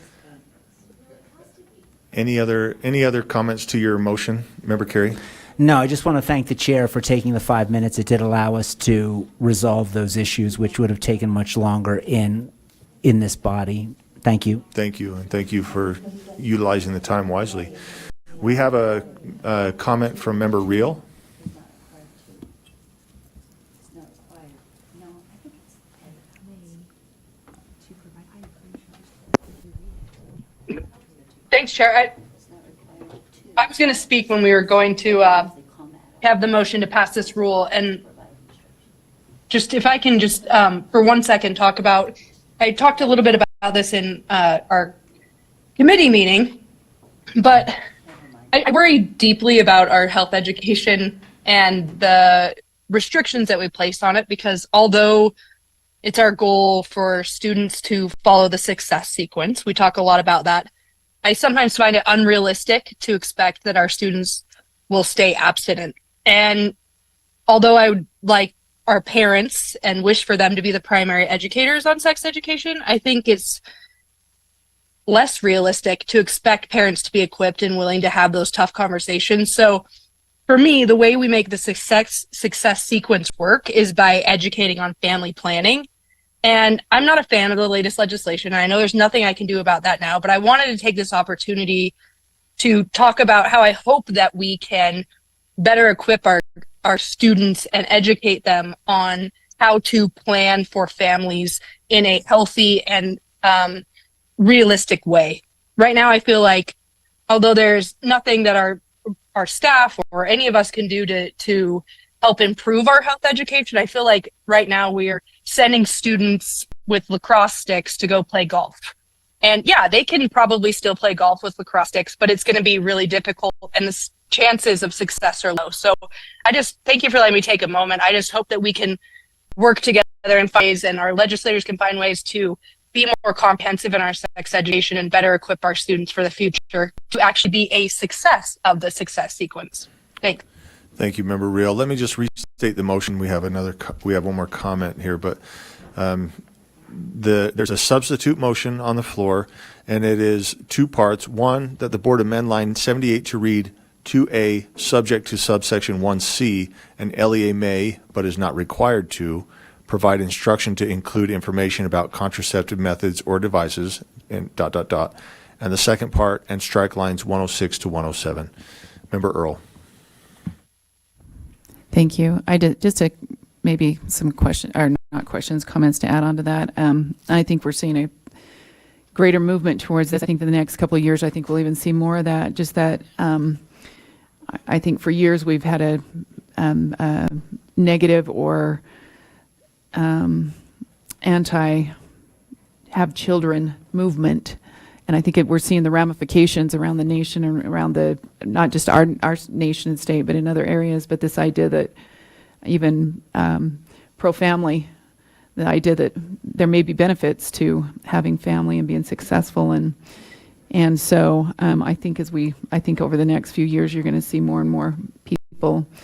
Some of that's economic, right? I mean, I think you're hearing that. We'll give you $5,000 for having kids. I don't think that's the right narrative, but I do think for our children that the right narrative is the benefit that families are for each other, right? And that it helps, often helps, I guess the supports for one another, right? So I guess just in adding to that I just see a positive narrative coming forward and look forward to that engagement. So thank you. Thank you. Board members, the motion has been stated. It is in front of you. Seeing no other lights, let's go ahead and vote. Member Real? Yes.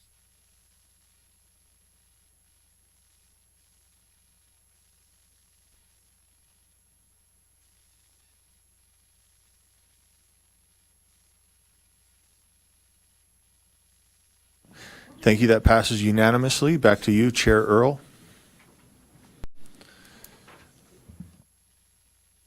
Motion and the... Sorry.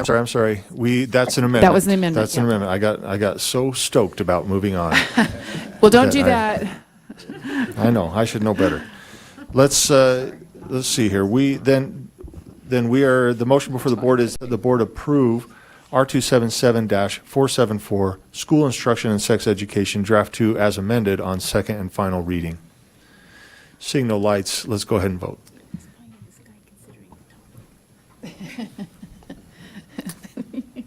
Member Real? Real is a yes.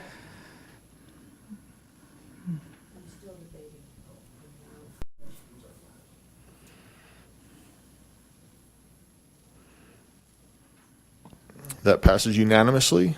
Thank you, board, for your work on this. Back to you, Chair Earl. Thank you. All good discussions. So the next item is it's action around R277920, school improvement and leadership development. And our staff have been very thoughtful about making this recommendation. This is some simplification language related to our springboard and elevate schools. And if you have specifics, I'm going to let the pros talk about it because we know it's a little bit nuanced, but it's actually trying to simplify. We have some schools that are involved in federal requirements for accountability and schools at the state level, and we've got our own improvement mechanisms, and that's the springboard and the elevate schools. And so this is designed around that. Sorry, I was giving you a little bit of information. So, but the motion before the board is that the board approve R277920, school improvement and leadership development, draft 1 on second and final reading.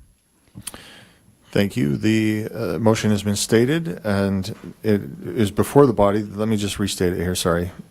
Get my mind in order here. The motion before the board is that the board approve R277-920, school improvement and leadership development, draft 1 on second and final reading.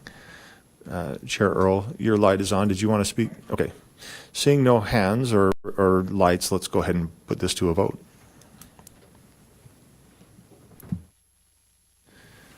Member Reel? Reel is a yes.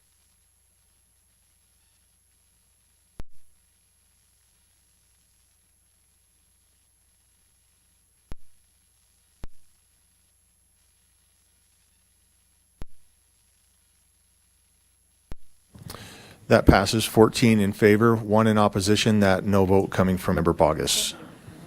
Chair Earl? I have some good news. We are done. But if you listen to our committee, we had an brief AI discussion at the end of it, and those come to us periodically. I know in Finance Committee, I love hearing the discussion from our trust lands. So those little information pieces, if you're not able to catch those and you're just hitting the things that are hitting the action items, you really should grab those. So anyways, there you go. We're done. Thank you. Board members, let's move on to agenda item number 9. This is Audit Committee report. We're going to turn time over to the chair of the Audit Committee, Vice Chair Hart. We just have one item, just making the motion that the board release the attendance audit report. The motion then is that the board release the attendance audit report. Mm-hmm. Member Bogus. I would just like to make a motion after this motion. Okay. Second. So, yeah. Okay. We just got to vote. We can't speak to the attendance audit until it's released, so we've got to vote to release it, and then if anybody wants to speak to it, we can. Perfect. Okay, so the motion that has been made and seconded is that the board release the attendance audit report. Let's go ahead and vote.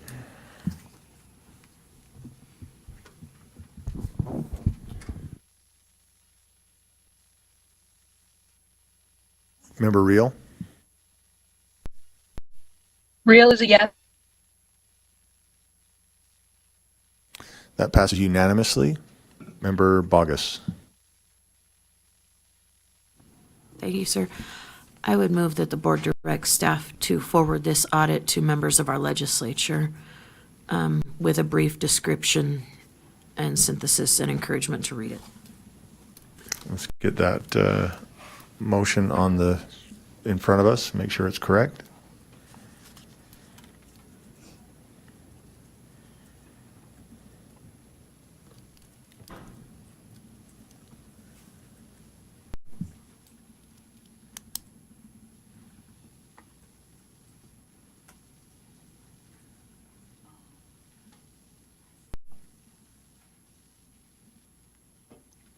Is that correct, Member Bogus? Technically, yes. I think that the body of the correspondence should say there's a section in there where it has highlights, maybe include those in the body of the email. I don't want to get too prescriptive, but Is your motion, like, does it, we can work out the, with a summary. with a summary and encouragement to read it. I think this is an audit that, I'll speak to my motion after I have a second. Okay, we just want to make sure that the motion is where you want it, and then we'll go from there. So I have a question. Can it say members of the legislature, or do our staff understand that we're not just sending this to the president of the Senate? And I'm asking, it's a genuine question, not an assault or an allegation. Do we understand that we want every individual legislator to have it? I would guess that would be part of your motion. Okay, then I'm okay with what it says right there. Oh, they changed it. Okay. Is your motion correct then? And we have a second, is that correct? Okay. Speak to your motion. So, of all the audits that we've done, I think they are all important. I don't want to understate any of them, but I think of any of them that our legislators need to take the time to dissect, read, digest, process, and really inform policy-making decisions. This one would be it. And a lot of times we release them, we talk about them. I think we may need to make an anomaly of this one in that we directly forward it to them and we encourage them to take in this information and all that it says. Thank you, sir. Thank you. I've got Vice Chair Hart and then Member Lear.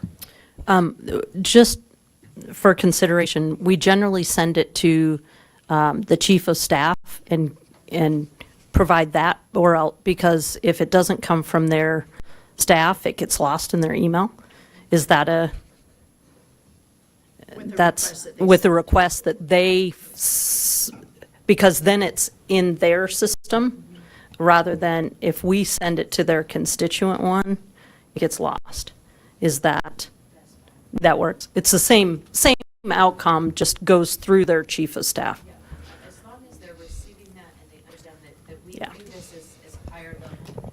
And I know that the members of the interim committee are waiting for this. Okay. Yeah. Yep. Well, the public can only hear half the conversation. They're going to wonder who Molly is talking to and what she's talking about. They'll just be like, yeah, there goes Molly again. Yeah. Okay. So you're saying let's make sure. Okay, this is good. So we have Member Lear then. Summary in the beginning of the report. So I don't want more work for staff to create a different summary. I don't know if it really matters, but we could say the executive summary, or members of the legislature with noting the executive summary or something like that, so that they're not believing they have to write another summary. Okay, so has our motion changed? No.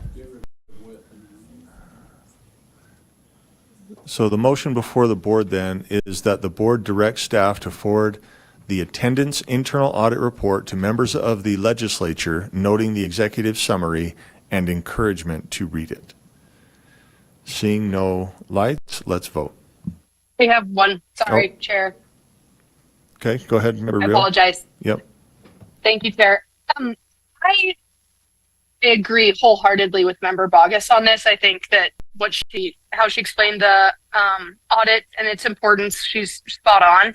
I do wonder sometimes about, it's sort of, oftentimes I feel frustrated when the legislature doesn't, work as closely with us on some items to get information or before they even pass legislation. And so sometimes I wonder if we are preemptively sending it to them before we have had as a board a chance to analyze it, get our thoughts, and maybe have some things that we would like to do based on what we've learned from the audit and then pass it on to the legislature. It makes us more relevant, is in summary, when we are allowed to have more of that piece before they start passing laws or changing laws because of what they see in this audit. So although I want to have the legislature read it, I think everyone should read it. I highly recommend it. I wonder if this is a little bit too soon before we've had a chance to actually fully vet it take what we see from it with our expertise at the board level, and then provide recommendation and thoughts to the legislature at that point,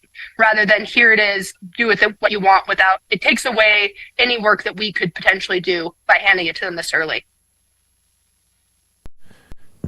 Thank you, Member Reel. I'm not sure if there's a motion in there or if you're just expressing your thoughts. Yeah, just a thought. Yeah. Okay. Member Earl.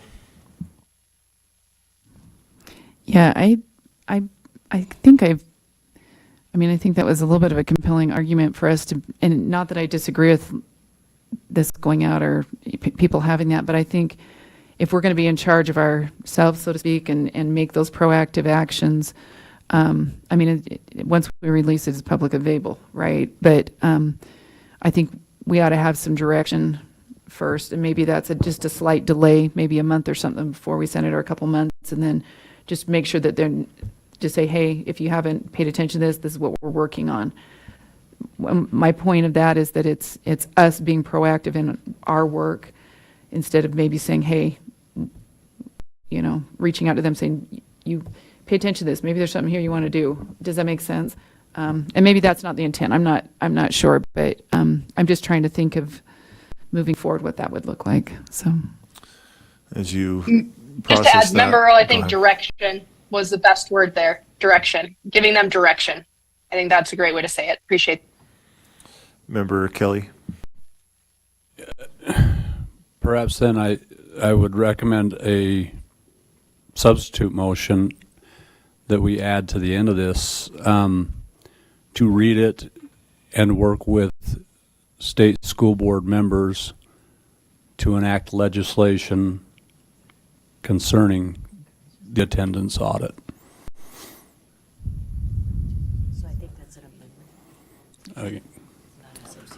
Okay, yeah, sorry. Amendment, not a substitute motion then?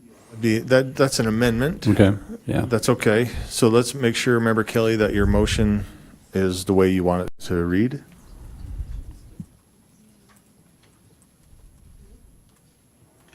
And we want to call it exactly what are the attendance internal audit report? Or is that redundant? Yeah. Considering that above. Yeah, seeing this is a motion, so it would be connected to the Member Bogus's motion. Yeah, concerning the audit, I would say. Or the report. Yeah, I think the report's fine too. Okay, Member Kelly, I think just adding that to the end of that sentence. Do we have a second? I would second that. Okay, we have a second. Do you want to speak to that, Member Kelly? No, I think it speaks to what they're saying. I don't disagree. I've said many times that we need to act instead of being acted upon, and I think this gives us a chance to express to them that we want to collaborate with them, and we want to be involved in those discussions and have the opportunity to give feedback on how we can move this topic forward in a positive way with legislation. Thank you. Member Davis? Oh, can we go to Superintendent Dixon? Member Davis then. Well, sure. Now your light's on. You've queued me up. All right. Member Kelly, I really appreciate the proactive approach. I spent a lot of years watching reactive actions instead of proactive, so I really appreciate that. I'm wondering, however, and I'm looking at a lease. I believe that attendance is on interim as a study item. I know that we ask for it as well as legislators ask for that to happen, and generally out of that, if things emerge, they will push forward that the committee take up legislation and they'll find a sponsor. So I'm just wondering aloud here if rather than working on legislation, maybe more general in addressing the concern so that we're leading out with it, but that it's a topic of discussion to see then what emerges, rather than trying to target. Otherwise, you might have a number of people raise their hand and all trying to have competing legislation. So it's just a way to maybe streamline it so that you can still drive the bus, but thinking maybe interim might be the place to do that, where you all could come with proposal, a presentation and proposal based on what we know. Just trying to think through it of the best way to go about it. Thank you, Vice Chair Hart, and then So, Member Davis. so yes, we were, let's see, I don't think it's special to us, but interim does have absenteeism. We also already listed, so it may not be necessary because they're already doing it. They've already made it a study item. We were requested, we know this because we were requested to put together a presentation on what they're doing first, which was teacher accountability, the UPPAC stuff. So in that conversation, this was already mentioned. So we're already doing this. The second thing is a lot of this information will be brought up in the conversation around 508 and the study that McPherson's bill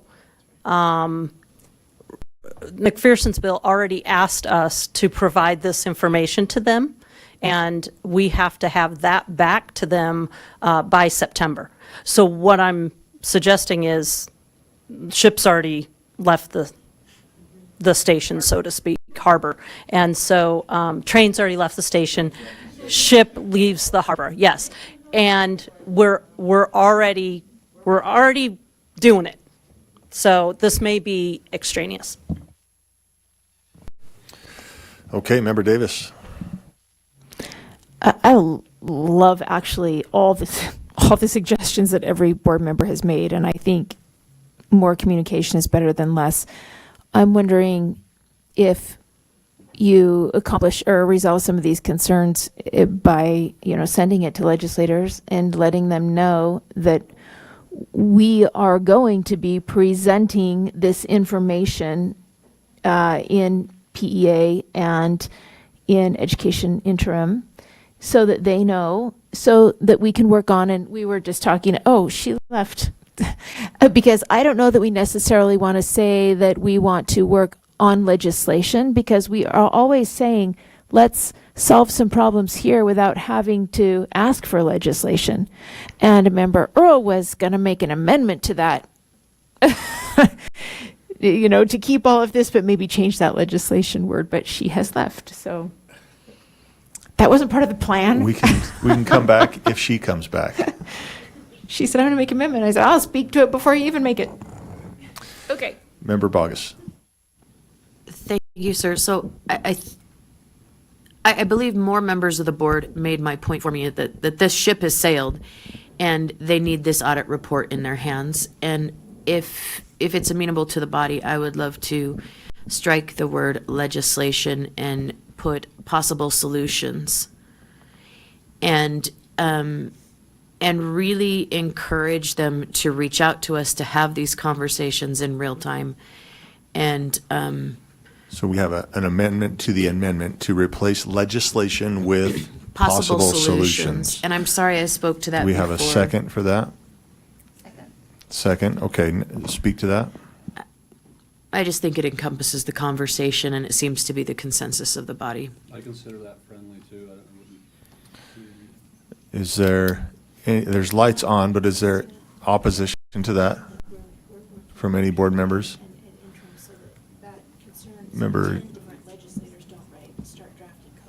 Member Davis, is there opposition to changing legislation, or was that your? I was just asking if she wanted to. Let's get your microphone on. I was just asking if she wanted to extend it to say that we will be presenting also and working with PEA and Ed Interim on potential solutions, so that we don't have 10 different legislators start drafting code. I mean, you could, but that's happening regardless of the motion. 10 different legislators? No, us presenting it to. I know, but wasn't the concern expressed you could get lots of different legislators out there starting to draft bill code, bill drafts. So if I may. Opening files. Member Vargas. Without objection, if this passes, we could just add that language as a reminder of the PEA presentation in the main motion. And it would make more sense than to do it in this motion. Okay, is there anybody, so we have a amendment to the amendment to replace legislation with possible solutions. Is there any opposition to that? Seeing none, let's then go back to the motion to amend by member Kelly that is right there. Okay. And with that, we'll start speaking to this then, this motion to amend. So member Carey. I just have a point of information. So the draft that we have has the watermark protected draft, and I'm assuming that's because we hadn't voted to make it public. Now that it's public, this will be the same version. It won't be a draft anymore. It'll be the final version. Yes, according to our not AAGs, our IAs, AIs, CAE. According to Debbie and Kevin. So, and my other question then, Chair, would be, will we be provided a non-watermarked PDF of the document so we can share that as board members directly? Yes. Okay. And on the website. Oh, thank you. Thank you. Member Kelly. Forgive me for not knowing Robert's rules inside and out, but would it be appropriate to add state school board there in that amendment? And work with state school board members? Yeah, I don't think that's just for clarity, is that right? Yeah. And we could just capitalize, no, that doesn't matter. State school board, and work with state school board. Okay. Okay. So the amended motion, is that satisfy what you're looking for, Member Kelly? Yeah. Perfect. There's a motion to amend, and it is to add at the end of the motion and work with state school board members on possible solutions concerning the report. Let's take a vote on this since we've had discussion to it. So let's put this to a vote, and let's get that open. Voting is open. Member Reel. Real is a yes.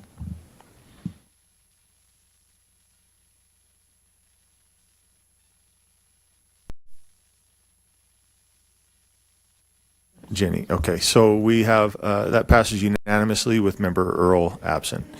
Okay, this brings us back to our underlying motion, which is that the board directs staff to forward the attendance internal audit report to members of legislature, noting the executive summary and encouragement to read it and work with state school board members on possible solutions concerning the report. You want to wordsmith that? You do, don't you?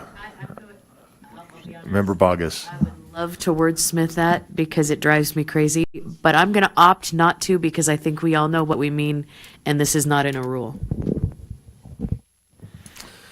Okay. So the motion has been stated. Let's go ahead and vote. Member Reel? Real is a yes.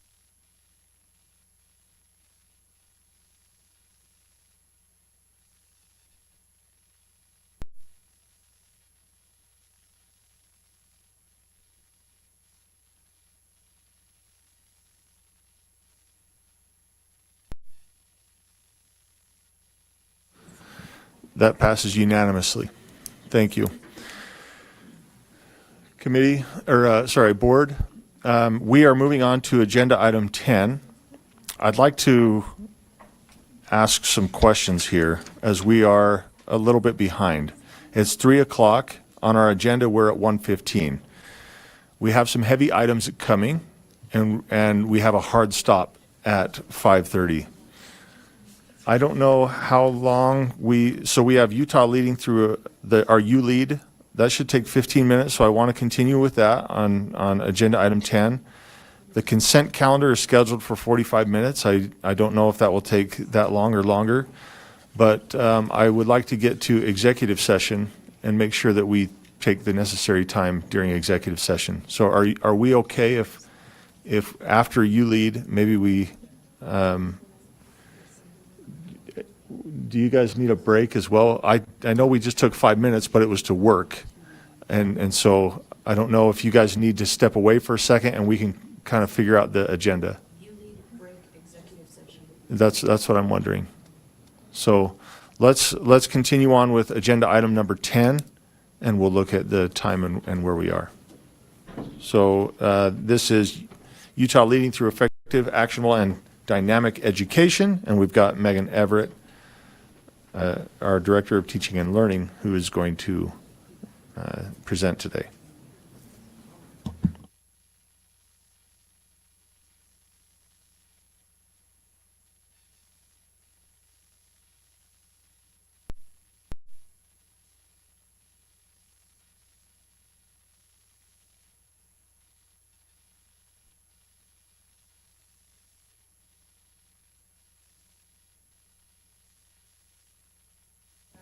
Let's get that microphone on. Thank you. Megan, go ahead. Magically on. Okay, great. Director of Teaching and Learning, to share ULEAD's update for the past quarter. Quickest of reminders, ULEAD looks for those positive outliers, works with higher education to uncover how they got to be the positive outliers, how other schools might scale, adopt, replicate those practices, and share and connect those. So the report we're going to focus on today is effective third grade reading practices. This is from our science of reading expert at Utah State, Dr. Downs. And you might remember he wrote one previously with Washington County School District from K through 3 teachers. This one and that was more about the practices of like PLCs and planning for the classroom. In this report, he went to third grade teachers and actually looked at their teaching practices in the middle of the lesson. A little bit of background, where he's looking at in this word reading skills is he found teachers focused in this area of phonological awareness, decoding, sight reading, and that word recognition strand that leads to connected reading. And also from the background research, it says that word reading accuracy and text reading fluency are 2 really big predictors of the ability to have comprehension. So Dr. Downs pulled his group from third grade oral reading fluency outcomes. He found 4 Title I and 6 non-Title I schools that had some of those outliers in them. And then he was looking for an effect size of each teacher at 2 standard deviations. Oh, it's on mine, but not on yours. 2 standard deviations above the mean. Really interesting to this report is normally ULEAD only looks at outliers, but in this instance, he had some teachers that came up in those schools that were not 2 standard deviations above the mean. And so he was able to see the difference in what outlier teachers were doing versus what some of the non-outlier teachers were doing. So he found 3 big themes. Outlier teachers used decoding and fluency practices. Outlier teachers explicitly prioritized instructional tasks, and then outlier teachers avoided those low leverage practices. So just a little closer look at those. This was a list of decoding practices and fluency practices that he found that were in every one of those outlier teacher classrooms that he visited. That aligns with research, letters, a lot of the work that our literacy team is doing. And in the report kind of highlights what each of these might look like, and really interestingly at a third grade look. I think a lot of times we get the kindergarten and first grade example, and maybe not the second, third, fourth grade example. Theme 2 is about explicitly prioritizing those instructional tasks. That ties directly to our literacy framework, where these teachers are tailoring their instruction and interventions, and they're planning ahead so that when they are in the moment in the classroom, they're meeting the needs of each kid. So really clear in those outlier classrooms that was being done. And this is the really interesting part. So in the classrooms that were not outliers, he found that they were doing some of these lower level practices. It's not to say that they're terrible, but they are pretty common, and some of the information around the research as to what these are and how you might make a switch is included in the report. The other thing I wanted to share with you is our innovation and collaboration cohort. This has been going on over the last year and is coming to a close. We looked in the ULEAD legislation at calls to help support innovation and collaboration across the state. So we were like, well, How about we look with some teachers that are at the start of their practice and help them engage in this kind of practitioner inquiry model of reading about best practices and research, putting that into practice and being there with them along the way and documenting what they do. It can be really hard sometimes when you're an outlier to look back at what you did 2, 3, 5 years ago. We focused in on the middle grade mathematics as one of our focus areas this year. 8 LEAs participated, including both traditional public and charter schools. Some of these were from across school sections. In the charter school space, it was interesting because we had 3rd through 8th grade in the same schools, but they don't necessarily always get a chance to talk to each other, being in like different buildings. So we had full day sessions, alternating with 90-minute online sessions to reduce the need of teachers to be out of the classroom. We could do those in the evening and have touch points. Teachers came in and planned, researched. They were provided funds where they could purchase their own reading materials and things and conduct their own book studies with their teams and plan for these effective practices and then check back in on them over the course of the year. We also went to schools and made classroom visits, both in the fall and in the spring. And the teachers identified the look-fors from research that they wanted to work on. And then that was what was used in their rubric in the fall and then in the spring. There are a couple really great quotes. There were tons of them. We could have picked any of them, but I found a new love for math with my research and new things learned. My math class has changed and students love math too. Or after implementing our research in my math classroom, I found that students are more likely to use math vocabulary, ask deeper math questions, are more engaged, and generally try harder to succeed in class. I will also mention that most of the practices that were used, they weren't specific to any one curriculum. They were really, most people chose to work on how teachers were instructing. So how were they asking questions? How were they eliciting student feedback? How are they giving students a chance to solve problems and talk to each other? Was the depth of questions that they were asking. On the 13th, we have a celebration of this learning where all the LEAs are coming in and displaying their work and sharing their posters. And you are very much all invited. We'd love to see you, Basement West. Such an amazing event space. And then coming up with ULEAD, so we have a high school attendance report that's been ongoing and we're still working in the editing process there. An engagement with technology report that's growing out of some of the reporting in the Digital Teaching and Learning Survey in outlier districts or LEAs. Teacher job satisfaction at the Southern Utah University. This researcher has actually been in contact with 300 to 400 teachers through IRB and all approved, but in talking with them. A 4th grade cross-curricular impact. This is 2 different researchers, one looking at how are they bringing together math, science, social studies within the room and what impact is that having in the outlier space? And then the other researcher is looking at the impact of technology engagement in that space. And then 6th grade BYU has still been looking at mathematics visits over the course of the year. And on June 5th, they are bringing together their outlier 1st grade teams from the previous report, 6th grade teams from this report, and inviting across those 5 districts that they interact with, other teacher teams to come in and learn from them, which is a pretty cool outcome. As always, available on the ULEAD website. And that's the update.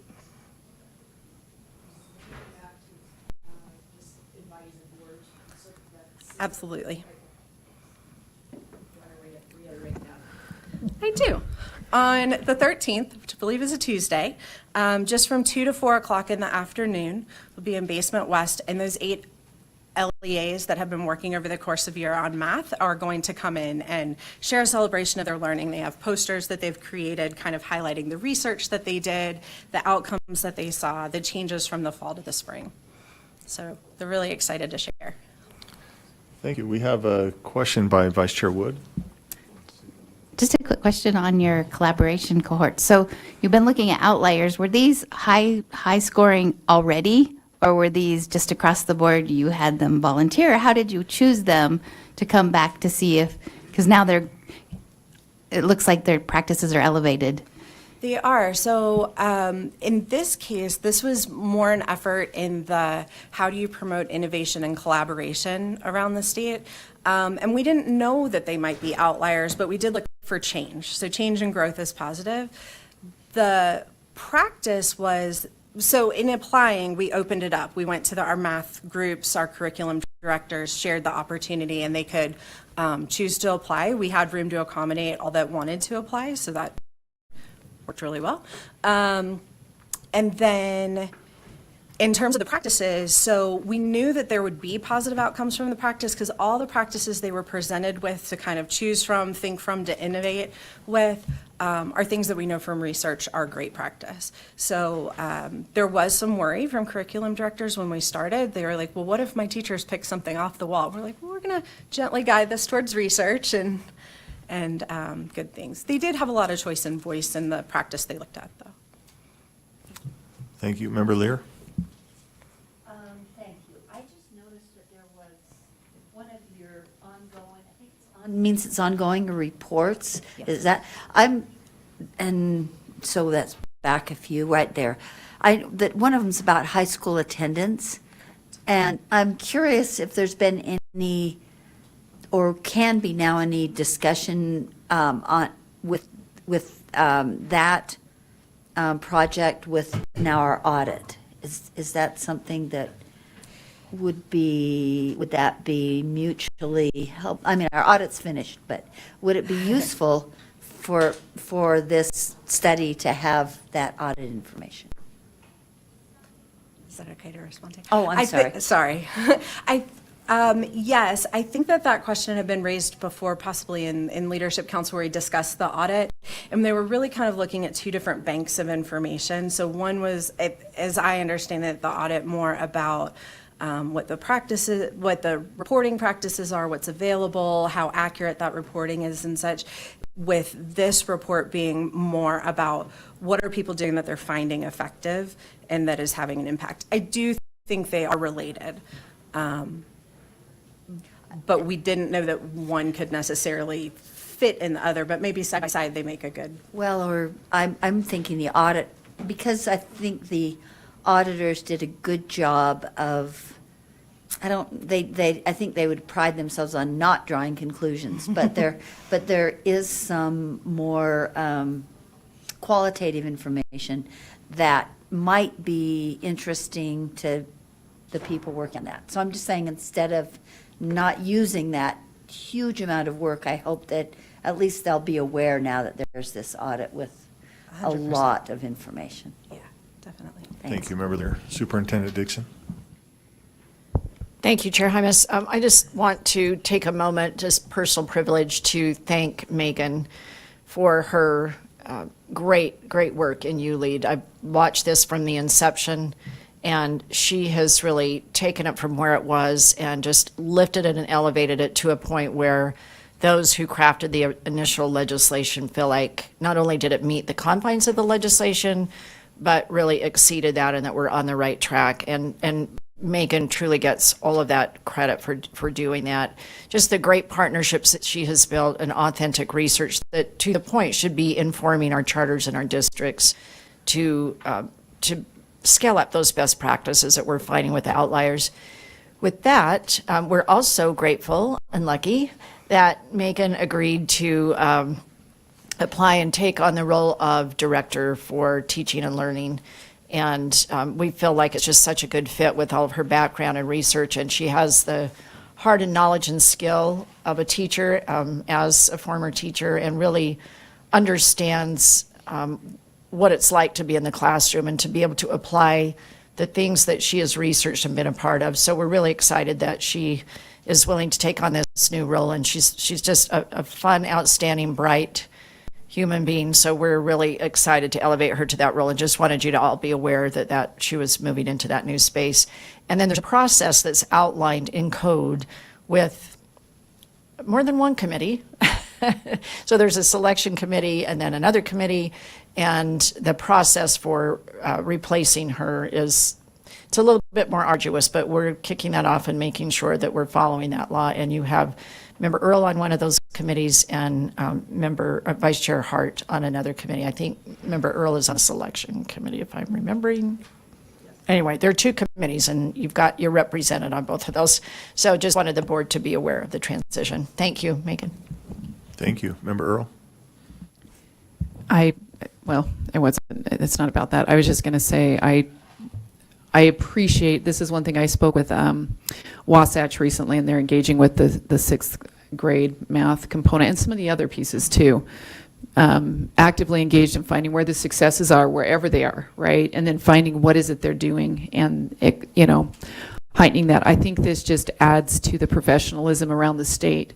This idea that anywhere in the state you could be called out for your high quality education of what you're doing. So just good things going on. I'm glad it got on track. I think it was off track for quite a while when it first got started, and matter of fact, I think it was maybe contra to what we've got going on now. This is just a great direction, and so I thank you for all your efforts in this area. Thank you. Thank you, Megan. Appreciate your time. Board members, I am wondering if we can get our board or our monthly budget report. And I know we have Deborah Jacobson here, and then we can take a break as we set up for executive. Is that okay if we do that? Deborah, will you come forward and this is agenda item 12. And we'll welcome Deborah Jacobson to present this information.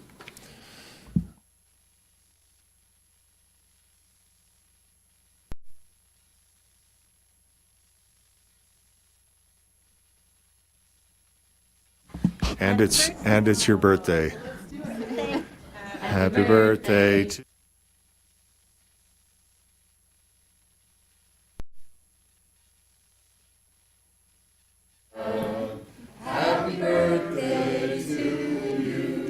You can thank Deputy Jones for that. I knew it. I was going to say, now I know why he was sick.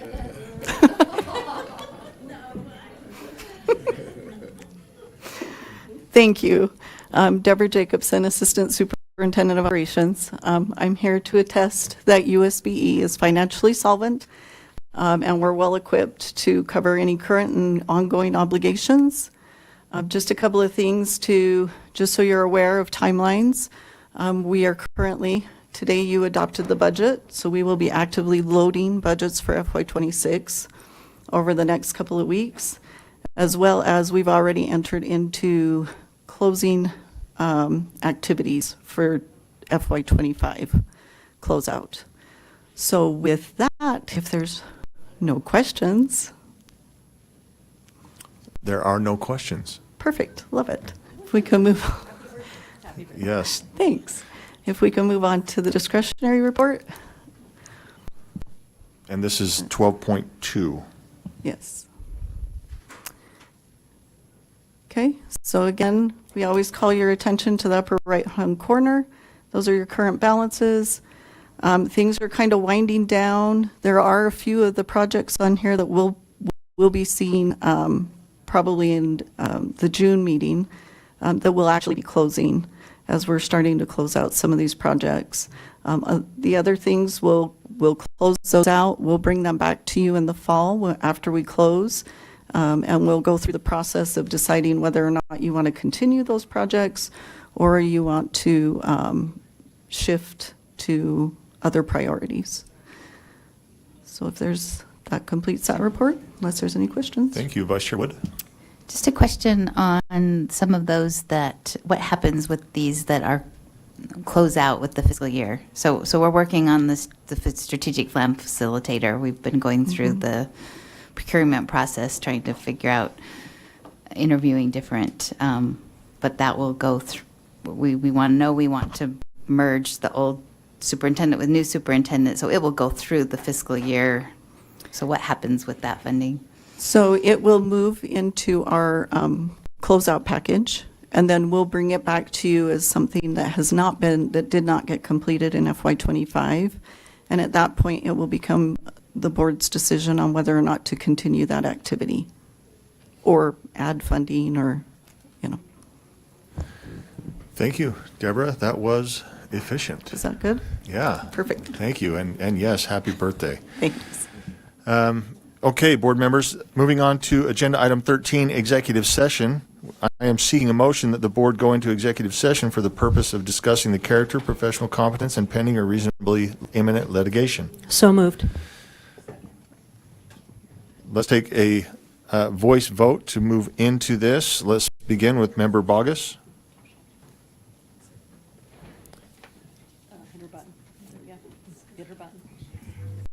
Yes. Member Bogus is a yes. Member Bollinger? Yes. Member Booth? Yes. Member Brinton? Member Davis? Is absent. Member Earl? Yes. Member Green? Yes. Member Hall? I'm a yes. Member Hart? Yes. Vice Chair Hart? Vice Chair Wood? Yes. Member Carey? Yes. Member Lear? Yes. Member Kelly? Yes. Member Reel? I know she can't join. I don't hear her vote, but that passes. So we will take a few minutes as we set up, and board members, please stretch, use the restroom, whatever you need. Thank you.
Okay, board members, let's go ahead and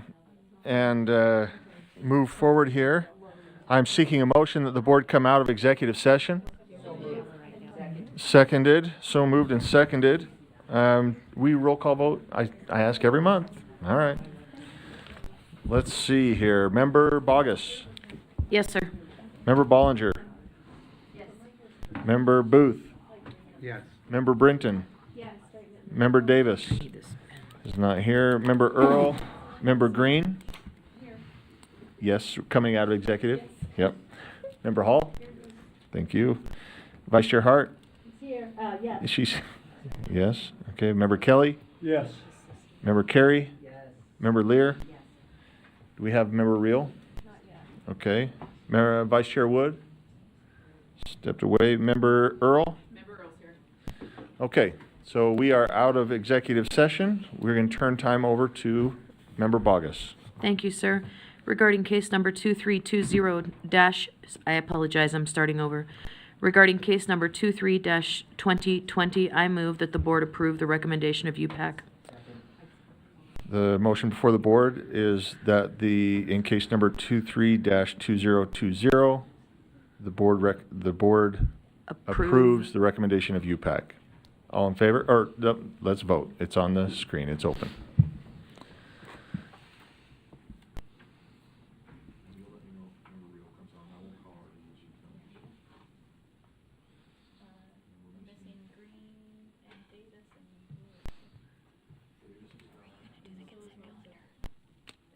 Yes, I will go back to that. I will come, I did not mean to skip over that. I'll come back. Thank you.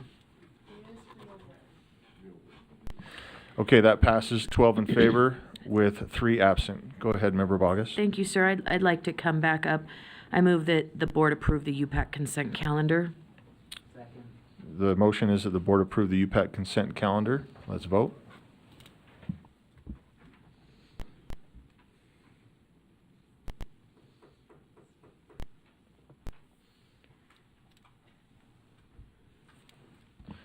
That passes 12 in favor, 3 absent. Go ahead, Member Bogus. Thank you. I appreciate that. Regarding case number 22-1918, I move that the board approve the recommendation of UPPAC. The motion is regarding case number 22-1918, the board approves the recommendation of UPPAC. Yes, sir. Let's vote. Oh, you guys are done voting before I even finish, yeah. We're seeking one more. Green. That passes 13 in favor, 2 absent. Thank you, sir. Regarding case number 24-2089, I move that the board approves the recommendation of UPPAC. Thank you. Regarding case number 24-2089, the board approves the recommendation of UPPAC. Let's vote.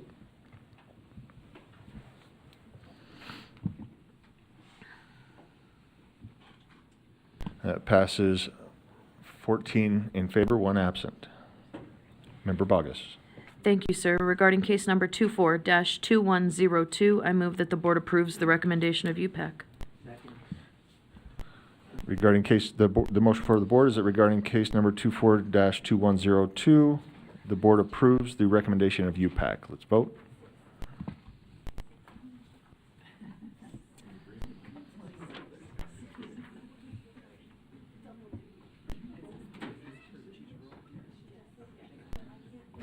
That passes 14 with 1 absent. 14 in favor with 1 absent. Back to you, Member Bogus. Thank you, sir. Regarding case number 24-2108, I move that the board approves the recommendation of UPPAC. The motion before the board is that regarding case number 24-2108, the board approves the recommendation of UPPAC. Let's vote.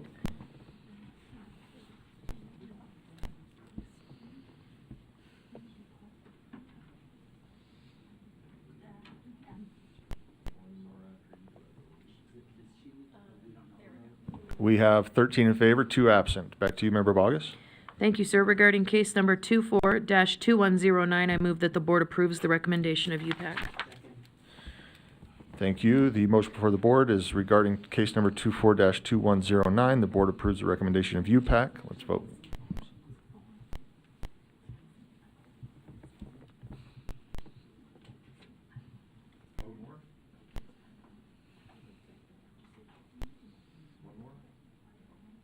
That passes with 13 in favor and 2 absent. Member Bogus. Thank you, sir. Regarding case number 24-2112, I move that the board adopt the remand order. Motion before the board is that regarding case number 24-2112, the board adopt the remand order from UPPAC. Let's vote.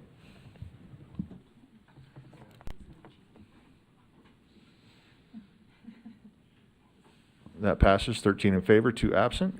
Member Bogus. Thank you, sir. Regarding case number 24-2113, I move that the board adopt UPAC's remand order. Thank you. The motion before the board is regarding case number 24-2113, and that is that the board adopts UPAC's remand order. Let's vote.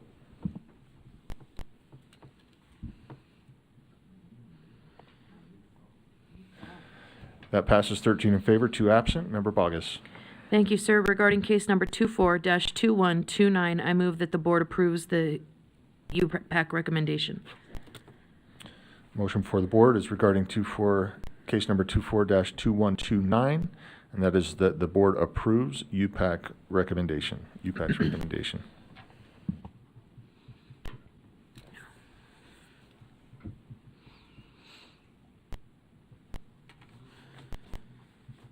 There we go. That passes 13 in favor, 2 absent. Member Bogus. Thank you, sir. Regarding case number 24-2147, I move that the board approves the recommendation of UPAC. The motion before the board is that regarding case number 24-2147, the board approves the recommendation of UPPAC. Let's vote.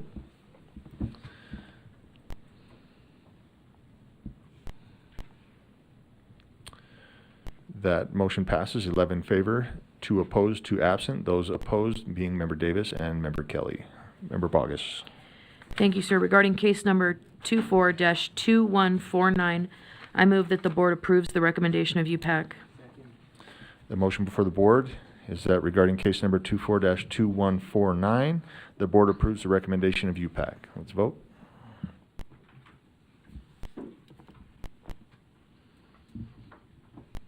That passes 14 in favor, 1 absent. Member Bogus. Thank you, sir. I move that the board reappoint Dave McKee to a 3-year term on the Utah High School Activities Association. The motion has been made. I'm not going to repeat that because I don't remember it and I don't have it written down. Would you like me to repeat it? Repeat it one more time and we'll vote. I move that the board reappoint Dave McKee to a 3-year term on the Utah High School Activities Association. Thank you. Members, let's vote.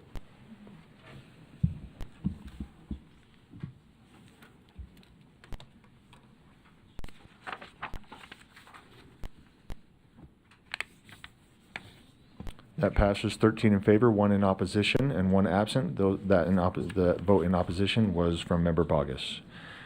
Member Bogus, back to you. That concludes my business, sir. That concludes your business. Thank you. Okay, board members, let's move to agenda item 11. This is a general consent calendar. So, is there items that need to be pulled from this? Member Bogus. 4 from the contracts, please. 3 and 4 from the contracts. Yes, sir. Okay. Anybody else? Okay. And since nobody else wants to do it, I would move that we approve the remainder of the consent calendar. We have a motion to and a second to approve the remainder of the consent calendar, subtract items 3 and 4 from the contract. Let's go ahead and vote.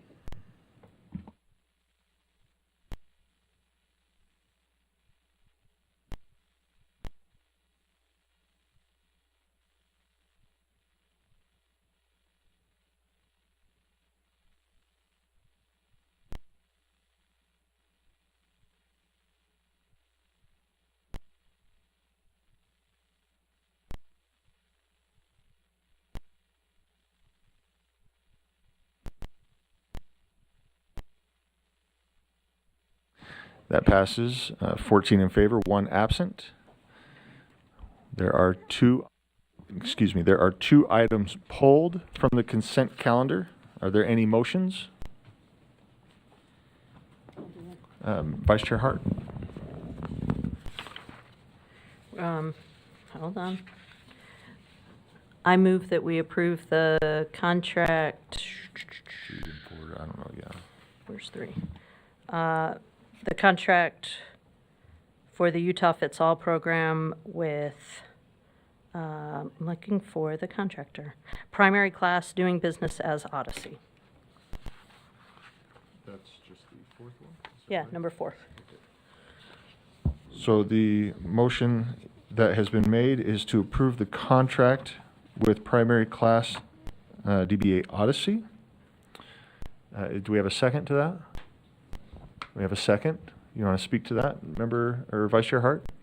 No, I'm very confident that our staff went through a rigorous RFP process, and I honor that process and look forward to working with Odyssey. Thank you. Member Booth?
Thank you. Member Lear?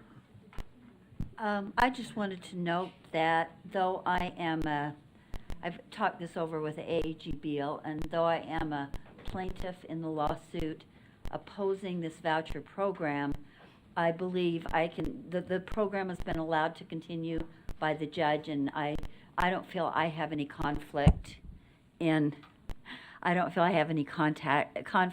making an objective decision as one vote on this board in approving or not approving the contract. So I just wanted to note that for more of a public perception reason. Thank you. Member Carey?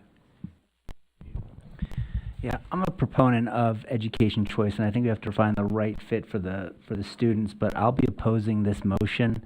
I don't believe it's been very transparent. I have questions that have not been addressed or answered, and as Member Booth says, we should have those answers answered before we move forward. But it's my understanding that the motion we're making now and are asked to vote on is to approve the contract. So all those discussions would come after the approval of the contract, which seems backwards.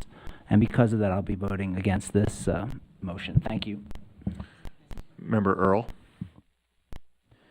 I mean, I don't know who sat in on the vetting process for these. I just wonder, and that's why I just asked Board Member Booth how long ago that the contract was let go in the state of Idaho, and it sounds like it was 6 months. It's been pretty recent, and I wondered if there were calls to some of these other states to ask where the hiccups have been with this, or you know what I mean, if there's been any hiccups or what's run smoothly. I'm just curious if there's anything there. I know we need to get someone in place so we can, get going on it, but I'm just curious if what feedback we've got and the, evaluating, not Odyssey telling us what they're going to do and who's going to, you know what I mean, but whether there was what kind of engagement with some of these other states, if they've been able to kind of whittle down some of those things. So, Member Brenton? Yeah, I also think I'll be voting no on this with how quickly we didn't have the contract ahead. And I still feel like there's so many questions. I don't understand what was it that led us to part ways with ACE? I want to be clear on what the failures were there and how do we make sure that those things are remedied in the next company and maybe staff already knows that. I'm just not clear on that, and I'd like to have, kind of like Member Carey said, answers before, where we've gone through it, before we're voting on the contract. Thank you. Member Davis? Is there someone, and would it be appropriate for this meeting to have someone share some of that information with us? And to note also, we had 2 applicants, is that right? So it's, not a lot of people that want to do this, and the the company that was doing it prior didn't want to do it again. I mean, it's the first in the nation. This is like, and even when you listen to our legislators, they say in other states, 80% of these reimbursements are a payment to a private school. Well, in this state, 80% of the reimbursements are like thousands of little reimbursements that you have to vet and evaluate, and we're trying to figure out data on who's enrolled where, and it's very complicated. So anyway, that's a long piece, but I'm just wondering if someone is here that could help us to understand why this choice, and I know there's a timeliness to this too, because we've got parents who are really upset, and our poor parent liaison got 125 emails just last night with parents who are concerned and stressed and worried. So I don't want to put it off for another 2 months or month, but I want to hear from people to get some of these questions answered also. I'm going to jump in at this point. I've been waiting, just hearing some thoughts. Member Hall, keep that light on. I'm not forgetting about you. Okay. I know that Scott Jones has been involved in this. I know that he's been doing what he can to satisfy the legislature. At the same time, work with families. Remember that we were directed to do this, or to get a vendor, right? And so I would love to see us get a vendor and then say, good luck. Now, you're right, Utah is very unique. We have thousands of private schools called homeschool, right? And so it has been a nightmare.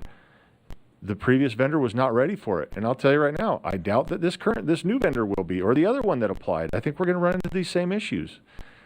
But that's not the point here. The point is, would it be helpful? And hopefully, Mike, can you speak to these things, or do we need to wait for tomorrow and hope that Scott feels better? Scott's getting online, but we have a hard stop in. We have a hard stop in 7 minutes. Scott, how concise can you be? I hope you're feeling better. Well, I just thank you. So sorry. What's the question, sir? Just real quick. No, you're good. Let me just say there's some concerns about voting to approve this new vendor. And I think the main concerns are not necessarily with the vendor itself. One of the concerns, some of the concerns are, but the main concern is the board doesn't feel like we have the information to make a good decision here. There's questions about why we went away from ACE and why we would go with somebody else. What are they going to do different? What are they going to do better? Does that make sense? The recent allegation issues that Odyssey has had. Is that what you're asking, Member Carey? Yeah. Does that help, Scott? Yeah, so just real quick, sir, board members, Deputy Superintendent of Operations, Scott Jones.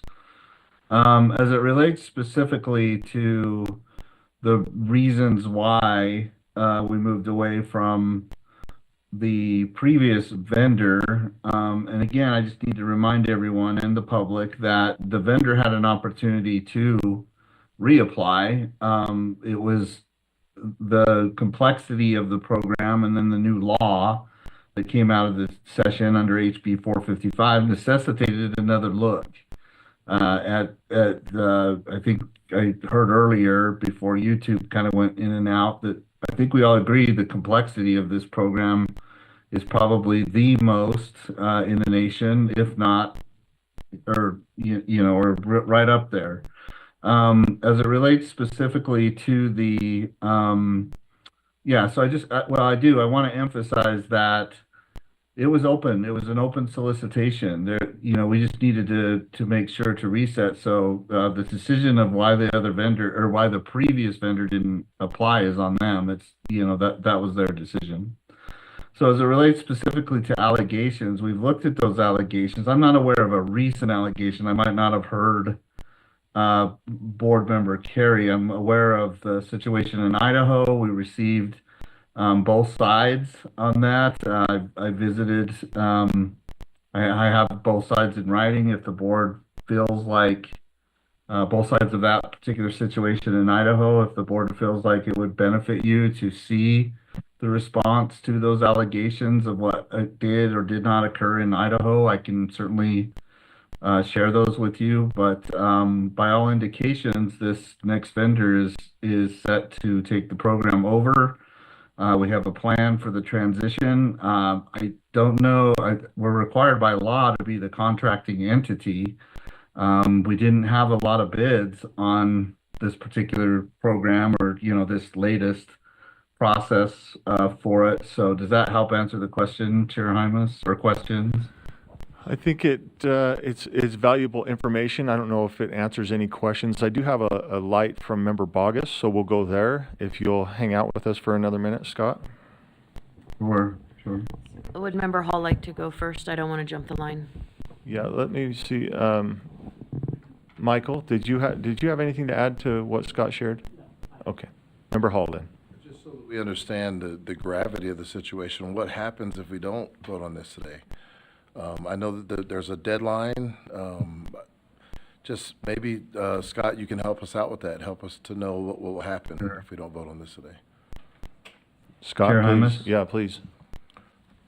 So your policy is that any contract that is over $100,000 has to be reviewed and approved by you So if the board doesn't approve the contract, then I would not sign the contract. And so then we do not have a contract in place. Currently, we have the agreement with ACE, who is they're still the current vendor. They're the current vendor through May 16th, or I'm sorry, May 15th. So this contract is, planning around your board meeting here on May 1st.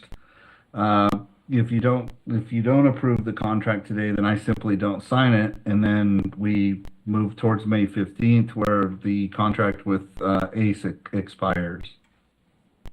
Does that help answer the question, Chair Hymas? So what happens to all the families in limbo at that point if there's no contract?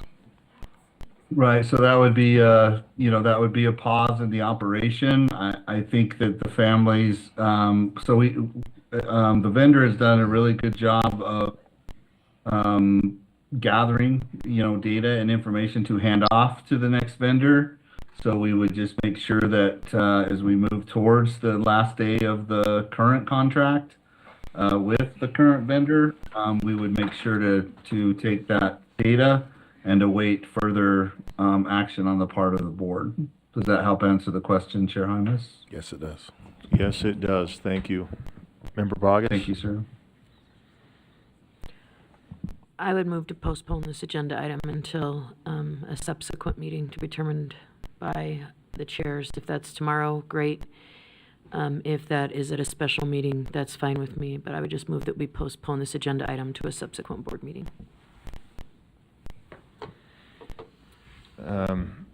Okay, we have a motion and a second to push to a subsequent meeting. If it's up to me, I'd say we address this tomorrow, but it is up to me. Let's address it tomorrow in our carryover business. Member Carey? I was just going to make a substitute motion that it be listed for tomorrow, because I think Board Member Hall brings up a good point. There are lots of people waiting on this decision, and I'm hoping that we can get some of these concerns answered between today and tomorrow. To the extent that it's not, you still have the option of voting against it, but I think it allows us to get closer to the finish line, if not cross it. So my substitute motion would be that we postpone this till tomorrow. There is a possibility that if we move to adjourn, this will naturally fall to tomorrow's carryover business. So I would seek a final motion. Member Earl? Motion, we adjourn? We do, and that would come with it as well, right? So items 3 and 4 were pulled. We're discussing 4. 3 and 4 will naturally carry over. We have a motion to adjourn. It's now debatable. Do we have a second? All in favor? Aye. Any opposed? No. Thanks. We're adjourned. Oh, with one opposition, Molly.